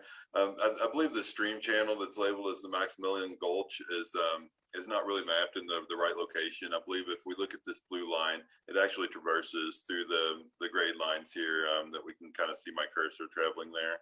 And that's that gulch that Mark's talking about that provides that constraint on next to the driveway there that they would have to cross over to extend that driveway. I would like to say that there are, we have explored, and I've asked the applicant to explore some different alternatives, and I don't know how much they have. I haven't had anything presented to me, but have discussed several alternatives that would allow for a compliant driveway, or at least some improvements to the existing condition there. And Mark is correct, we're in this area here, we are looking at, a 20% grade through the switchback. As we continue down Viking Trail, the grades lessen fairly significantly there. And so, to reduce the grades here, it may involve some work or tapering down the grade of biking trail to make compliant grades in this area. And similar when we get to the subject property here, which is outlined in blue here. Once we get on that, it would require, if we change the grades up here, it's going to require, additional grading work onto the property there. And what we've asked, the site development department has asked other applicants, and for the most part, they do comply, find a way to comply with the driveway standards for these downhill type lots, versus the last deviation that I asked you to consider just a few minutes ago. That was an uphill lot where the applicant was forced to cut into the hillside again, over 10 feet to cut into the hillside to lower the grade of the footprint of the house to allow for to even get that 18% grade at that particular site. At this site, this is downhill from the county road, and so it requires the reverse. It requires them to fill an area there to bring up a parking area or the building footprint or whatever that may be to be able to achieve some of those compliant grades or improve those grades. And so they would be tasked if they want to create this parking area in here, as they've shown on the plans they presented us, it would require a significant amount of fill in that area, which we've asked others to do. Another option that we've seen others on steep downhill lots now considering, and these are on smaller lots typically where they don't have as much room to work with. We see that they're now applying with some more creative solutions as far as reorienting the parking area or the garage, rather than the traditional garage being located on the lower level. They're locating the garage on the upper level and some things like that. So we've seen some of that on some of these more challenging lots now that we're in the position that we are in Clear Creek County, where, as has been said even today, the flat ground here in Clear Creek County is becoming harder and harder to come by, and developers are tasked now with developing some of these steeper lots, and so they're having to come up with some more creative and then oftentimes more expensive solutions to be able to comply with the county standards for driveways and gradings and other things. Another alternative that I asked them to consider was, which does not require a deviation from the driveway standards, is to create a parking area in lieu of meeting the driveway grade standards. This is a section of the driveway standards that allows for a compliant parking area to be constructed on the subject property within a certain distance to the proposed residence that would allow for them to have a compliant driveway that didn't comply with the grade standards. It's required to comply in other areas as far as turn radius, width of the driveway, and things of that nature. But it allows them to subvert the grade requirements on that. An alternative that I asked them to look at was really creating a compliant parking area in this area off of biking trail. That compliant parking area is required to be outside the right of way. There's an easement associated with biking trail. I believe it's 30 foot in width, and would approximately be 15 feet on either side of the center line of the existing biking trail there. So they would have to go beyond that easement area and create a parking area there, which is required to be 400 square feet in area and have a 4% or less grade, and it really allow for two vehicles to be parked there. And in this case, we encourage, and the regulations encourage developers to create a parking area in such a way that they can turn around and pull forward onto the road. Due to the location here at the end of the county road, I informed them that I was happy to look at a situation where they would pull in and then be able to back out onto the road to create this compliant parking area that serves as a turnaround area and a parking area for emergency response. The house located here would be within the acceptable distance of that parking area, and so that is another alternative that I asked them to consider that again would not require a deviation to the driveway standards. And an option that I don't know that they've explored, it would certainly require fill in this area. This is a fairly steep grade that's going down to the building site, but it would allow for that emergency turnaround area and the compliant parking area, and then allow them continued access of the existing driveway, and it would need to be surfaced and aligned within the regulations, but could be maintained at that 18 to 20% grade as it is now. and the grade changes would not have to be deconstructed there. So that was one option that I wanted them to look at. And so I think there are, several options there. They have, again, submitted a plan that would take the existing grade of approximately 20% for this 80 feet in this area and reduce that to 18%, which I think involved, importing, maybe a foot or a little more of fill to the parking area. So they did make some concessions there to import some material or find some material to bring the elevation of the parking area up somewhat to get the grade to 18%.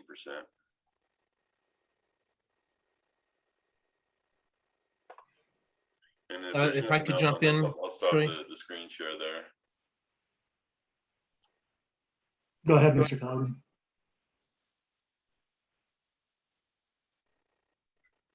Just as far as your comments on the parking area, we did submit 2 designs ago as the parking area. However, it was just beyond the hairpin turn. And so that was your point, that you still have that steep grade to get to that parking area. But that was just within the 150 feet maximum distance from the parking area to the house. That may be difficult to achieve up on that upper side of the road, just because it's quite frankly further than 150 feet. So it involved maybe replacing the house somewhere. I don't know that we're gonna figure this out today in the meeting. I hope we had come with an acceptable plan. But again, is there a way that we can try and figure it out on site and come back to the board?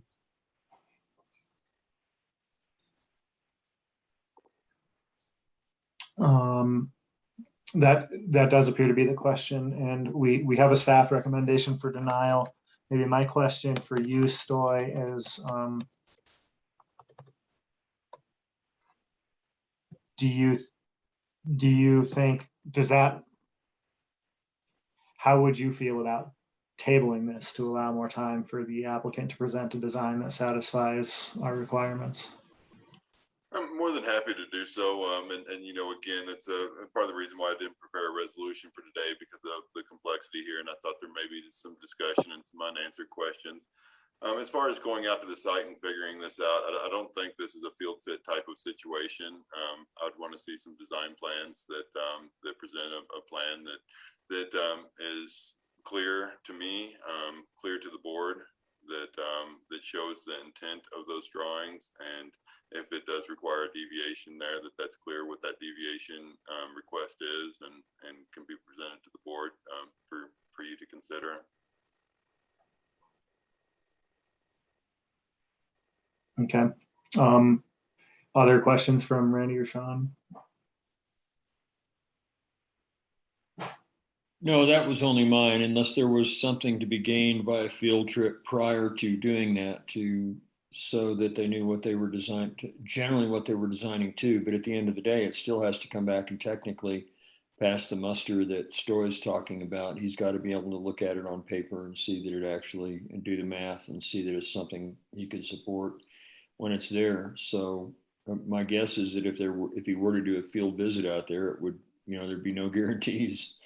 So but I'd leave it. I think what I should do is actually defer to Stoy's opinion on it. He knows the site and knows the situation and the plan. So. And excuse me, I'll jump back in there. I don't want to say that that I don't want to do a site visit there. I'm more than happy to meet certainly the property owners and Mark, the design engineer, and whomever else out there to take a look at the site, look at the conditions on the ground, and discuss different options there. So don't want to say that that's not an option, that we can't discuss the different alternatives at the site. But it does come down to we need a design plan that we can look at and understand and present to the board. Yeah, I would just say I appreciate everybody's kind of spirit of cooperation and patience, and I would defer to Stoy's professional expertise in terms of next steps. Right. So the one idea that is new to me, I guess, is the parking area further up. And I'll go ahead and put that on paper. It may stretch that 150-foot limit, but I mean, that's something I can get to you. I guess we've kind of run out of other ideas down as far as mitigating that hairpin turn. So Okay. I guess where I that would goes. can certainly talk about this offline. I don't want to take up the commissioner's time here today, but I do want to, the parking area up there is one area to consider, and also want to consider, you know, if at all possible, to move the location of the house either horizontally or vertically, to find an area that would better suit the driveway conditions there and make it a little more easy. Understand that that may have other impacts to the development plans there for sight lines or positioning of the house or otherwise that I do not know about, but have not seen any kind of alternate locations of the house to kind of help this development come together a little easier. One additional question, I guess it's kind of for staff, followed up, which maybe, and then turns into a rhetorical question for the applicant. If they're able to get to a condition such as 18% where we're within the areas where we can grant deviations, we would see conditions such as we saw in the last case where a sprinkler system would be required, et cetera. Is that reasonable to presume? So that was a requirement on the last deviation case from the Evergreen Fire Protection District, and that came from the district itself. You know, did not get word from Kelly on this or others that they would require a sprinkler system.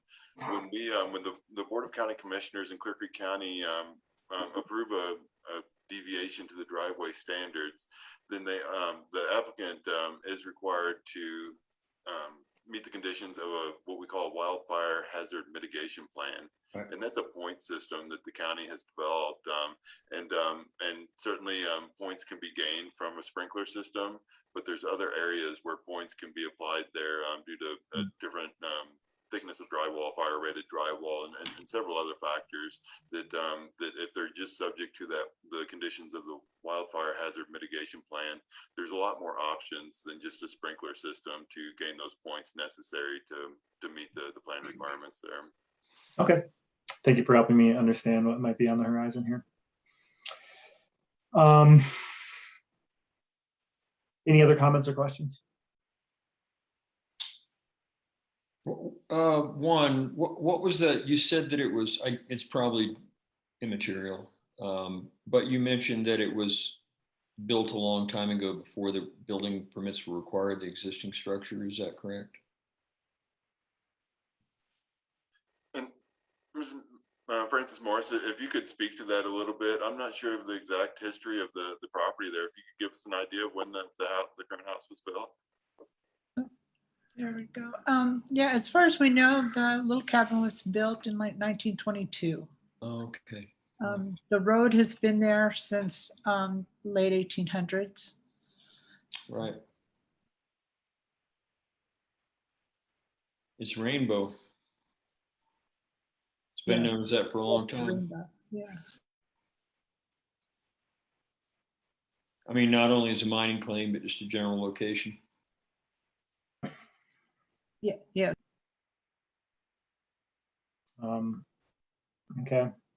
I will acknowledge seen a lot of these and had friends and family go through these processes of trying to build on old mining roads and stuff. And I know it's complicated and I know it's hard, and just want to acknowledge, validate the frustration that is evident, and thank the applicant for, being very professional. I would certainly agree with that. Although I haven't had a lot of contact directly with the applicants here, it's always been with a sense of cooperation there, and I appreciate that and want to return that as well. And I think there's several alternatives that are feasible without something that's going to be an extraordinary cost associated with it. I think that there is room to find an area that that satisfies the site development department and is also feasible both economically and physically to make the site there work. And we will continue to work on that. I appreciate the board's time today, and we will take another look at this. I will discuss offline with Mark and the applicants here on our next steps, but we will look at some design alternatives. Mark said he's going to look at the feasibility of a more of an off-site compliant parking area. If that is the case, it's possible that could be developed without, again, the need for a deviation from the driveway standards. And you may not hear from us again on this particular case if we find that that's not feasible, and then we're able to just do some other improvements that we'd like to present to you. Then we'll come back and present them at that time. Okay. So we will probably still have the 18% on the straight section. So that still would, I guess, require a deviation. I'll leave it all to you to figure out the details. Of course, we're ready for you when you're ready for us. At this point, I would welcome a motion to table site development case 2021-0002. So moved.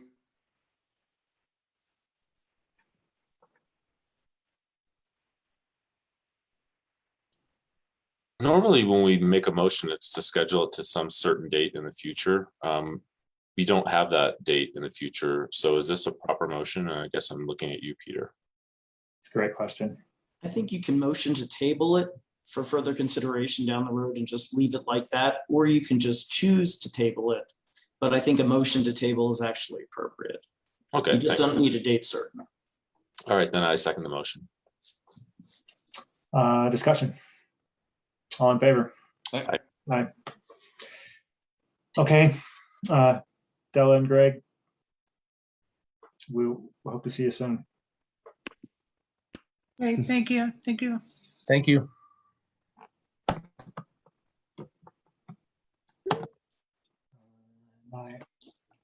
Next on our agenda, this is where we were, I believe, stitching back together some things that we missed earlier.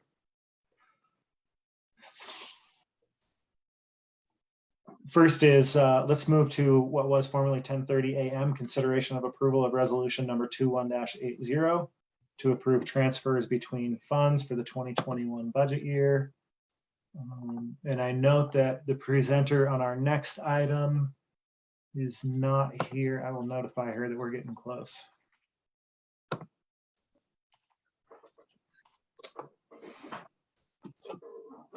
Thank you.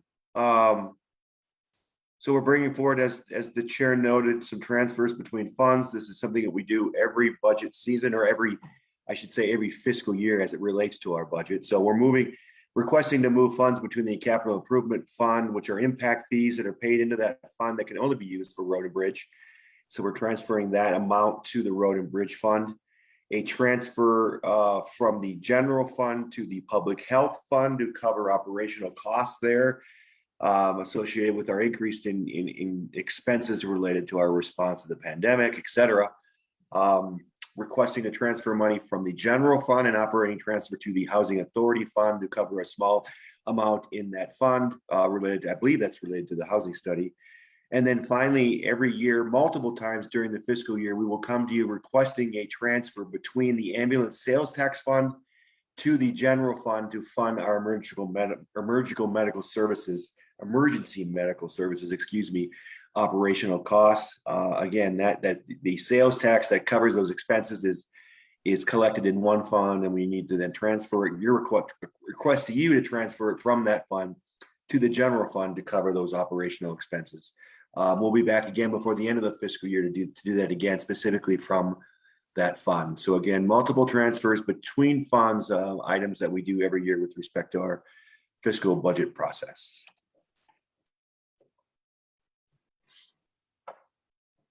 Thank you, Brian. Questions? No. I just reminds me of something I've asked our previous finance director for many times, and it was never provided. And I'd love to get this back on our radar.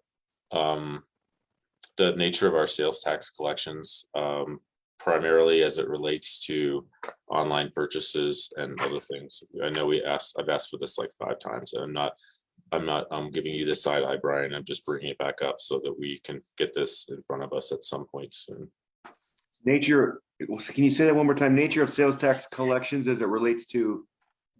Yeah, in a very brief history, early on in the pandemic, we were getting unexpectedly large amounts of sales tax revenue, and we were wondering where it was coming from. And we were surmising that it was coming from online purchases because people were getting their groceries delivered to their homes and all kinds of stuff e-commerce wise. And I just think it's a piece of data that would be nice for us to have to help us understand our projections more accurately. Okay. I agree with you, Sean, and we've all asked for it at various times, and it'll be good to see when it's ready. Okay. And I think it's safe to presume that some portion of this transfer between the general fund and the public health fund will be reimbursed through CARES, FEMA, etc. Yes, that is true. Okay. That's true. As we request those reimbursements, definitely. Excellent. And then the transfer from capital improvement to road and bridge, was that a planned transfer, or is this also an increase in expenditure beyond the budget? No, that's a plan transfer. So you were requesting from the capital improvement fund. So those are impact fees that are paid from development. That goes into that fund. Those impact fees can only be spent on road and bridge related expenses. So that's the hence that transfer. Thank you. Sean and Randy are probably like, yeah, we've been at this a few more years. We know the answers to this. So I don't have any other questions. If you don't have any, then I would make a motion for approval of resolution 21-80, a resolution to approve transfers between the funds for the 2021 budget year. Second. Discussion. All in favor? Aye. Aye. Aye. Thank you. Motion passes. Next on the agenda is approval of COVID-19 budget expenditures. We have Alyssa Dinberg here to present. Brian, were you going to start this off, or are we handing it right to Alyssa? Sure. So this is coming out of our COVID budget committee. We're kind of waning down here with respect to the use of our CARES funds, and we need to make some decisions for how we want to allocate the remaining funds. And so Alyssa's going to walk through some options to do just that.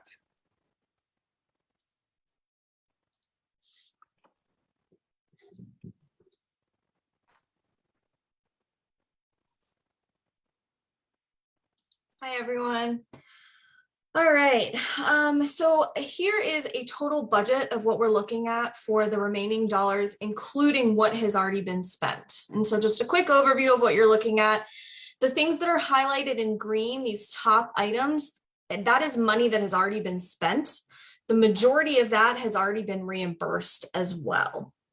The things in orange are things that the board has approved and we are in progress on.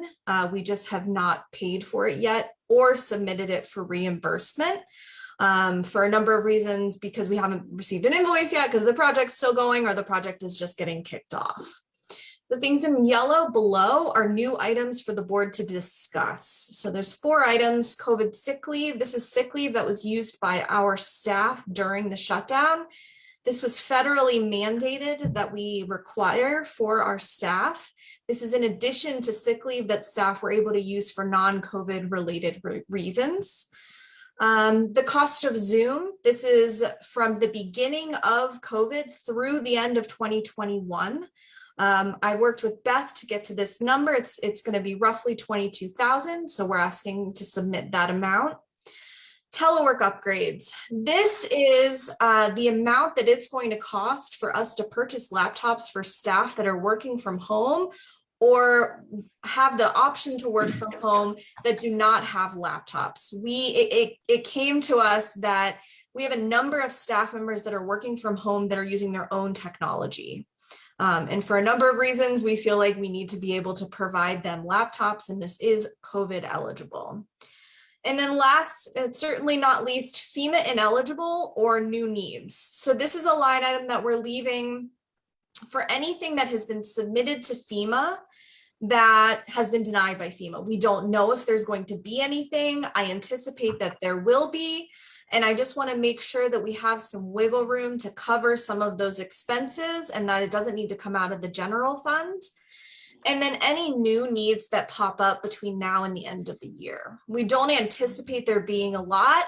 However, as we've all learned in the past year and a half, we don't know what we don't know. And we want to make sure that we are being financially responsible with the COVID dollars as well as the county dollars, and that we're able to use COVID dollars on COVID expenses. And so that's where that $72,836 is budgeted for.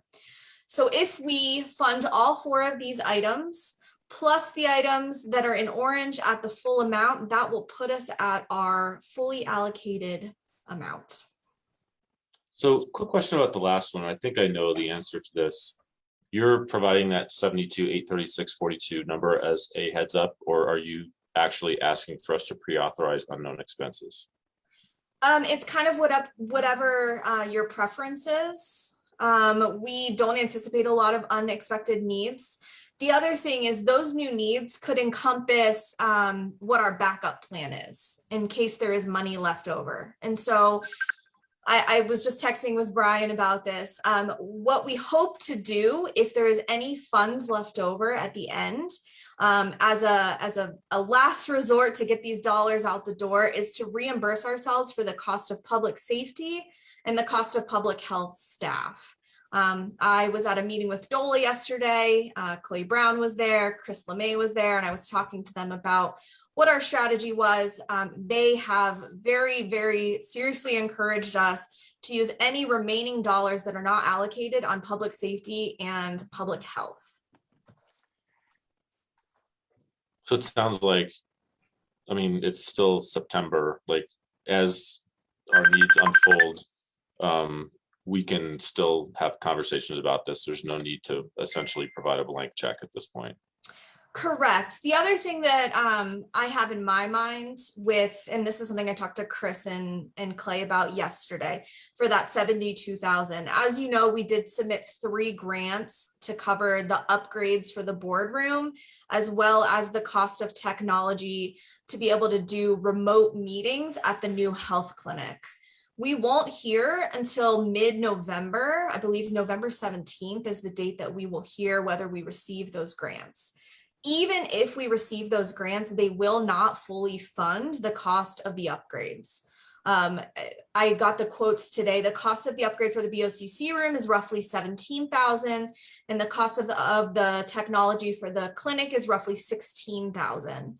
So what I would like to do with your approval, and if there are funds left, is to be able to meet the gap or fully fund if we do not receive the SIPA grants, so that we can both upgrade the BOCC rooms, so that you all can be back in meetings and we can still serve our residents through Zoom, as well as use the money to purchase the technology, so the Board of Public Health can meet in that room, so that we can offer telehealth, and so our public health staff can use that telework option as well. I think that sounds reasonable. So we won't know until the middle of November whether we receive those grants. The max amount we could ask for all 3 of those grants is $8,000 per grant.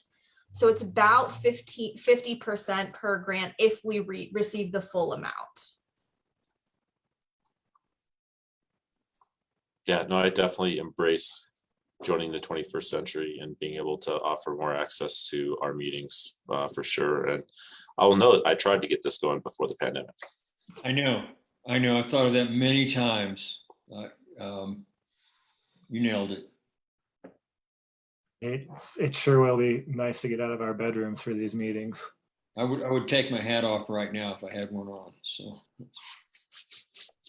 you took it off in preparation. You're well prepared. I did. Feeling very humble. It's odd. I have a small question that I don't know why this is popping into my head right now. Town of Empire, I see we have anticipated 77,824. I believe we had allocated to them in the agreement 10,000. I presume if they come up with costs that get up to their allocation, that would just come out of the new needs line. Yeah, so really quick on the Town of Empire, prior to our previous finance director leaving, they had submitted up to $10,000 of reimbursements to him to be submitted. There was something that was lost in the communication between him and DOLA. And so that additional funds were not submitted. And so I need to work with DOLA to even confirm that what they submitted is eligible. And so it's very possible that that number is going to go up to 10,000. I didn't want to put 10,000 there until I have confirmation from them that it's eligible. But it's not a lot of money. It's about 1,500, 1,200. But I do anticipate it being eligible. So that number will go to 10,000. Okay. Oh, I'm sorry. Raises kind of an interesting question, which is, I mean, I haven't seen anything yet that makes me think, hey, we should give the money back rather than spend it on that. But it does seem like we're starting to scramble a little bit to find things that we feel are high value and appropriate. And if appropriate, I'd like to consider opening our offer to the municipalities if they have some unmet needs that might be a higher priority than what we have left. Yeah, so you'll see that Silver Plume in Georgetown is listed on here for 35,000. That's actually exactly what we did. Initially, Silver Plume in Georgetown had decided to give their allocation back to the consensus bucket to go to the business community. Since we have money left over, we decided to go back to them and offer them, hey, if you have things that you want to get reimbursed for, let us know and we'll give you those dollars to be reimbursed. I did receive a memo from Georgetown. A good portion of it is not going to be eligible. And so we're still working through that. I'm hoping that they're able to get to their full amount. I have not heard back from Silver Plume yet. And so still working on that. Sounds good. Mr. Chair. Yeah, go ahead, Brian. I just wanted to remind the board, I think the board has done a wonderful job of targeting these funds out into the community since the start. But correct me if I'm wrong, Alyssa, but we've got other expenses internally that we could be applying these funds to. So it's not that we don't have other options to use the money. It's just that the focus has almost been exclusively how do we get this money out into the community? I would love for some more of this money to cover some internal costs. I mean, just in public health alone, we could cover some more costs there. So I don't want the board to think for a second that we're scrambling and looking for ways to use this money. We've got other internal expenses that have just never been on the table to be discussed. That's a good clarification. And the one kind of question that raises for me is, does COVID sick leave kind of fit into that category of it's just money dropping into the general fund essentially? So COVID sick leave was not budgeted in our 2020 budget. So it is additional money that we have spent due to the federal mandate.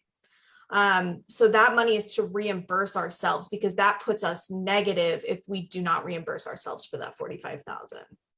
But if I understand it, most people are being paid the same amount, whether they're sick or on vacation or working. So does that actually represent money that we lost, or is this kind of new revenue? It would be money lost for sure. Productivity lost that was paid for. Right. I think the dollars we paid for no matter what, just because of our contractual agreement with our employees. But again, we've increased our expenses in public health dramatically.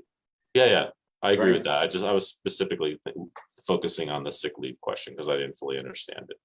I think George basically explained it. Part of what I think the strategy is, as we're looking through internal costs we've experienced that weren't budgeted that are eligible for CARES, is to go after those costs that are most easily summarized and evaluated for legal reimbursement. And that's just a, efficiency tactic. There's some other expenses that we would have had to have gone through the weeds to, identify this case is and that case isn't. So I think that's part of what you're seeing as well here, Sean. So George, the one that you're referring to, actually, after talking to Clay and Chris yesterday, that one would not be CARES eligible at all. Even if we dug through the weeds and identified who might be eligible, it wouldn't be eligible at all. There you have it.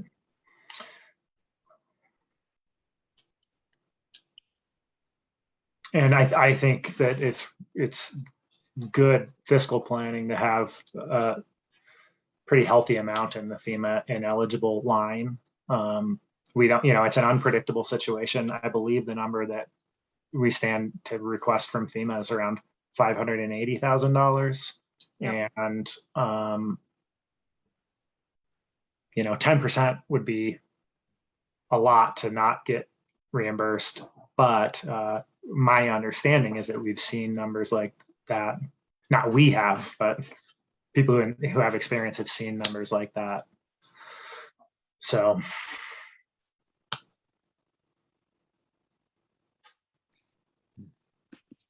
that so is actually a period.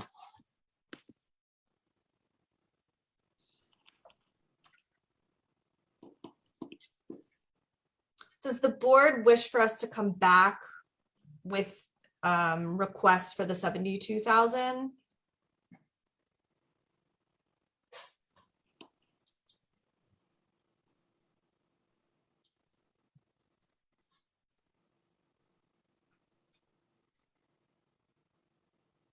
I mean, I think just to clarify, if the answer to that is no, then the person with the authority to authorize these expenditures would be the county manager, who has standing authority to authorize up to $100,000. Right. I was just thinking the same thing, and I was thinking that kind of encompasses the stuff that, new needs. I think that encompasses what Brian was talking about a bit ago. There's not going to be a problem filling that bucket or with requests.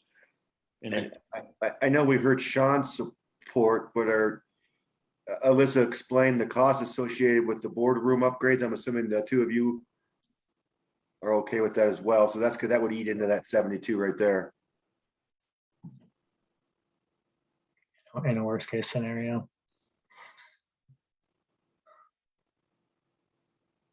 I'll just point out, there's some things that the board approved for CARES money that you're not seeing on this list. The one that comes to mind right now is money for vaccine marketing efforts that our excellent staff discovered could be reimbursed through FEMA. So we continue to be strategic and maximize these dollars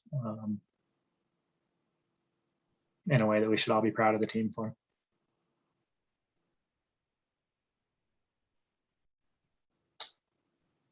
good information. Great. Well, thank you so much. I appreciate it. Okay, so do we need a motion here? Or can we issue direction to proceed in this plan? I think a motion is appropriate, and if you are going to designate to make sure that the county manager has the authority, it wouldn't hurt to just add that in the motion as well. And then we'll get to Jane Thomas's question in just a moment.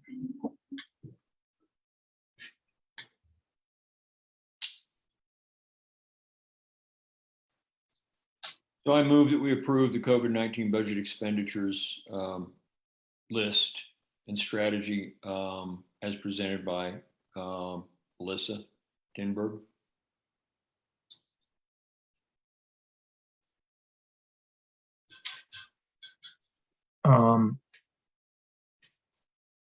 Sean? I presume any temporary absences made in good faith and trust, so I'll go ahead and second that motion.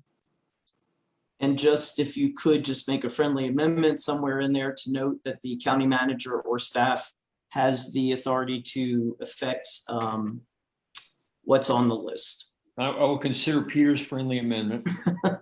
Yeah, and I'm And- sorry, I had a call. I second the motion. Okay, and it basically was including that I think that the county manager can make final approval. I think it's best to consolidate it at that point. Cool. Yeah, vote. Okay. We have a motion and a second. All in favor? Aye. Aye. And I think this has been said every time, but you both are out in the community talking and hearing about needs and where you come up with stuff. I know well, probably don't call me because, but I know staff is ready to hear your concepts. And thank you for your time and support. Next on the agenda is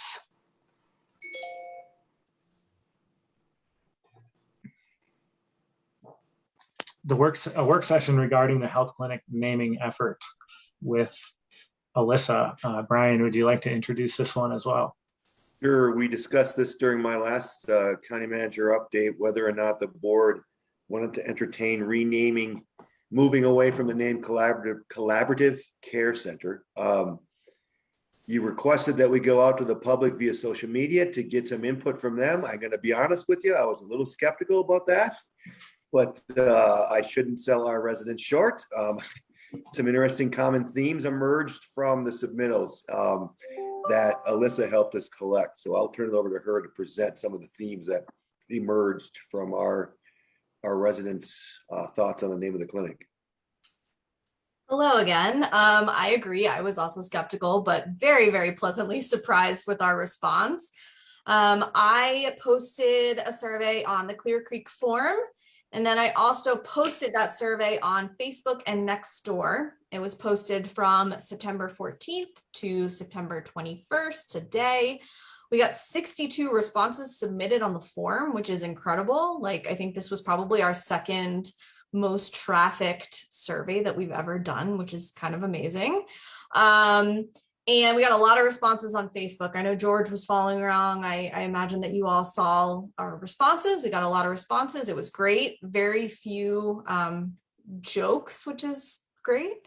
So what we did is we took all of those words and I just made a quick word bubble because I thought it was fun, just so that you could see some of the submissions. The bigger the word, the more submissions there were.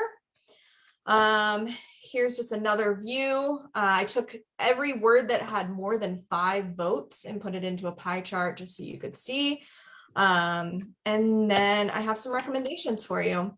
So the first one is what we've been using, just decided to leave that on there. And then combining some of the things that were submitted, using the words that were submitted a lot. Here are my top 3 suggestions.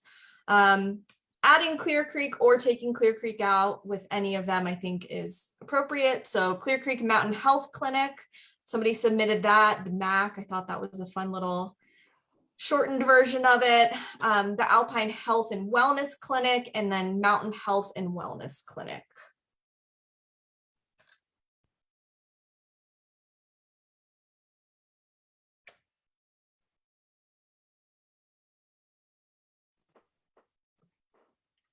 Thoughts?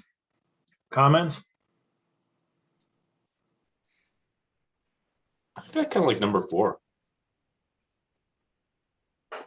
I think of the ones that aren't number 1, I like number 4 the best.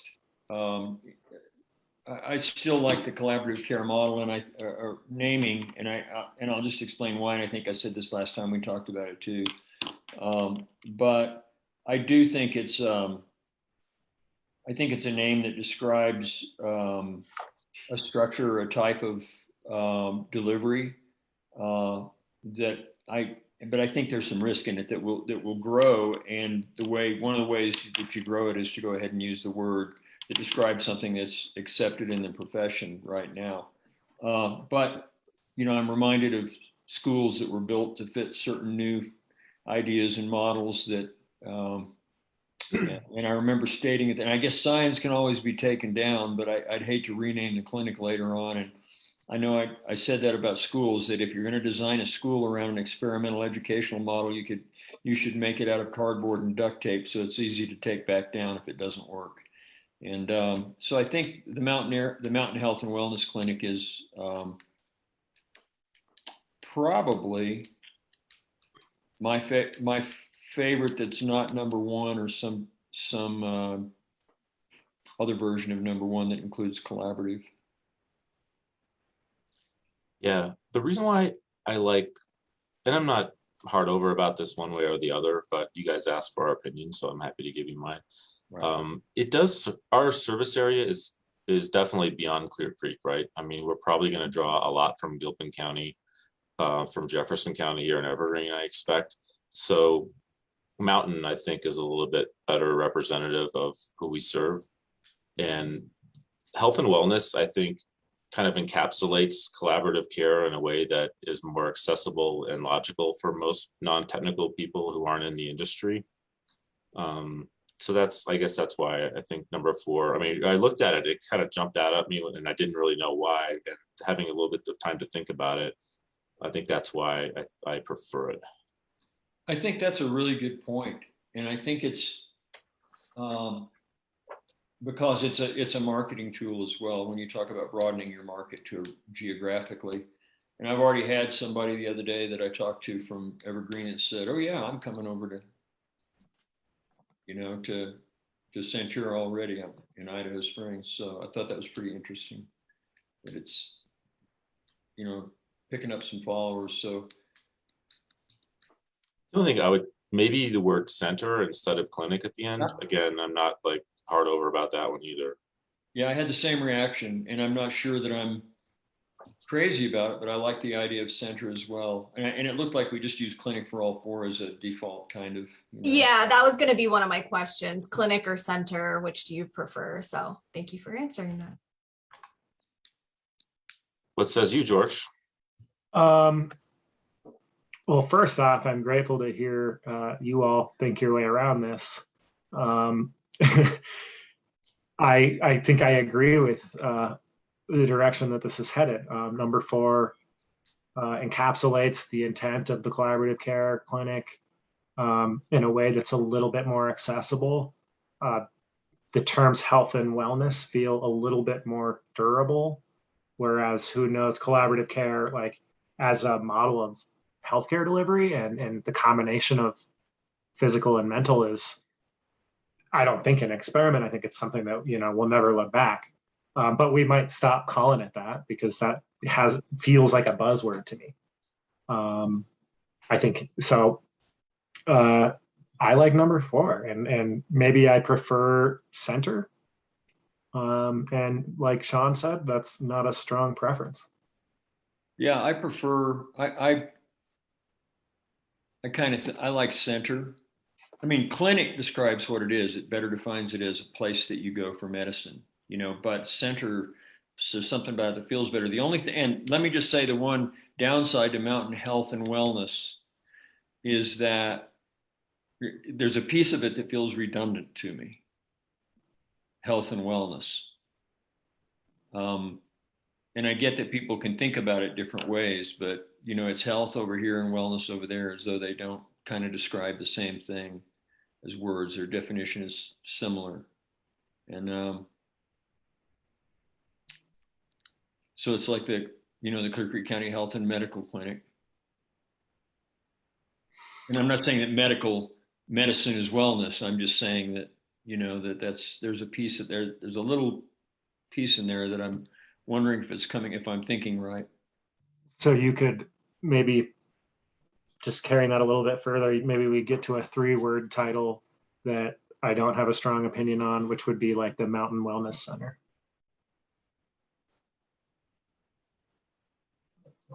The only thing about that, I mean, I think health has a connotation of physical health and like doctors and professionals, where wellness is maybe a little more woo-woo about, and I think in some ways, I think they kind of go together. I mean, there's definitely a lot of overlap between them, but I think that they aren't exactly the same either. The word health does say there's a doctor here in a way that the word wellness does not. Right. Okay. Now, if we get down to Mountain Health Center or Mountain Health Clinic, that's becoming so vanilla that I don't even know where it is.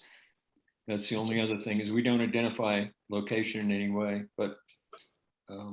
Beth, oh, sorry, Randy. You have something to say. I did just Google it. There is a Green Mountain Wellness Center. So I don't know if that's too similar or not. I just was Googling some of the names y'all thought of just to see what popped. And you've got Rocky Mountain Wellness Center, Green Mountain Wellness Center. Those are the only close by ones to us that have a similar name. So just putting that out there. I will say there were a couple votes for the Minor Street, like adding minor to the top, to the front of it. So if you wanted it to be more personalized, it could be the Minor Mountain Health and Wellness Center. I felt like that got a little bit long, but I think I'd prefer Clear Creek if I were going to do that. But again, we're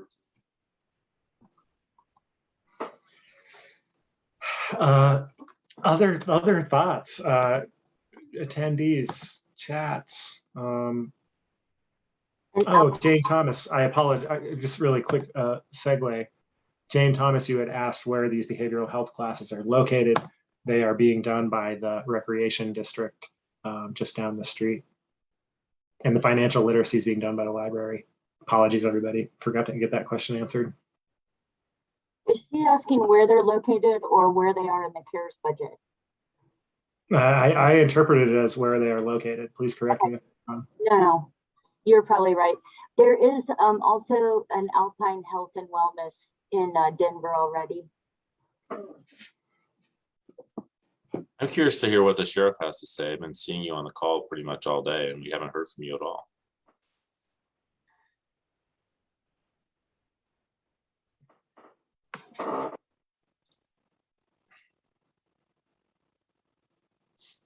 Or anybody else besides the commissioners.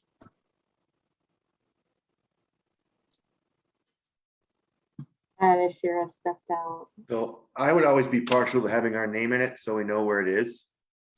But that's just me. Clear Creek Mountain Area Clinic. And it goes back to what you were discussing earlier.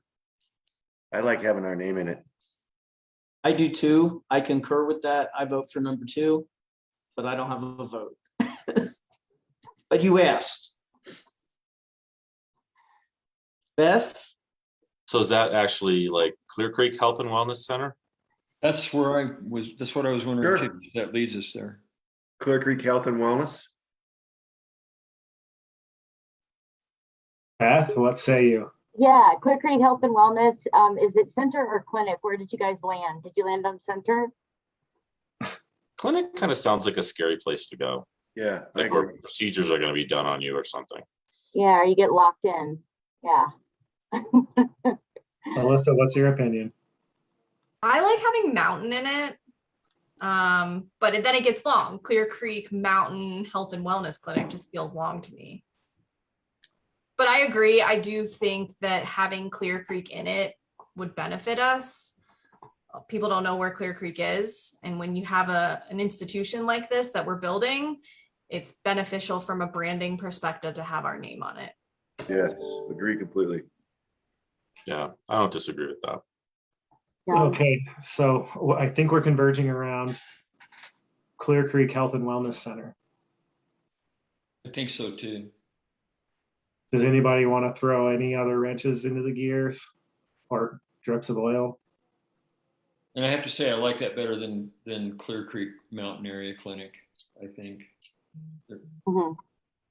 For me, and I think it's just psychological, Clear Creek and Mountain are almost synonymous in this case. It's almost like, so.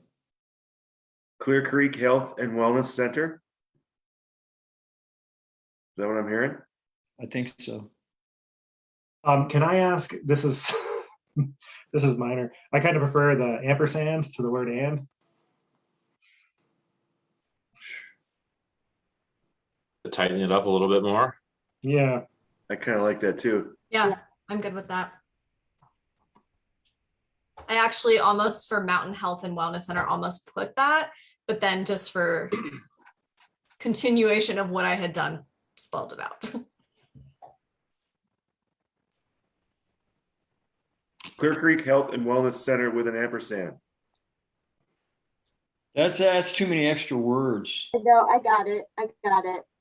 The Clear Creek Health and Wellness Center with an ampersand.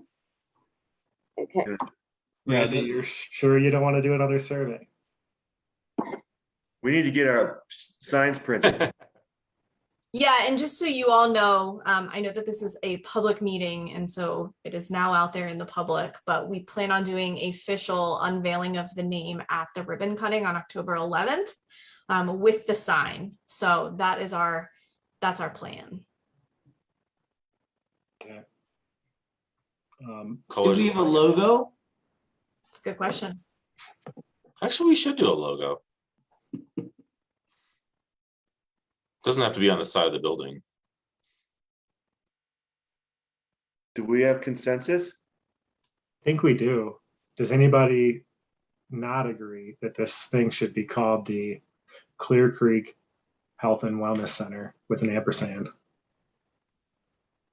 That last portion is like in small letters underneath on the third line. Is that right? Wait, never mind. The way I said it, yeah. That's what I was saying. Picturing with an ampersand underneath in parentheses. Well, the ampersand's got to be really big. Anyway, okay, well, hey, this has been a lot of fun. It's certainly more light than a lot of the stuff we deal with. I hope the community is pleased with the opportunity to participate and with the outcome. Sure will hear. I do think it makes sense maybe to spend a little bit of money to make sure we get the right look for the sign and the right font and all the rest, colors and all the rest of that kind of good stuff. We did that. We did the rebranding for the transit system, and it was very helpful and very educational. We went through everything from fonts to colors to the way the letters look to everything you're talking about. You know, if you want to really land on something solid like that, it's worth the time and investment. And I think some of the tenants might choose to be part of the branding, right? Yeah. I think I agree with that. And Brian, I think I hear you thinking, how am I going to make a deadline to have this sign on the wall if we have to go through a branding process? Do you have concerns? It sounds like we're going to choose robust branding process or having the sign on October 11th. Right. And I would think the branding process is more important than having something to unveil on the 11th. I agree. And I think we're finding out in the signage process right now that having a sign on the wall by the 11th is pretty much impossible. Kind of wanted that myself. Yeah. Just with supply chain and everything. So I think as far as that process goes, to at least, we've come up with something after having gone through this community outreach, is it may be as simple as running that past some of our partners and seeing what their reactions are to it. It might be pretty quick, but I tend to agree. If you think that if we pulled the trigger this afternoon, it's still touch and go whether we can have the sign on the building, then we should go through that process, because if we don't go through the process and don't go through the sign on the building, we'll regret that. So. And you can run a branding contest on something like 99 designs in a matter of 5 days and get like a bunch of really good options to choose from. And it only costs less than $1,000, I want to say. Okay. I think we might be where we need to be. And I know that at least Randy, Sean, and I have friends that like to, make signs at home and stuff. And, maybe we can come up with something for the grand opening too.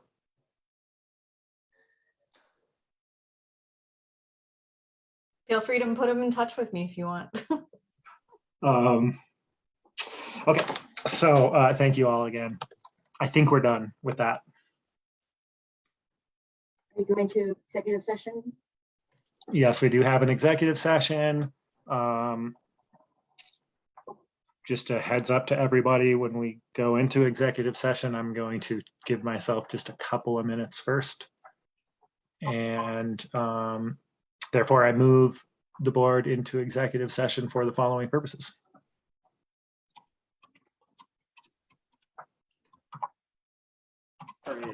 For the pursuant to CRS 24640224E for the county attorney to meet with the Board of County Commissioners for the purpose of determining positions relative to matters that may be subject to negotiations, developing strategy for negotiations, and instructing negotiators with regard to renewal of the current intergovernmental agreement with the Clear Creek Fire Authority due to expire on December 31st, 2022.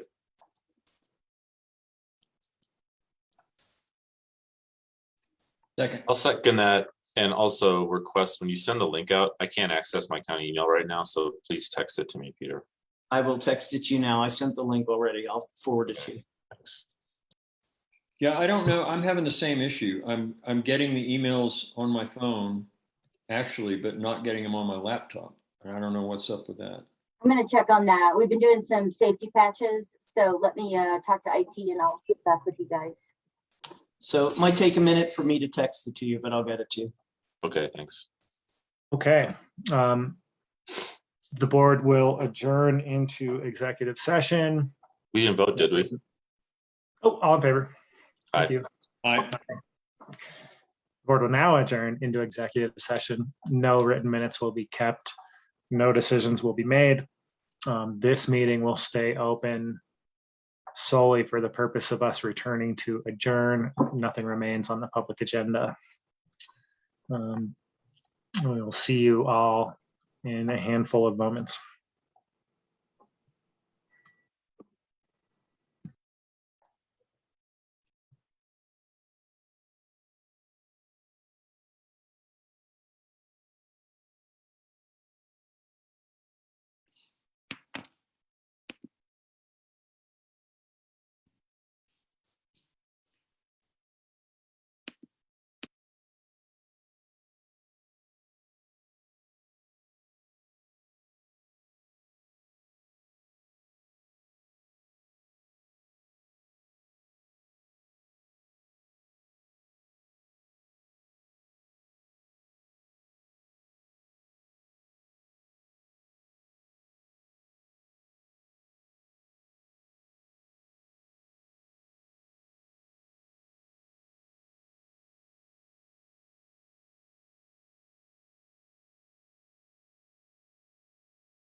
Okay. We are back in public session to report that the executive session has concluded. No written minutes were kept. No decisions were made. Nothing remains on the public agenda. Therefore, we are adjourned. See you next week. See ya.